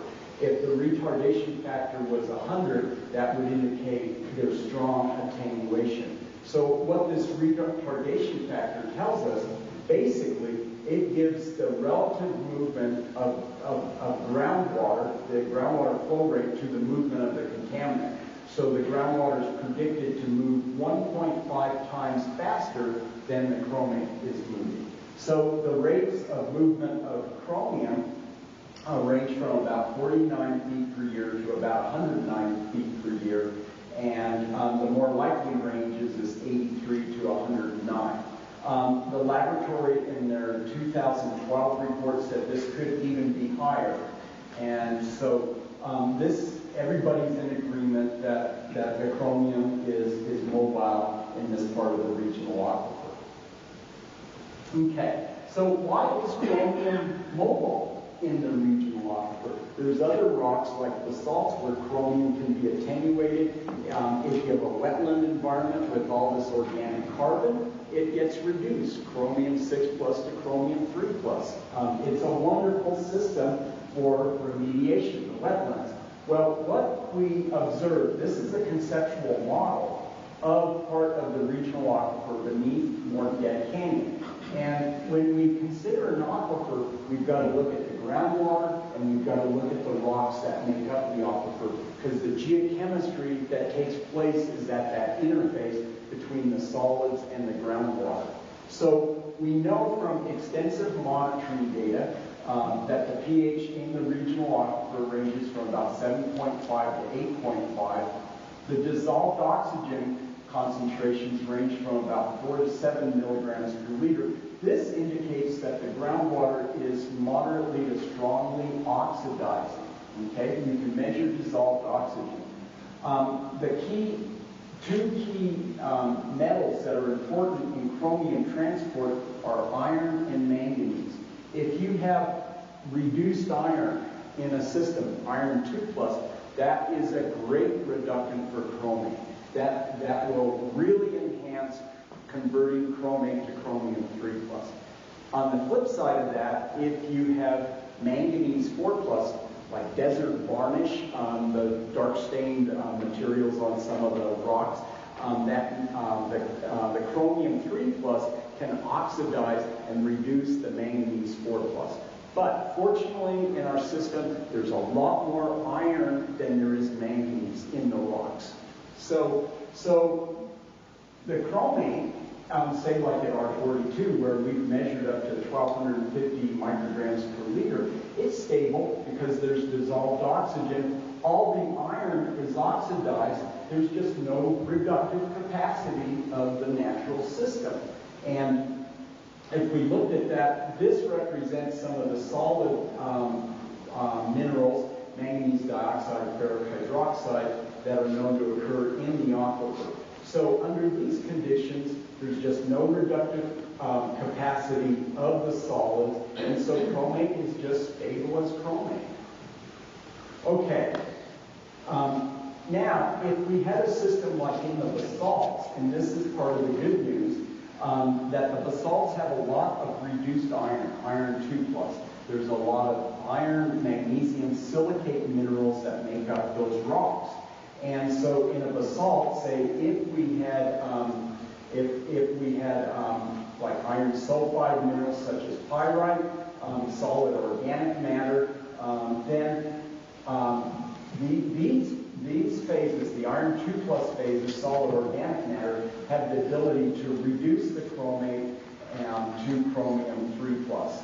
And so we have evidence, geochemical evidence, that part of this is occurring above the water table in the basalts. And in the wetland, the San Diego Canyon wetland, and I've studied this extensively, over 99.9% of the chromium in that wetland is stable as trivalent chromium.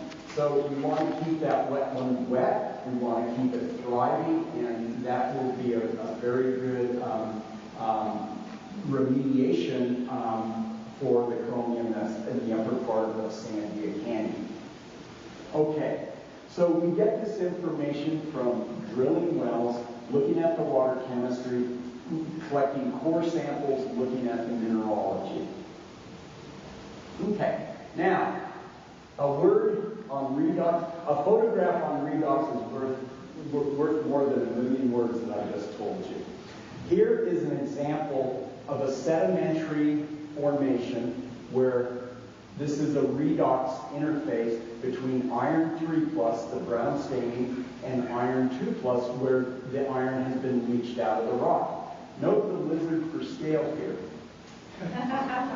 I didn't realize this till about after a year. When I took the photo, I go, oh, that was fortuitous. So, relating to chromium stability, iron is going to be key. If the iron is reduced iron, it can, iron 2+, it can reduce the chromium, and chromium 3+ will be stable. And if chromium 3+ precipitates from the groundwater, the equilibrium concentrations are on the order of about 3 micrograms per liter. So there's no issues with regulatory limits, and that's what I think for our background concentrations at the lab, it's probably controlled by the precipitation of a chromium hydroxide 3+ mineral.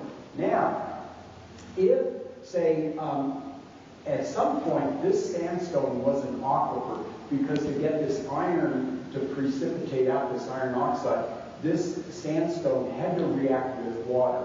Now, if all this iron gets oxidized to iron 3+, prior to any contamination of the chromate, there's not going to be a reductant because the iron's already oxidized. So it's not going to do anything for reducing chromate. So these oxidation reduction reactions, and there have been great discussions. I've watched the YouTube presentations that in the geologic record we have excellent examples of redox. And this photograph shows a boundary between iron 3+ and iron 2+. Okay. All right. Now let's look at some trends of chromium concentrations over time. As the chromium has entered the regional aquifer, and it could have entered the regional aquifer beneath Morgan Canyon from 1980 to 1982, as the chromium spends more time in the regional aquifer, like at R28, it can approach what is known as steady state conditions. There are variations where there's increases and decreases in the chromium concentration, but overall, the trend of this is flat. There's not really an increase in chromium concentrations over time. So this indicates probably at R28 that typically has 400 micrograms per liter chromium. That chromium has been there a long time and is kind of equilibrated with the rocks in the groundwater.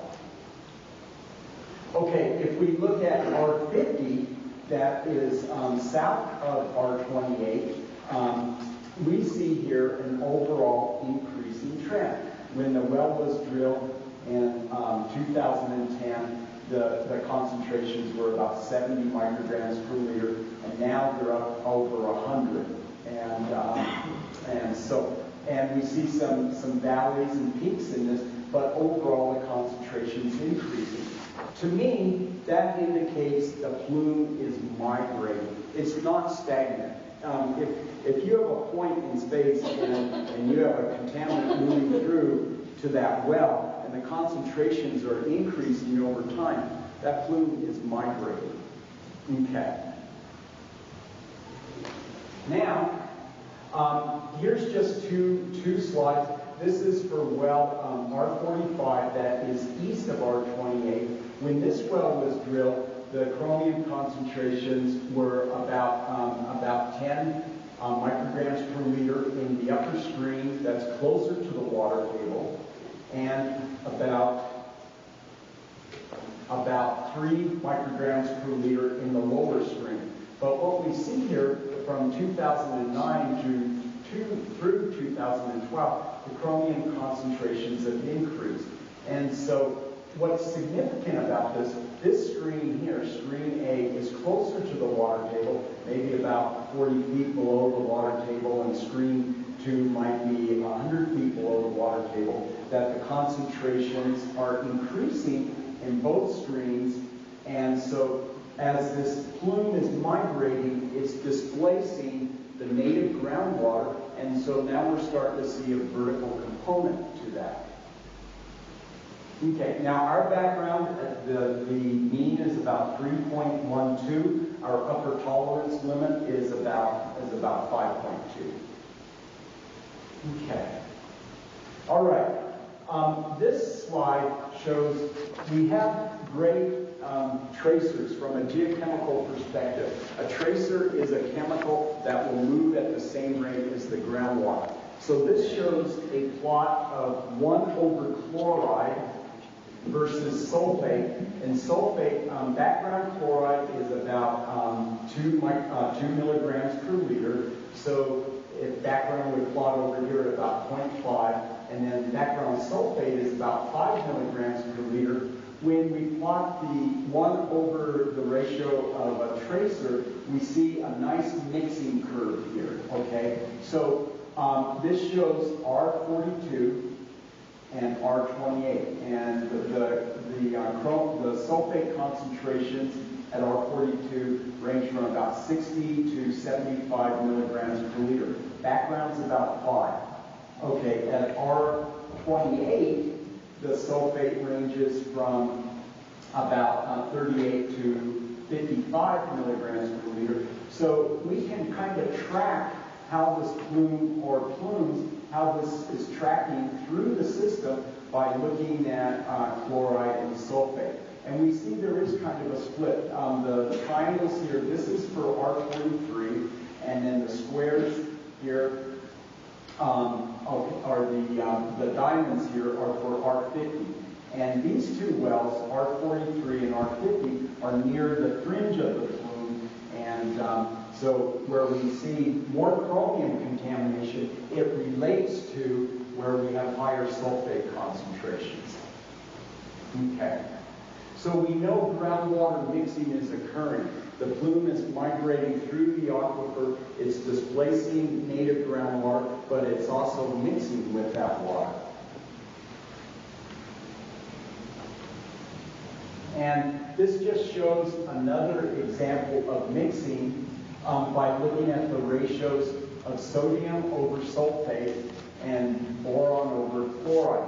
Now sodium, there can be increasing concentrations of sodium from industrial discharges, from road salt. Sulfate can be added as neutralized sulfuric acid. Boron is associated with sewage effluent, and the chloride can be associated with sewage effluent as well. So on this, up here, this represents our background regional aquifer.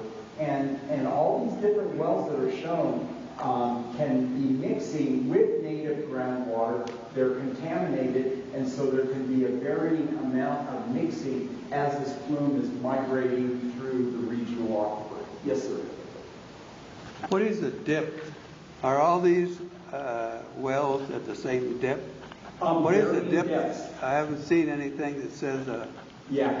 The wells in the regional aquifer are usually 950 to maybe 1,100 foot depth.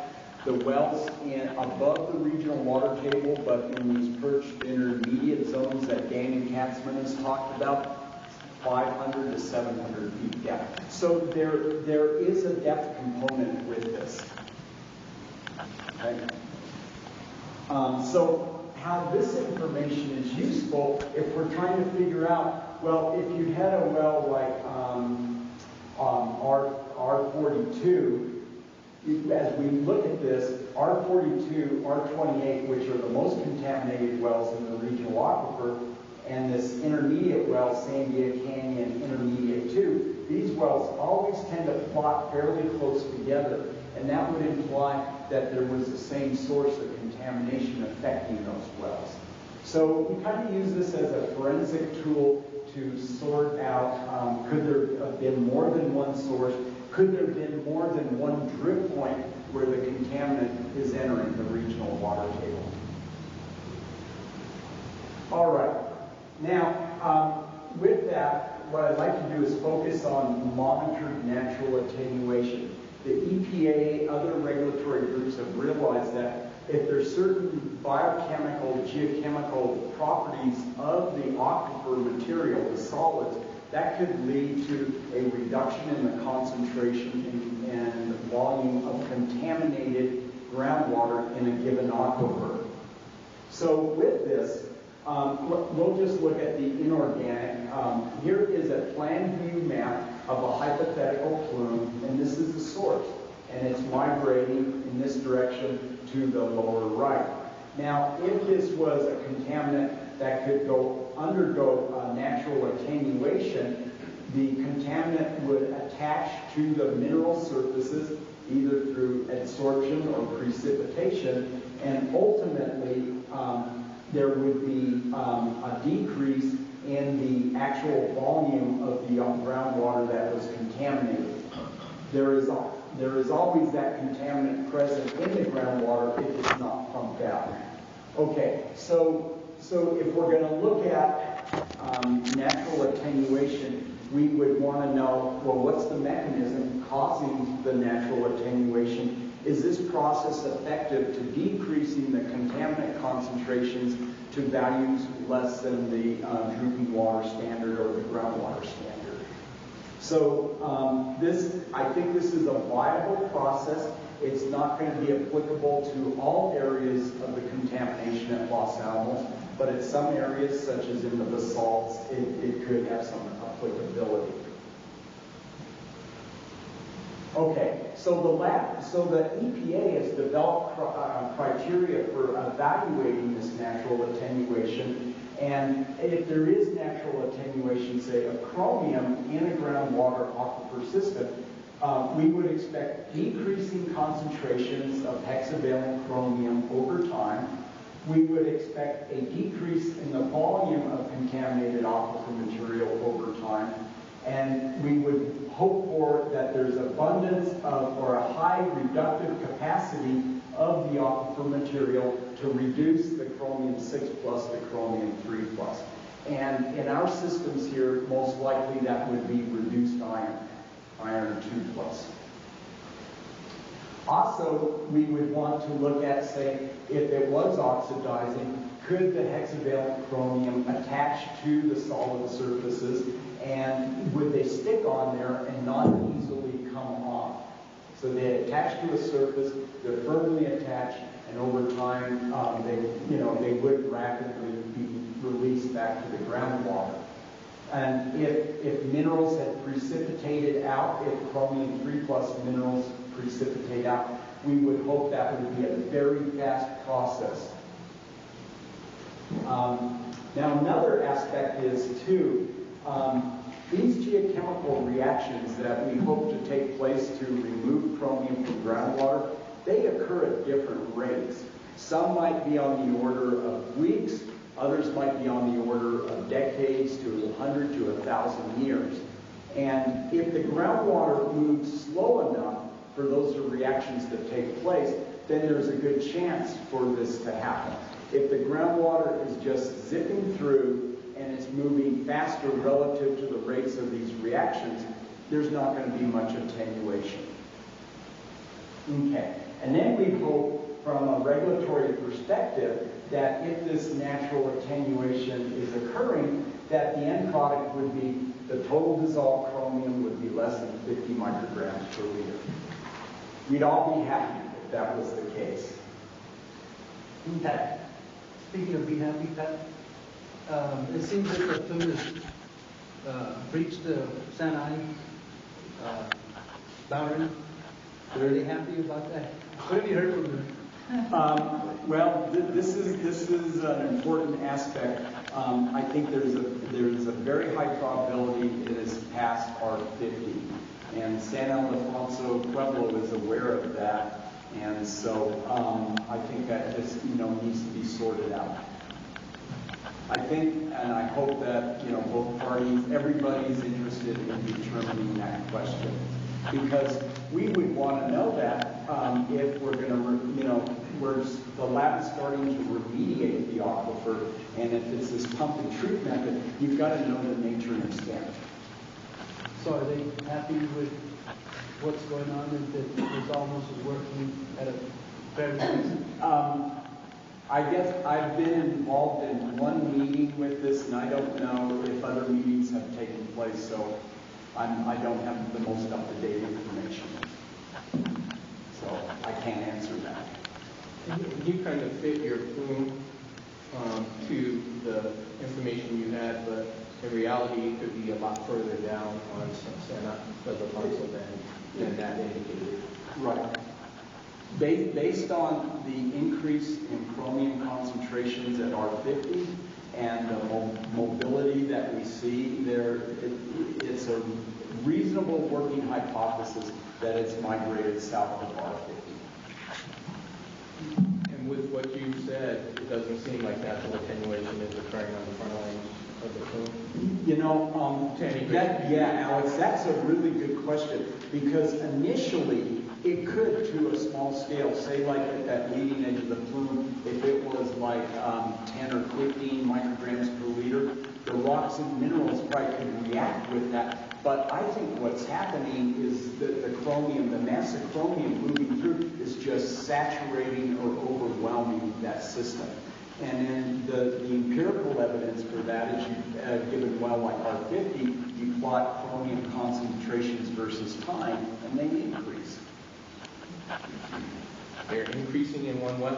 They're increasing at R50 and then R43. That's more, R43 is in the Sandia Canyon, so that's and then some of the other wells like R44 that we just looked at, it's increasing at that location. Some of the wells like R15 that are further up the canyon, it kind of appears like it's steady state. So,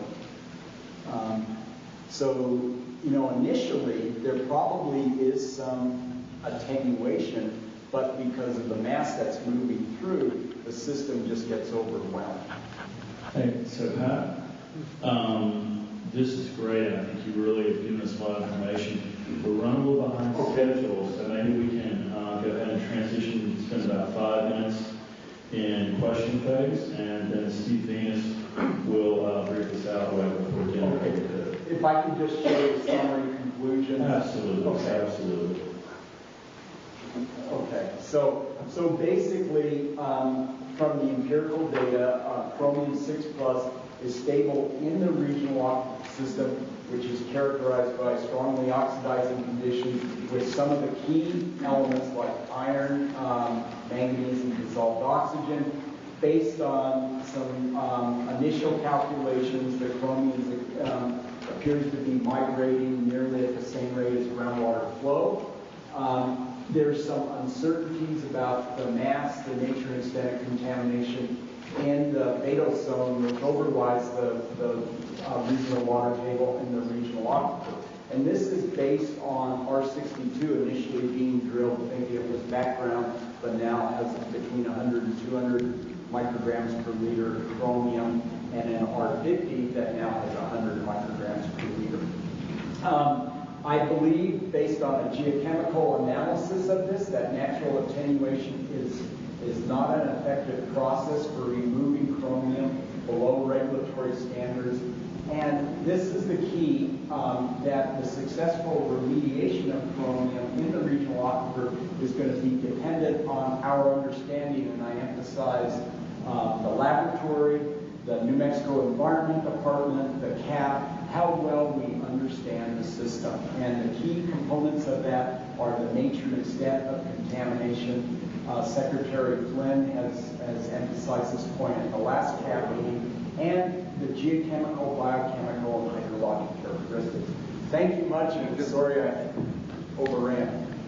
Ben, do you expect to drill more wells to try to, I guess, look at with the nature and extent of the contamination? That decision would have to be made, I think, by all parties, but I think there's a certain amount of uncertainty that warrants that as far as, determining where is it entering the regional system west of 42.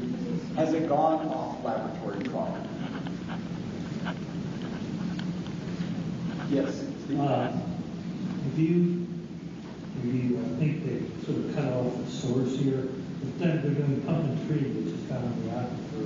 But is the material further up that should be alleviated as well to stop it from migrating down? That's a good question, Steve. There's a certain mass of contamination above the regional water table, and we know that by several of these perched intermediate wells. The original source is cut off. The cooling towers no longer discharge that. But the secondary source in the Beto zone, it appears from the available data now that it's kind of at steady state, based on 5 monitoring wells. It appears to be a steady state. Yes, Alex. Well, you seem to say that the boundaries of the plume have not been fully defined, so you really choose or select a treatment option until you do that? Because where are you going to place your recovery wells to pour water from the aquifer treated? Right, because of the extensive area and volume of contamination. It's a great place to start, at R42, R28, because those are the highest concentrations. But, at R50 now, that's at like 100 micrograms per liter. It seems like there would want to be placement of extraction wells, depending on, how far that plume is migrated south of R50 to pull that back. And so, because of, and then at R43 in Sandia Canyon, where the concentrations now are above the state standard, having extraction there. The thing is that with R42 and R28, they're designed as monitoring wells, not as extraction wells. So to have an extraction well, you would have to have a high capacity well that can pump at a given rate, so that when you pump, that radius of influence would extend out far enough to be effective in removing contamination from the aquifer. And you'd have that several wells. Several wells in probably, several different locations. Yes, Alex. The reduced iron, the iron 2, when a well is drilled down to the water table and a chromium measurement is taken, do you always take a measurement of the iron 2? Yes. Okay, that goes hand in hand, so you know what that small inhibition factor might be. Right. Iron geochemically is probably the key element that's controlling the chromium transport. Okay, and then on the steady state for the contamination at the Beto zone? It's out this door and to the left.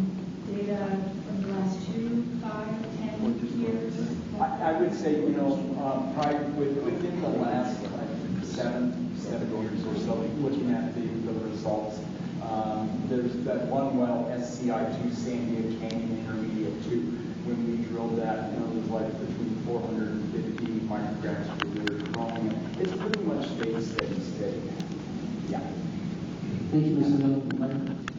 Can I ask one more question? This is really important that it's not paid, because southeast is right in the direction of our Bucking and Wellsville. Did you say that it's flowing at the same rate of groundwater, that the chromium is doing at the same rate of groundwater? Yes. So 73 to 160 feet, 64 feet per year? Yes. Use this for activity saturating the pump? Only if it doesn't get quacking on us. Thank you very much. I appreciate everybody's questions and Next up, we have Steve.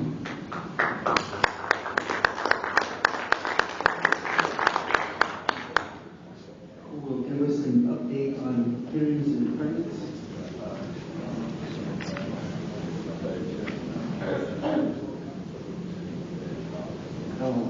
Okay. So this evening, is here on behalf of Dan Cox, Los Alamos National West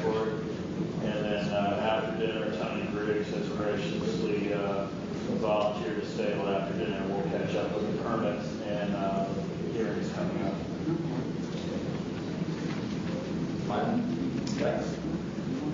Hello, everybody. My name is Steve Venus. I'm the project manager for Surface Water Canyon Investigations at the laboratory. I'm here representing Dan Cox, who couldn't make it today. He's busy doing contingency plans for potential stuff next week, so since his desk. I'm sure everybody's heard we had a little rain in Los Alamos last couple of weeks. And so I'm going to give you a little bit of an update on what we know as of now, and then try to answer any questions that you have. And so the amount of rain that we received really was unprecedented. We received over 7 inches of rain in a 4-day period. That was from September 13th through September 16th, where the intensity of the rain at times was over 1 inch per hour, which is very intense, as you might guess. And so we got half of our annual precipitation in 4 days. So it really came down. We had a lot of rain. You can see the picture on the right up here on the screen where it looks more like Washington State or New Zealand with waterfalls everywhere and lots and lots of flow in the canyon systems.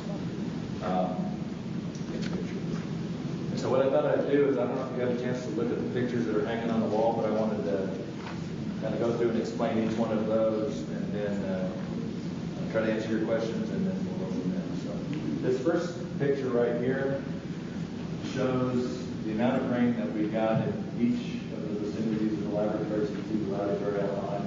The highest rainfall was really in this area where we received 6, 7, close to 8 inches of rain in a 4-day period, like I explained. If you're really interested in seeing where we got the intensity, you can see and look over here for the total inches and the intensity around the laboratory. This is a picture of a gauge station where we actually collect stormwater samples in the canyons. I believe this one is E060.1, which is in Lower Pueblo Canyon. Lower Pueblo Canyon is, if you're driving up the Los Alamos on the right-hand side, you can't quite see it from the road, but it's just right off the side of the road. We received, we're predicting right around 3,000 CFS of flow in Pueblo Canyon.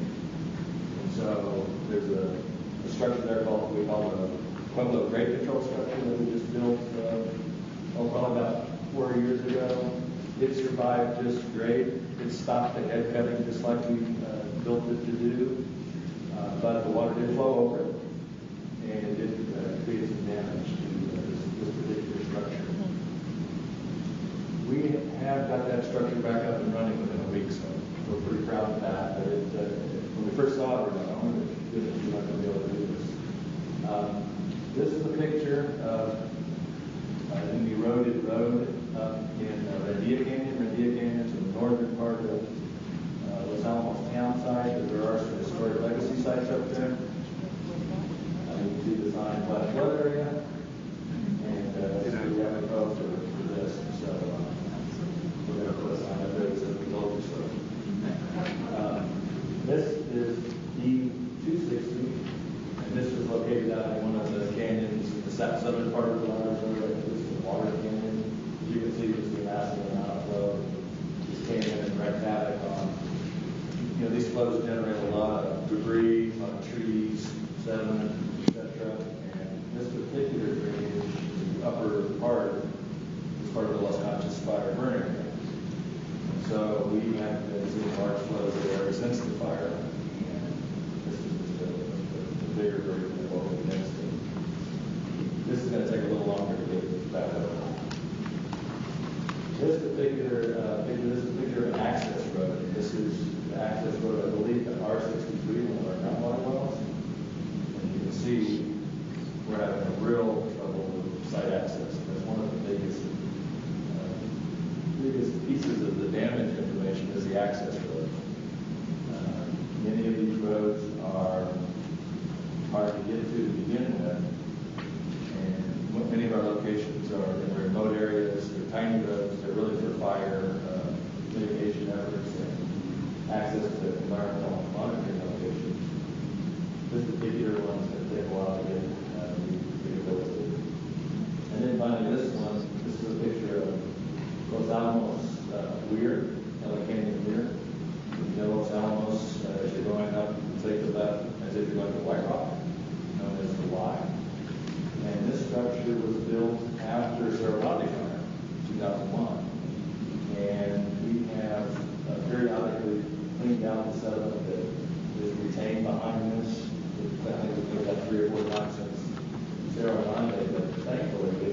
around 6,000 cubic yards of sediment this spring, which allowed a little more capacity. But this particular event, for the first time, actually topped the structure.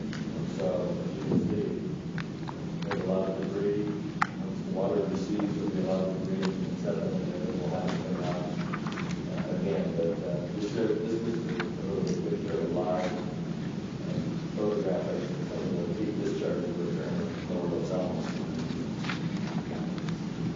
So one of the key points of storm damage is that structure, we built 3 or 4 what we call sediment retention structures. They're either grade control structures that keep floods from cutting upstream, or sediment traps, or grade control structures, and all of those perform marvelously and contain a lot of the sediment from leaving the land. So that's one of the positives. The damage to access road is about at 75%. So 75% of our access roads have been damaged in some fashion. We're still trying to get into some areas that we haven't been able to, even almost 2 weeks later. What the teams are doing is if they can't get in by vehicles, they're either hiking in or they're driving ATVs. And so we're trying our best to get to the sites to collect samples, do inspections, that kind of thing, but it is slow moving in some cases. Of the laboratory's 200 plus sampling locations, a number of those have been destroyed. Luckily, we're finding that the numbers aren't as high as we originally estimated, but things like debris hitting the sampler and knocking them over, or floods knocking them over, or floods routing around the samplers. Those kinds of things we're seeing a lot of. So although we did collect more samples than we have in probably 3 years, there was by no means 100% success in collecting samples at every location. Like I was just suggesting, the rerouting of the streams also impacted infrastructure. So when you're used to seeing flow stay in the channel and meander its way downstream, that's not the case in this particular flood, where in almost every canyon, the floods got out of channel. They meandered, created lots of sediment deposits out of channel, and in some cases impacted infrastructure. For those of you interested in the Buckman, the Buckman Diversion Project, Alex, you're interested in Buckman Diversion. I think a lot of people are, but couple of points on that. E1099, that's the gauge station that is on San Alfonso property, got completely covered with sediment. It's no longer useful right at this point. It's about 7 feet under sediment. But thankfully, we've had a contingency plan in place that we are implementing, and 2 gauge stations will take the place of the one that's on San Alfonso property, and those 2 are on laboratory property. And they're right below 2 of the structures I just talked about. One is in LA Canyon, that's at EO50.1, and the other is in Pueblo Canyon at EO60.1. And those stations are fully operational.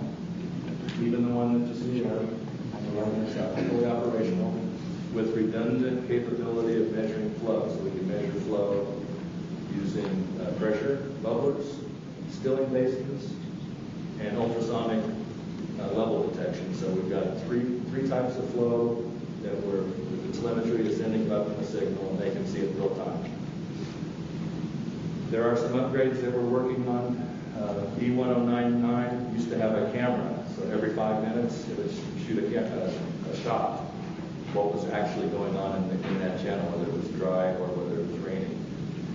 And there are plans in place to put cameras in both of these locations. So we've been working really closely with Buckman on that, and they've been working with us, and I think we've got a good plan in place to get them back up to where they'd like to be. So the big message has to do with still assessing, fixing things as we find them, but it's going to take a little bit of time due to the full nature of that flood. Any questions about the flood before I go on? Is there any thought of replacing 199? Is that what you're talking about? Yeah. The one down at the bottom. Is that gonna be replaced possibly? I'm not sure about that. I don't think so, but I'm not 100% sure of that. I think Buckman's committed to moving it upstream. They've got a comfort level that those two are working, but I don't know if that decision's been 100% made. Some of the reasons have to do with because it's on Pueblo land? That's part of it, on Pueblo land. Plus, what's really happened there is that the impacts of Most Conscious Fire go above Santa Clara. And we've been getting so many floods out of Washington Canyon, which is not a laboratory canyon, but it's above Santa Clara, that we're getting too many false readings at that station. And every time it rains almost, we're getting covered with ash now. And that's been a big problem this summer, ever since Los Conchas, that the maintenance effort has been huge. Sir? Did any of the wells we just heard about monitoring the chromium plume, or were any of those impacted by the? I don't think any of the chromium project was impacted, other than I think they had a delay in some site access for a while, but I think they're fully operational, from what I understand. Quick question, post-assessment, the BMPs, are they going to be identified under FEMA guidelines or under stormwater management? That's a good question. I'm not sure the answer to that is. I know that they're requesting some FEMA support. I don't know if they're going to get it or not. I haven't heard the outcome of that. I know that the damages were so far assessed in the millions, so I don't know. So there's no future plans for monitoring or anything? I don't believe so. I don't know the 100% answer to that, but I think Buckman's happy with us moving back. It's a more reliable, less maintenance intensive location. So if we can make those two locations like the one they had before, like that, give them some flexibility on operations. Next slide. And then just a brief update on the 3706 campaign status. We have remained ahead of schedule. We've sent a total of 179 shipments as of 9/23, and I was just told that it will be up to 190 as of tomorrow. And we shipped over 2,500 cubic meters as of 9/22, but that's going to go up to, I believe, 2,600, which will put us ahead of schedule for the FY. Next slide. So for the quarterly breakout, we met our goals every quarter and remained ahead of schedule. And so the last quarter, 9/30, put us at 2,600 cumulative cubic meters. So that's a real news story for getting the waste out of If I'm reading this correct, we had planned for 1,800 in FY13 and only did 17.1. Go back to So that's 17 instead of 9/22. So we still have another week to make up the difference. And right now, Scott Miller, my shipping guy, he feels we're going to exceed that to about 2740 is what we think at the end of the year is going to be. We're shipping both to our facility, and we're also shipping to the Andrews facility this last week. So we have an end of the year push. And I'm confident that the True Waste program will be excited. We will meet and exceed our 2600 goal for the year. Is that fiscal yearly or is that calendar year? Fiscal. So we have. Which would be 1 October. Yeah, October 1 is when we switch over to the new fiscal year. Which is not going to leave very much for the 14th to do, right? 1106, but with waste management, what you find are the cats and dogs at the end of those campaigns, and those tend to be the hardest to get rid of. So, 500 drums of the same type of material, they all go out. When you have 1 or 2 of individual unique drums, those get to be real challenging. That's almost every waste campaign you get into. Thank you.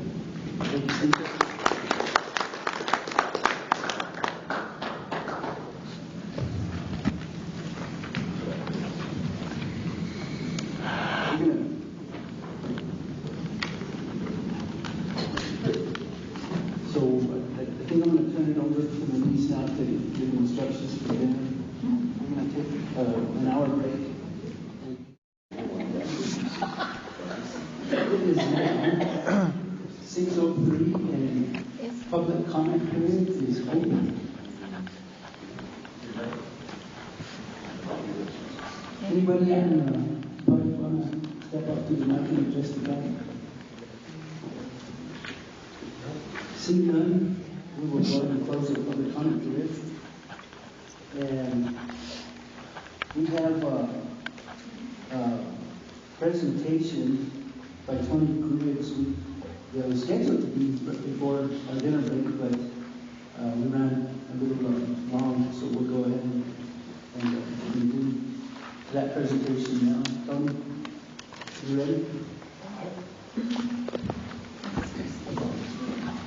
As Tony gets wired, Tony's been with the Environmental Compliance Group, the Marine Group, Los Alamos for several years. I've had the pleasure of working with him, and he's going to give us a brief update on current permit changes that are ongoing in Los Alamos.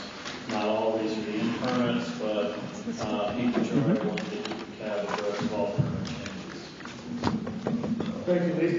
So, my name is Tony Griggs. I'm the group leader of one of the laboratories in environmental protection for this compliance program. We cover a lot of ground. You're not going to get Mark Haggenstad today. He had a family commitment that came up, so he asked me to give his portion of the talk as well. And I'll do my best to answer the questions on that one, too. Next slide, please. So Lee saw this and asked me to spend a little more time on it than I had originally planned. The real message here in terms of the laboratory is we are a highly regulated facility. We do a lot of complex industrial work, a lot of activities, we have a lot of facilities. And we are regulated by a number of federal agencies and state agencies. We have a wide variety of permits. We're only going to talk about a couple of those tonight that are currently in play. And I believe that Pete's vision for this is for us to become more of a regular feature at some of these meetings. I don't know what that frequency will look like. Maybe it's dictated by activity, permitting activity or something. But today we're going to talk about, or this evening at this point, a couple of groundwater discharge permits, NPDES permit, and the hazardous waste facility permit. I used to manage all the hazardous waste programs at the laboratory. We reorged about a year or so ago, and somebody else is doing that right now. Currently, I've got the groundwater plans, the NPDES permits, the dredge and fill, the Title V air operating permits, and the construction air permits. So this is pretty busy, so I would just look at it. If you have any questions, just interrupt me. I'm happy to take them on. But I'd like to get to where we are right now in the permit. Oh, yeah, a lot of jargon. I'm sorry about that. NPDES is National Pollutant Discharge Elimination System. It's one of several programs under the Clean Water Act. When we talk about NPDES or Clean Water Act permits, the NPDES permit we're going to talk about will be industrial alcohol. I'll talk about that in a minute. You also hear about stormwater permits, and at some point we may talk about those in a later session. They are also NPDES. You'll find jargon is a problem, and I use it a lot, so go ahead and interrupt me. Next slide, please. So, just very briefly, what Pete asked us to do is to give you an idea of what's in play right now and what's coming, what your role, both as CAB members and as the public, might be in this whole process. So, the first one I'll talk about there are the groundwater discharge permits. Those permits are administered and issued by the state of New Mexico, the New Mexico Environment Department. The most important one that we have in play right now is RLW, the Radioactive Liquid Waste Treatment Plant. So that permit went public. I'll check my notes here so I get these dates right for you. So NNMCAB issued a draft permit on September 13th of this year, so just about a week ago. And that public comment period is 90 days.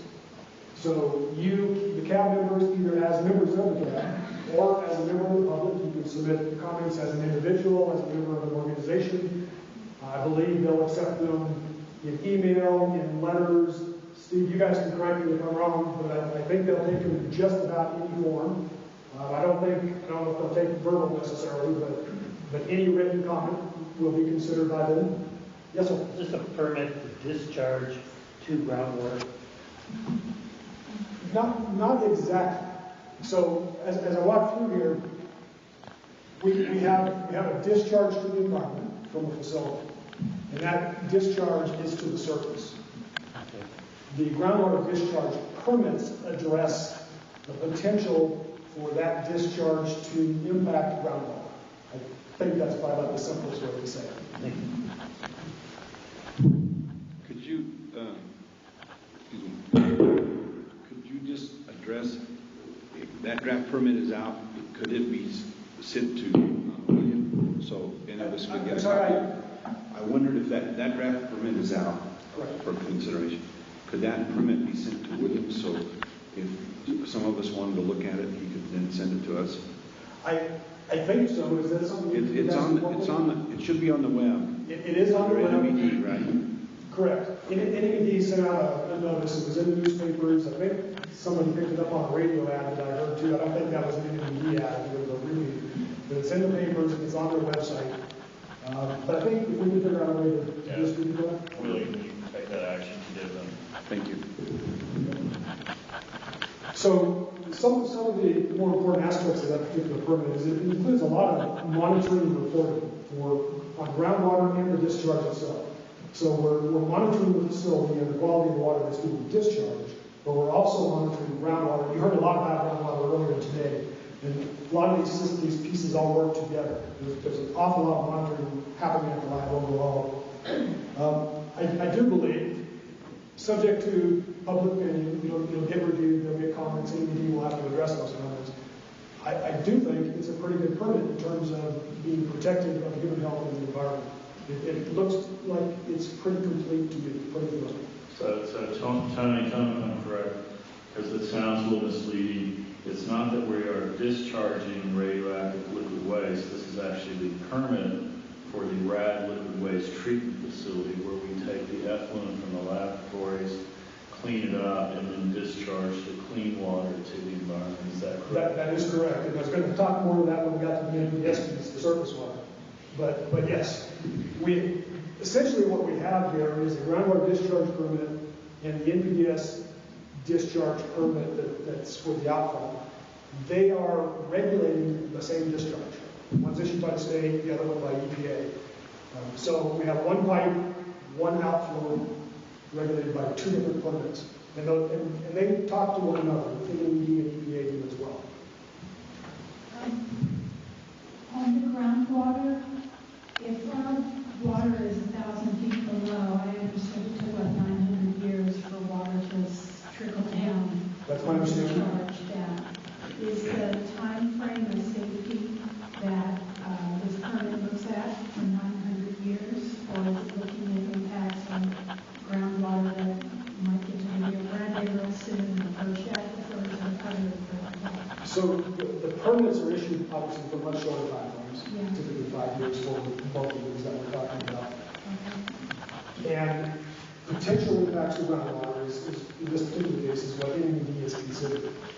And they're looking at the same science that we're looking at. A lot of stuff is very Pat, for instance. Pat was on that side, and he's on this side of the same issue. So in terms of whether or not this permit is adequately protected 1,000 years out, I'm not sure I can speak to that, to be perfectly frank. What I do believe is that because of the quality of the effluent, the limited quantities that are being discharged, the geology and the science that we heard some about tonight, that it is protected. I guess what I was trying to ask, is there a standard time frame of effects for these permits? And what is it for?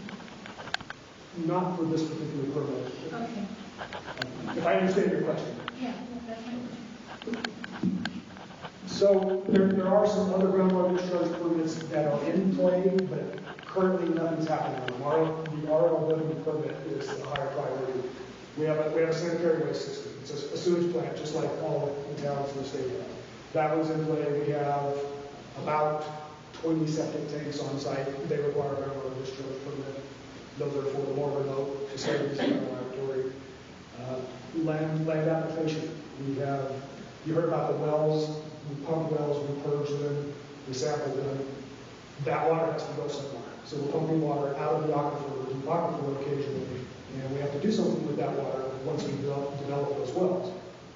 Oftentimes that means land application. So water is sampled, it's characterized, and NNMCAB has provided standards and guidance that we have to meet. And assuming that all of that lines up, then we can land apply it. So at that point, we're basically watering the fields.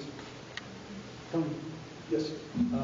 As I understand it, and you correct me if I'm wrong, that we're pumping chromium out of the groundwater, treating it, and then applying it to the land. Yes, that would potentially will happen. Does that require permitting? Yes. It does. I won't go through some of the potential exceptions, but generally speaking, any discharge to the environment requires some type of permit, and oftentimes more than one type of permit. Typically, anytime you retrieve groundwater in any form or fashion, you have to work with the state engineer. That's a different kind of approach because then you're acquiring groundwater and you have to have water rights. I think most of us realize that in the West, water rights are a very serious issue. Absolutely. So before I go on to the NPDES permit, and you'll see that there's some overlap here, do you guys have any questions on groundwater discharge? We're in 90-day public comments, so that puts us somewhere in the middle of December, I think, something like that. So I would urge you to comment if you are so inclined, and I'm pretty certain that any of you will consider those comments. So, surface water, the NPDES permit. This is where we'll talk a little bit about Lee's concern about what is it that we're discharging. So the laboratory has operated under an NPDES permit of some type or another since, I believe, about 1978 is when we got our first permit. And those permits have been renewed, they're issued for 5 years, and they've been renewed every time since then. Back in whenever they started in the 70s, 80s, there were about 150 outfalls. So an outfall is a discharge from some operation. And they're not always onerous, but it's water coming out of the pipes. We initiated an outfall reduction program back in the 90s. We've been highly successful. DOE was very supportive of that, EPA and later NNMCAB when they were involved. So we're down to 11 outfalls now. So 11 pipes. And of those 11, only 7, my number right here, only 7 of those are actually discharging.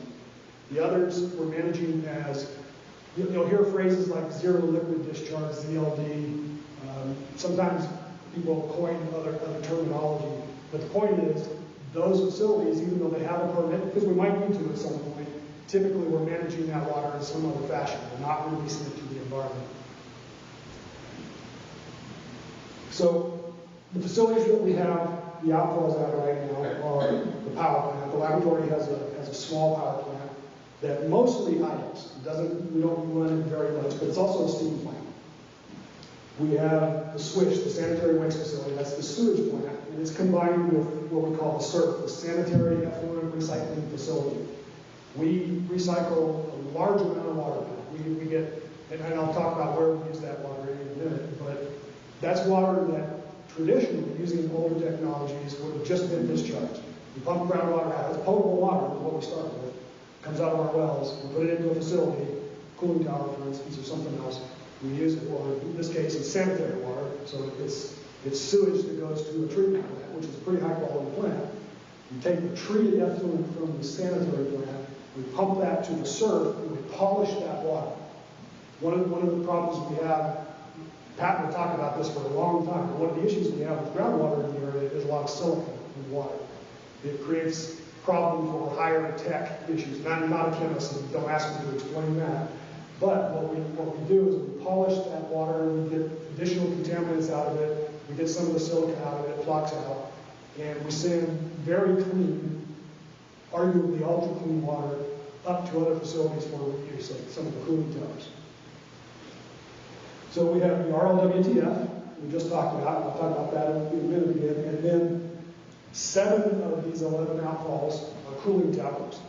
There's nothing special about those cooling towers other than the operations that they serve. They're not any different from the cooling towers you'll see around town here or down in Santa Fe or Albuquerque, serving industrial facilities. They're designed to do exactly what they're called. They cool water, they usually chill, they're usually non-contact. So you'll have a computing facility, for instance, where they generate a lot of heat. They'll have cooling coils that go through this. You'll have a cooling tower where the water runs down through it. The whole idea is evaporative cooling. So we're reusing that surf water, the water that we polish from the sanitary plant, in our cooling towers. We hope to be able to do that, broaden that activity over the next several years, also subject to funding and engineering challenges, of course. We have to have an infrastructure to redistribute water and those sorts of things. So the RLW, the radioactive liquid waste treatment plant, it worries a lot of people, and people should be concerned. We have a plant that receives radioactive liquid effluent, and it's treated.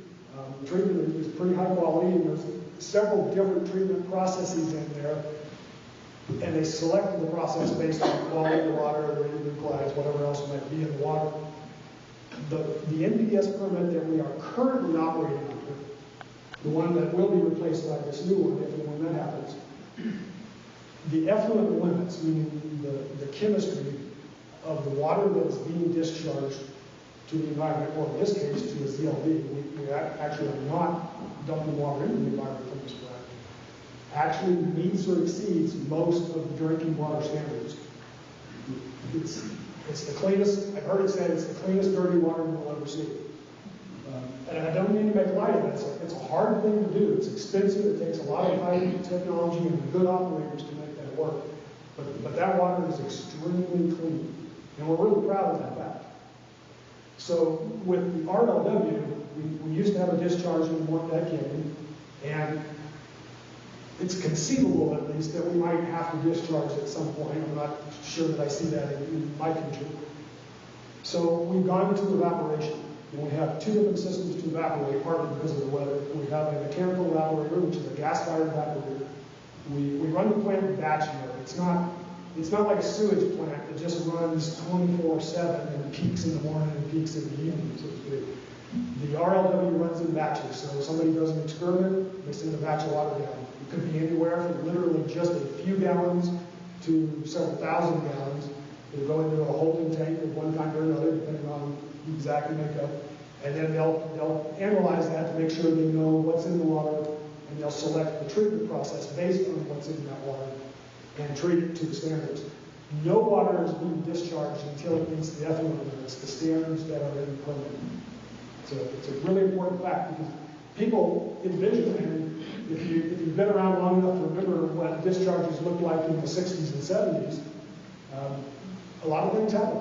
People dumped a lot of stuff, and they could do it legally. So NMED has to certify. The NPDES permit is a federal permit. It's issued by the EPA. NMED has to certify that permit before it can be finalized. So EPA extended NMED's, they were on a schedule just like everybody else. NMED asked for an extension, and it was granted by EPA. NMED submitted their certification on the draft NPDES permit on Friday the 18th, Thursday the 18th. So EPA is in the process of reviewing that. Now that certification is conditional, so NMED didn't just say, all right, permit looks good. They applied what they believe are appropriate and protective standards, and they and EPA will work that out. EPA will review those, they'll incorporate them directly into the permit. They, I guess, potentially might decline it, and there will be a discussion or debate on what that means. But in the end, we anticipate that we'll probably see a permit around the end of October, early November, something like that. That's just a guess, an educated guess on when we might see that permit. And then presumably, that'll take effect about a month later. They publish it with an effective date. So before I leave NPDES, are there any questions? What is that permit going to allow you to do? The NPDES permit? Right. The NPDES permit will authorize us, for lack of a better term, to discharge water that meets the effluent limit. So whatever the standards are in that permit, we have to demonstrate. There's a lot of monitoring. So every single outfall, every discharge is sampled and analyzed, and then the results of that analysis are compared to the effluent limits, the limits in the permit. If the limits are met, then we can discharge. If not, then we have to do something else.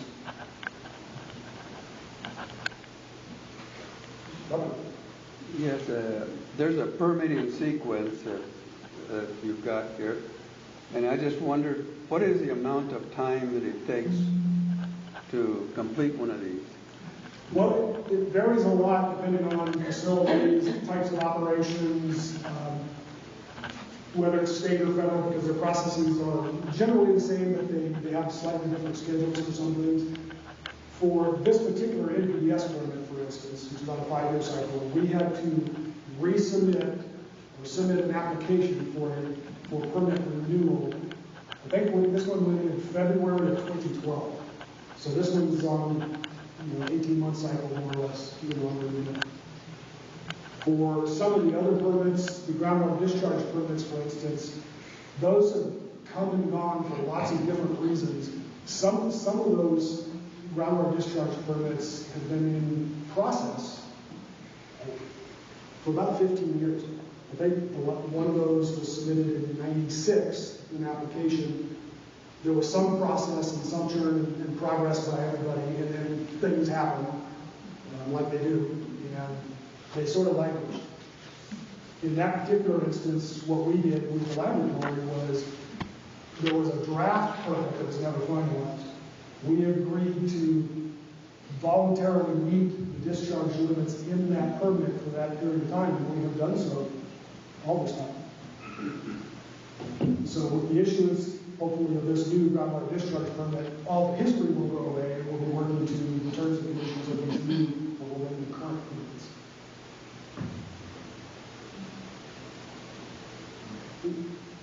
So can we get to the next? Oh, we're okay. So this is the part of talking Mark Agner said was going to do. So the hazardous waste facility permit. I'm sorry, I have a question. Yes, sir. Wasn't quite clear as to, you said we'll do something, but what is that something? Is there any contingency on a permit issue? For the moment, what happens is that the current permits are administratively extended. The NPDES permit, for instance, by EPA, and it'll stay in effect until they either issue a new permit or they decline it, in which case we have to find something else to do. And we try to put those plans in place. Sometimes it's not so easy. But you always want to look forward to this is how we do business today, what's happening relative in the future, and what's happening longer term. What we're seeing, of course, is we have water issues in the state of New Mexico. We don't have a lot of water, first off. We want to make sure we're protective of the quality of that water.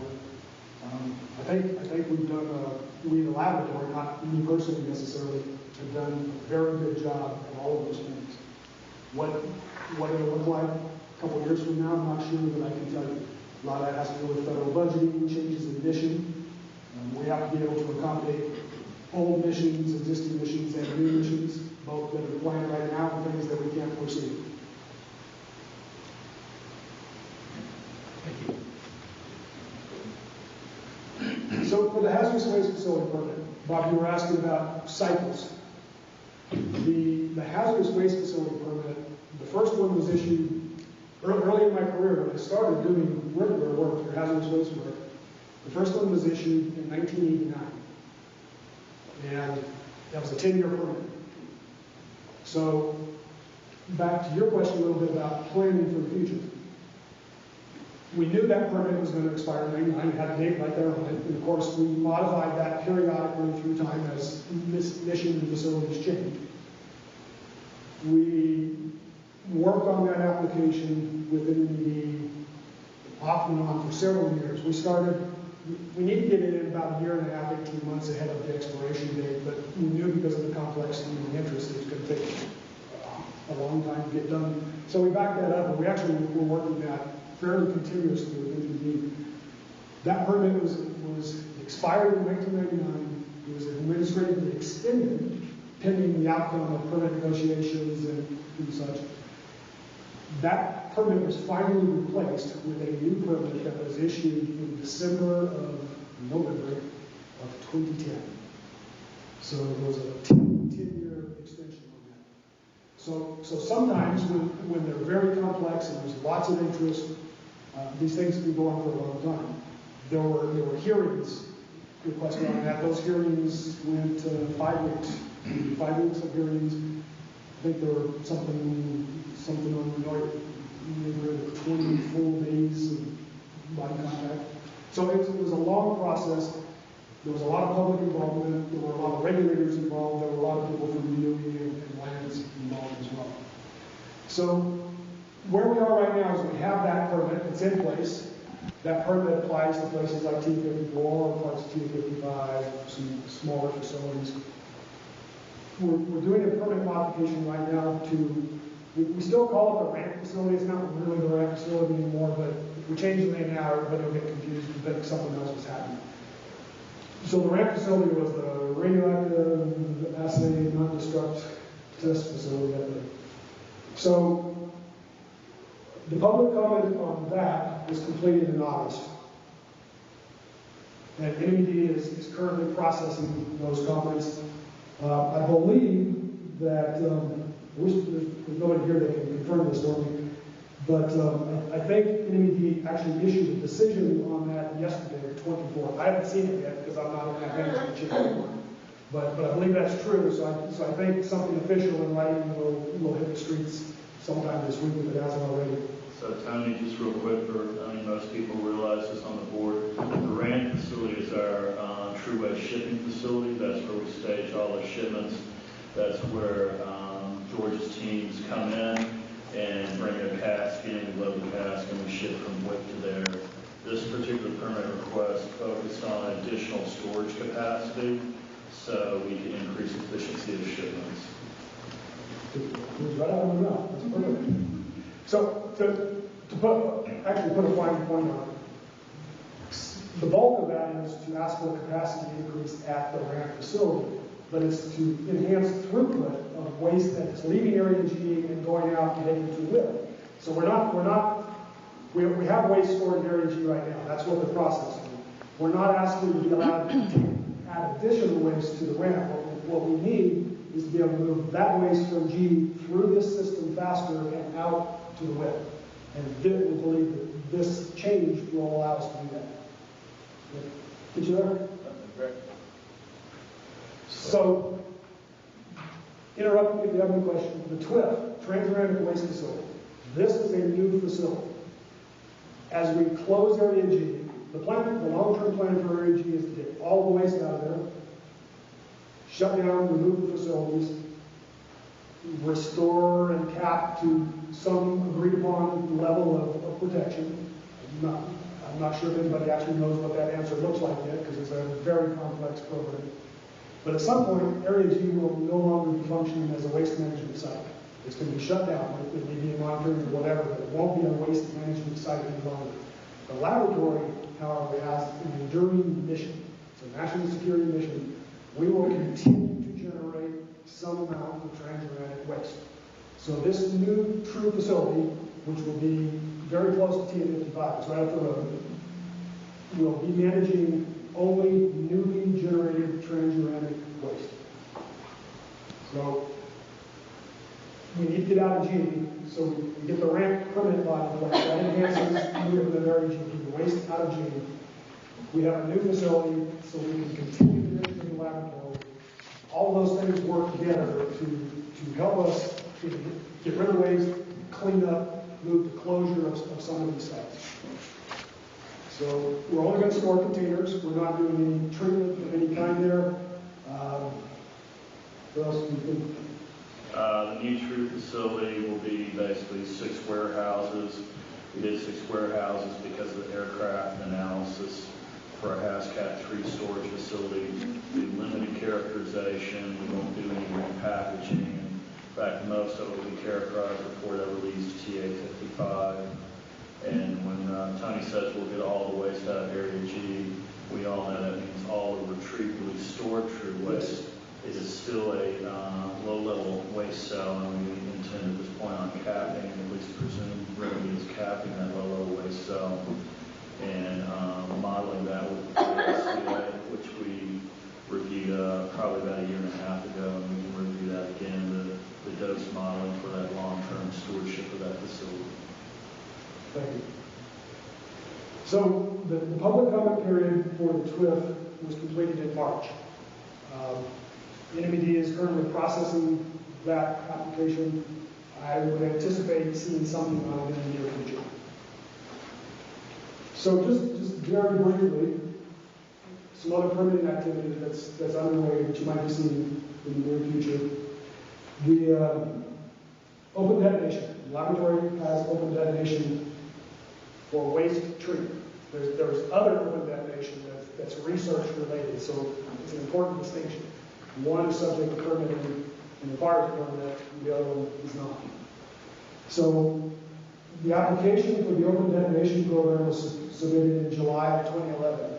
At the moment, it's sitting there because all of these other things have been prioritized by agreement amongst us, NMED, and lands. But at some point, there'll be some activity on that. The open burn, we also do burn. We have a single burn unit at the laboratory for burning high explosive contaminated waste. It's a relatively small unit with a good gas burner on it. That revised application is going to be submitted by the end of this month. So when's that? A couple days? When that submittal goes into the NMED, we'll have 7 days to do a public notice. So normally, I guess October 7th will be a public notice of the submittal to NNMCAB, and that will begin the public comment period. And that will be a 60-day comment period. So again, each of you, as CAB members or as members of the public, have the opportunity to comment, and NNMCAB will respond to those comments. Yes, sir. Tony, is that going to be an air quality permit? No. For these particular permits, the potential air quality issues are being managed by NMED under the hazardous waste permit.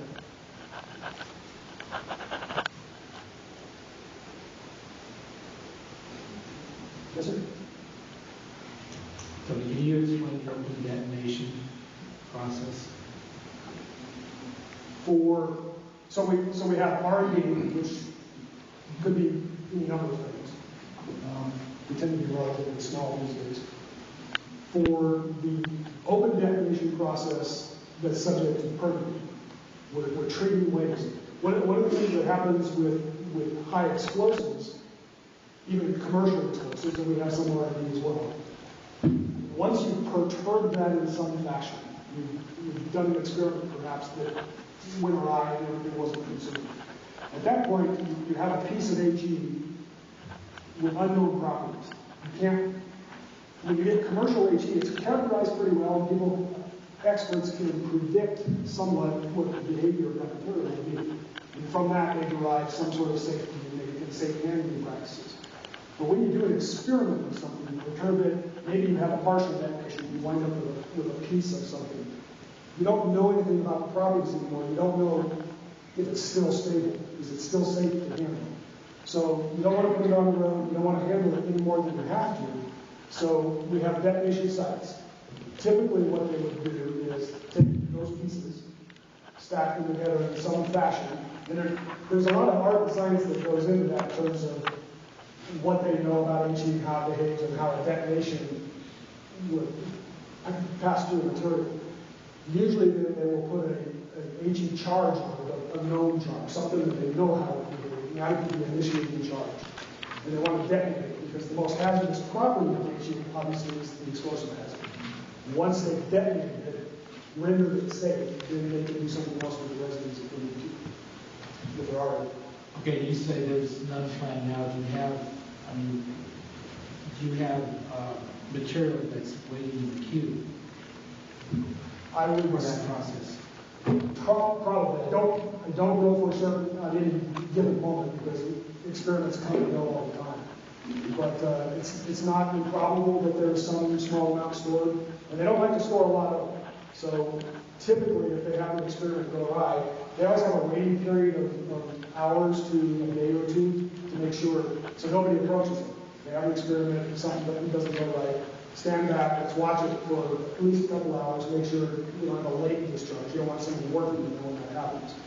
Typically, they would try to assemble those kinds of things fairly quickly. In other cases, if we have a waste HE, for instance, it might be a commercial HE that we don't want to put on the road in our inventory, we might detonate that as well. We don't feel like we can safely transport it or treat it in some other fashion. And on-site treatment of HE really is limited to open burn or open detonation. And that's safe. I'm sorry? And that is safe. It's the safest approach we can use. Safety is a relative term. Whenever you deal with energetic materials, you want to be as safe as you can be. This mimics the DOD process for unexploded ordnance, because you don't know if a portion of it is unexploded, you don't know its current condition. So the safest resolution is to detonate it in place when you're harmless versus trying to transport it to another location, jeopardizing people on the road, the public, those types of things. So while it seems a little new and novel to a lot of us, it's something I've dealt with on several occasions. We have some areas of Los Alamos that have some more military exercises. We're trying to turn that land over to the county. We're going through, we're doing UXO surveys on that, unexploded ordnance surveys, and we have the Corps of Engineers come in. They'll parallel that same process. If they find unexploded ordnance, they will try and detonate it in place to render it inert. Thank you. Any other questions? Done. We appreciate it. Thank you all for your time. Thanks for staying out.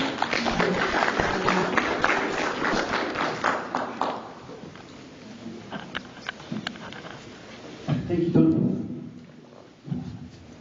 Great presentation.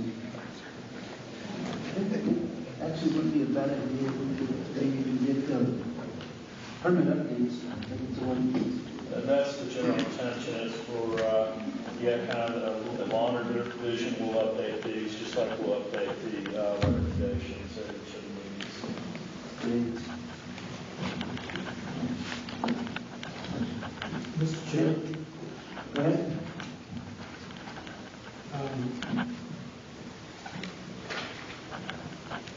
We have really,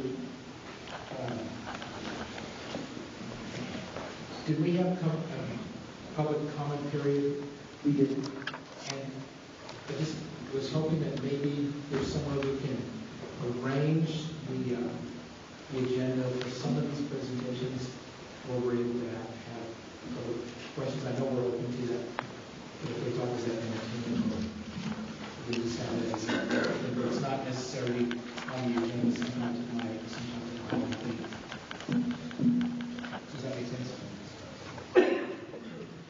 Yeah, when we get together for exec on October 9th, yeah, to bring that up. Okay. That's good. And for the most part, I like to, even though it's not public comment, we ask the public if they care to comment on any of these issues. So, we got a couple of things left. We got an update by me, and then I wanna, I guess, vote on these work plans and get these things moving.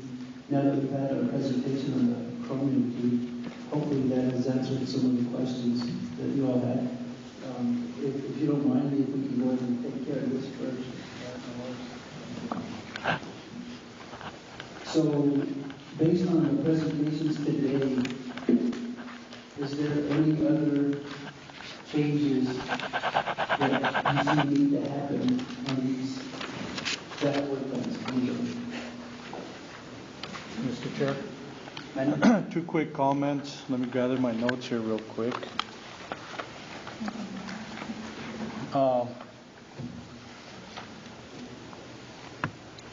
On the mission statement for the waste management, I think striking the whole sentence, the existing and proposed, along with the SOAS to provide recommendations, advice, suggestions, and opinions to the U.S. Department of Energy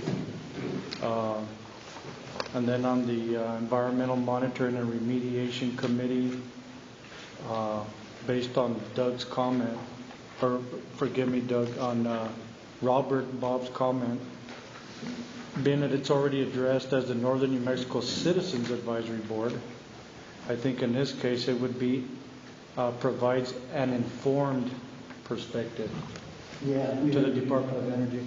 So that part we had to read upon. okay. But in terms of waste management, I think the only part we're going to strike is line 3, so as. Okay. Mr. Chair, forgive me for, it seems to be very wordy and almost as a run-on sentence. So I think if we were to clean up some of the like advice, suggestion, and opinions, I think that would take care of the mission statement. Well, I think that's the meat of it. Well, to me it's almost redundant, but I don't know. Let's go from the board.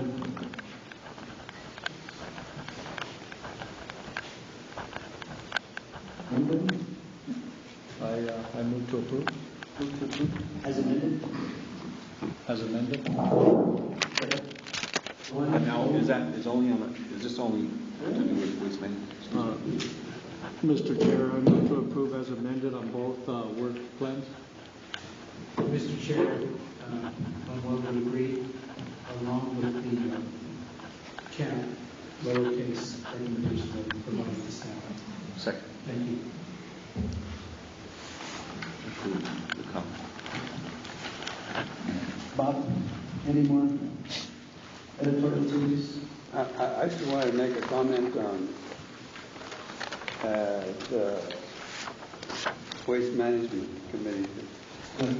D is monitor path forward for 33 sheds of high-level waste. And are we ready to commit that the 33 shafts are high-level waste? I would love if we were to put that on the front burner. I would like that a lot.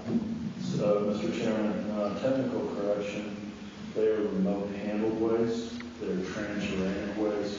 High-level waste is a separate categorization that we reviewed probably about a month ago in our definitions of radioactive waste. So for technical clarification, I would recommend that you note it as remote handled transuranic waste. That makes sense. I think George would tell us high-level waste would never go to the facility. That's very true. Very, very true. Thank you for catching that. Will, did you get all that? Okay. All right. So I have a motion to approve both work plans as amended in incorporating Gerard's. And I have a second by Doug actually seconded a while ago. Okay. Any more discussion on these work plans? All in favor of approving these work plans as amended, signify by saying aye. Aye. All opposed? Good. We have some work plans for 2014. That's what people business for another year.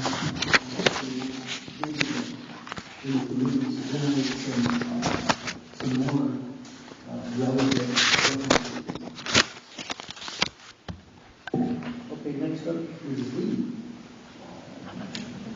Thank you, Mr. Chairman. The good thing is we approach the 7 o'clock hour is most of my checklist is taken care of earlier this evening. We talked about floods, and the flooding of Los Angeles, get a brief on that. Budget and budget uncertainty. I think I've given you kind of as much background as I could. It is what it is. Watch the news and see how our congressional folks work that out in the next couple of days. Keep your fingers crossed. You've got a status on the 3706 True Waste Program. My folks are telling me we're going to come out a little bit over 100 cubic meters, about 140 cubic meters over the target. So good news there. I did have one bit of, I think, good news. It's kind of an administrative issue. is, you've met a gentleman a couple times come to me, he's not here tonight, Paul Torres. He's one of our student interns.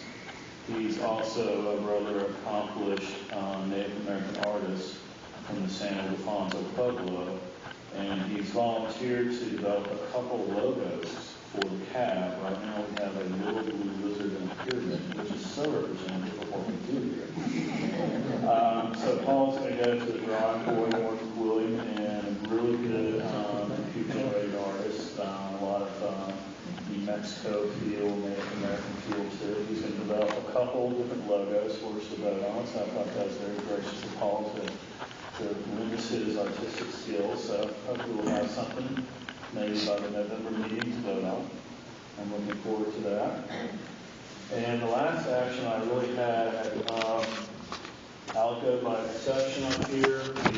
We set all of our recommendations, except for the last two.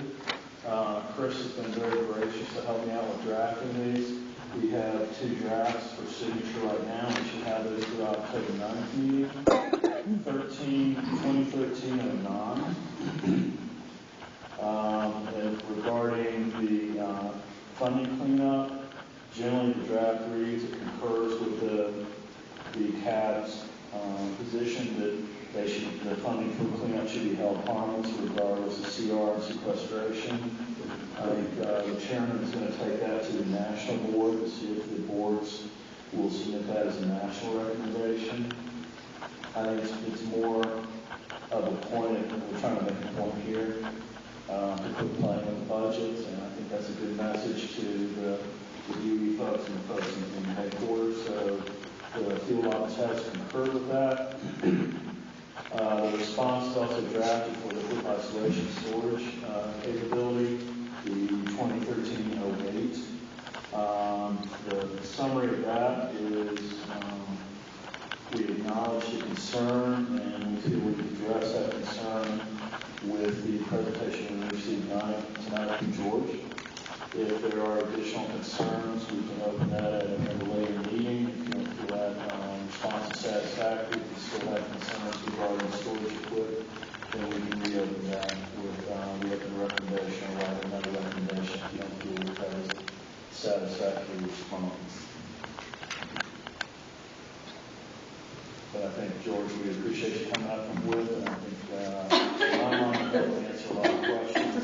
We look forward to visiting your facility again in a couple of weeks. The last item, if I could, Mr. Virial had brought up an issue of the last couple of meetings that I went and did a doctoral thesis on by the time I found the paperwork. But in this meeting, I'll turn a couple of documents over to him, and the fate of the lamprey reactor. There's three things happen in the lamprey reactor. We know that the vessel itself is in the 33 shafts, so the empty reactor with residual sodium is in the 33 shafts as part of that environmental assessment we're going to do on the fate of the 33 shafts. So that's the shell. We did verify that the bunker that you mentioned outside of CMR, that bunker is there. There are pencil tanks in that bunker. What is the pencil tanks in that bunker contain the sodium coolant for that reactor.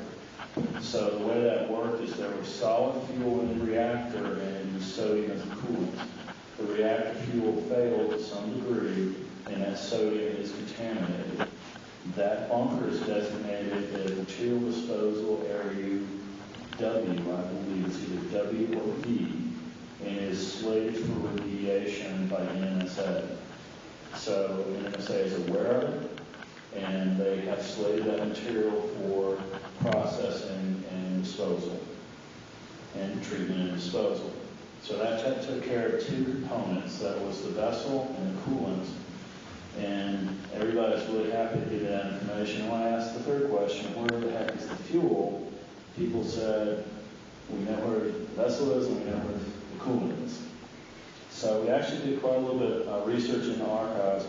We came up with two documents, and I'll read you the sentence from this one, reference I, to in discussion about the Los Alamos molten plutonium reactor experiment fuel. Background of Los Alamos molten plutonium reactor experiment, Lamprey, was a reactor based on the utilization of liquid plutonium as a fast breeder fuel. Upon completion of the program, approximately 20 containers of lamprey fuel were shipped to Hanford. 3 containers have significant quantities of plutonium and are stored within the PFP, which is the plutonium finishing plant in Hanford. The other containers have been sent to Hanford burial grounds and disposed of as waste. So I'll let you have these 2 copies I made for you tonight. I'll let you read through. If you have further questions about the lamprey reactor, I feel kind of like Nancy Drew, your mystery solved. Mr. Chair, Mr. Bishop, please make sure that Hanford doesn't hold us harmless on anything that's happening over there with what we've sent. So noted. I have a question on 2013-7. Yes. That's the one that we're actually going to kickstart the renegotiation of the consent order with. But the key says pending cap review. I'm not sure what that means. We'll submit the final draft, submit the final to you for review as chair and executive committee, so with all our responses to your recommendation. If you don't feel it's sufficient, you can ask us for additional clarification or response. So the cap needs to review? You don't. The key on the side is the color code, so if it's colored that way on the table, then that's what you're looking for. The key's just sitting beside it. So you took that key and moved that away from that Okay. That's where I was confused. Thanks. With that, I'll entertain any other questions. It's been revised. If you look at the screen, it'll look like that from now on. Gotcha. Yes. What a man, what a man. Any questions for Lee? Anybody in the audience have any questions for the board? I guess with that, we'll just wrap up and have our closing comments. And Steve, I guess we'll start with you and go around the table. I thought it was a really interesting meeting, and I would like to thank all the presenters who came. They really did an excellent job. I would agree. All the presentations were extremely helpful. I really thought this was a great meeting. Certainly, the presenters gave us food for thought, or, a lot of thought, especially for our trip down to Carlsbad and WCS later on. So probably alleviated some of the questions we're going to have, but there's still probably many that we have. Again, thank you, presenters. Very interesting. And again, thank you, staff, for getting a very good program, worthwhile to sit here and listen to the project data. And so look forward to the meeting on the 9th so we can figure out what we need to present to the next board meeting. Thank you very much.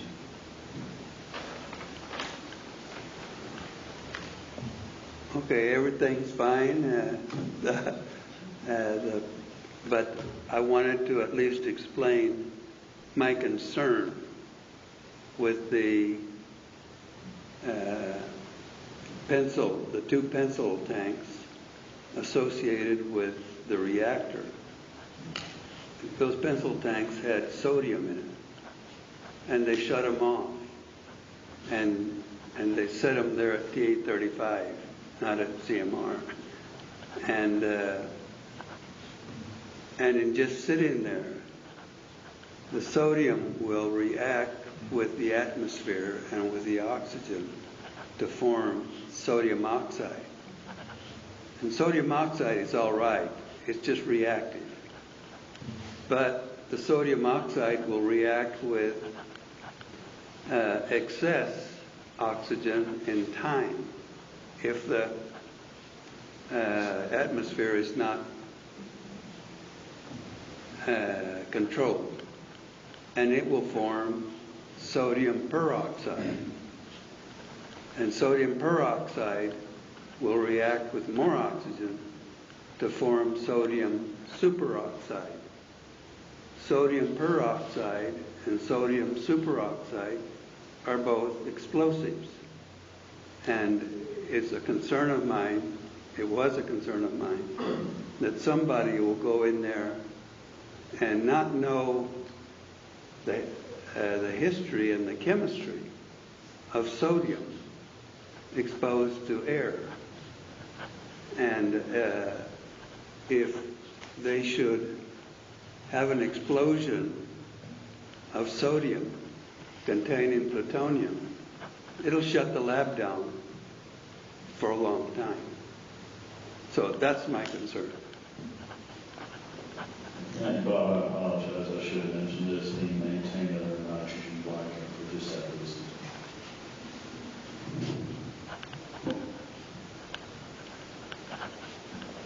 Yeah, I'm pretty sure everybody was aware of that, but thanks. Angel. It was very interesting. I enjoyed the presentations. They were very informative. Good meeting. Mr. Will? I'm good. Mr. Chair, George, Tony, Patrick, excellent group of presenters. It was very informative, and another excellent board meeting. To Taos, right?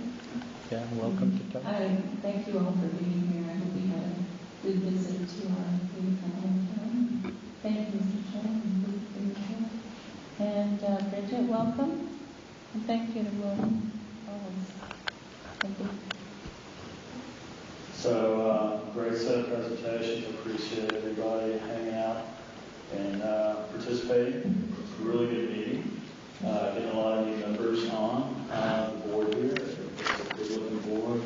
I do have to let everybody know, unfortunately, Mr. Longacre isn't with us tonight. We were hoping he was going to come. This is his last meeting. He's turned out. So we have his plaque, and we'll send that to him, and hopefully he'll join us at some time as a member of the public. But he's been with us for several years now, no longer available for an extended term, and we'll get new folks coming on the cab. So that's the life of a cab. It's not an indefinite term. So if you see Mr. Longacre in the future, wish him well, and I appreciate his service on the cab. Thanks to the CAB staff. Thanks for all the great information that we got this evening, this afternoon. And it's my understanding that these proceedings are aired over public TV. Is that right? Mm-hmm. Okay, I want to make a public invitation to those who watch us on TV to come to our meetings and maybe submit some questions or concerns. Thanks. As usual, Denise, your team did a stellar job. These events run seamlessly, and it doesn't happen by accident. So thank you all for putting together a great event. It makes it a lot easier to give you time when you have help. As far as getting your material, I forgot to bring my material today. There's a packet, little things like that really mean a lot. I did notice this wonderful fact sheet. Everyone's got it on fire safety and material disposal area. Maybe I'm late to the game, but did you see this little block on the back of it? The genesis of this fact sheet began at the March 2013 meeting of the CAB, where the board unanimously passed a recommendation. So we've been recognized in print. But it's nice to see results of our recommendations. We had a lot of conversations about that at the last several meetings, and they're getting more tangible and visible to me. So it was a great meeting. Thank you.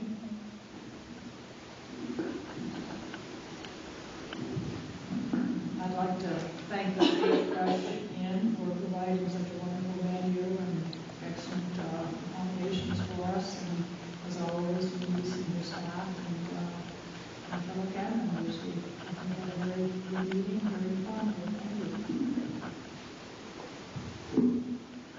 prohibited, and want to know when we start to issue out CEU certificates. And I guess after 6 years, we get some sort of diploma. This has just been incredibly informative, and I really appreciate it. And I really appreciate the presenters doing a really good job of bringing it down to layman's terms. Even though there's a lot of acronyms that fly around, and if we call timeout, get it explained. I really appreciate that in a public forum. And staff, and welcome, and leadership, thank you. Thank you. Sorry, I haven't been here in a while, but this evening was very informative, and I really appreciated all the presenters, and the meal was great. And thank you, Melissa, again, for another good meeting. If we could meet in Taos for every meeting, that would be okay. Big job of this and stuff. When you have to drive to every day, you might Yeah. Yeah. And thank you all for the time you devoted to the board.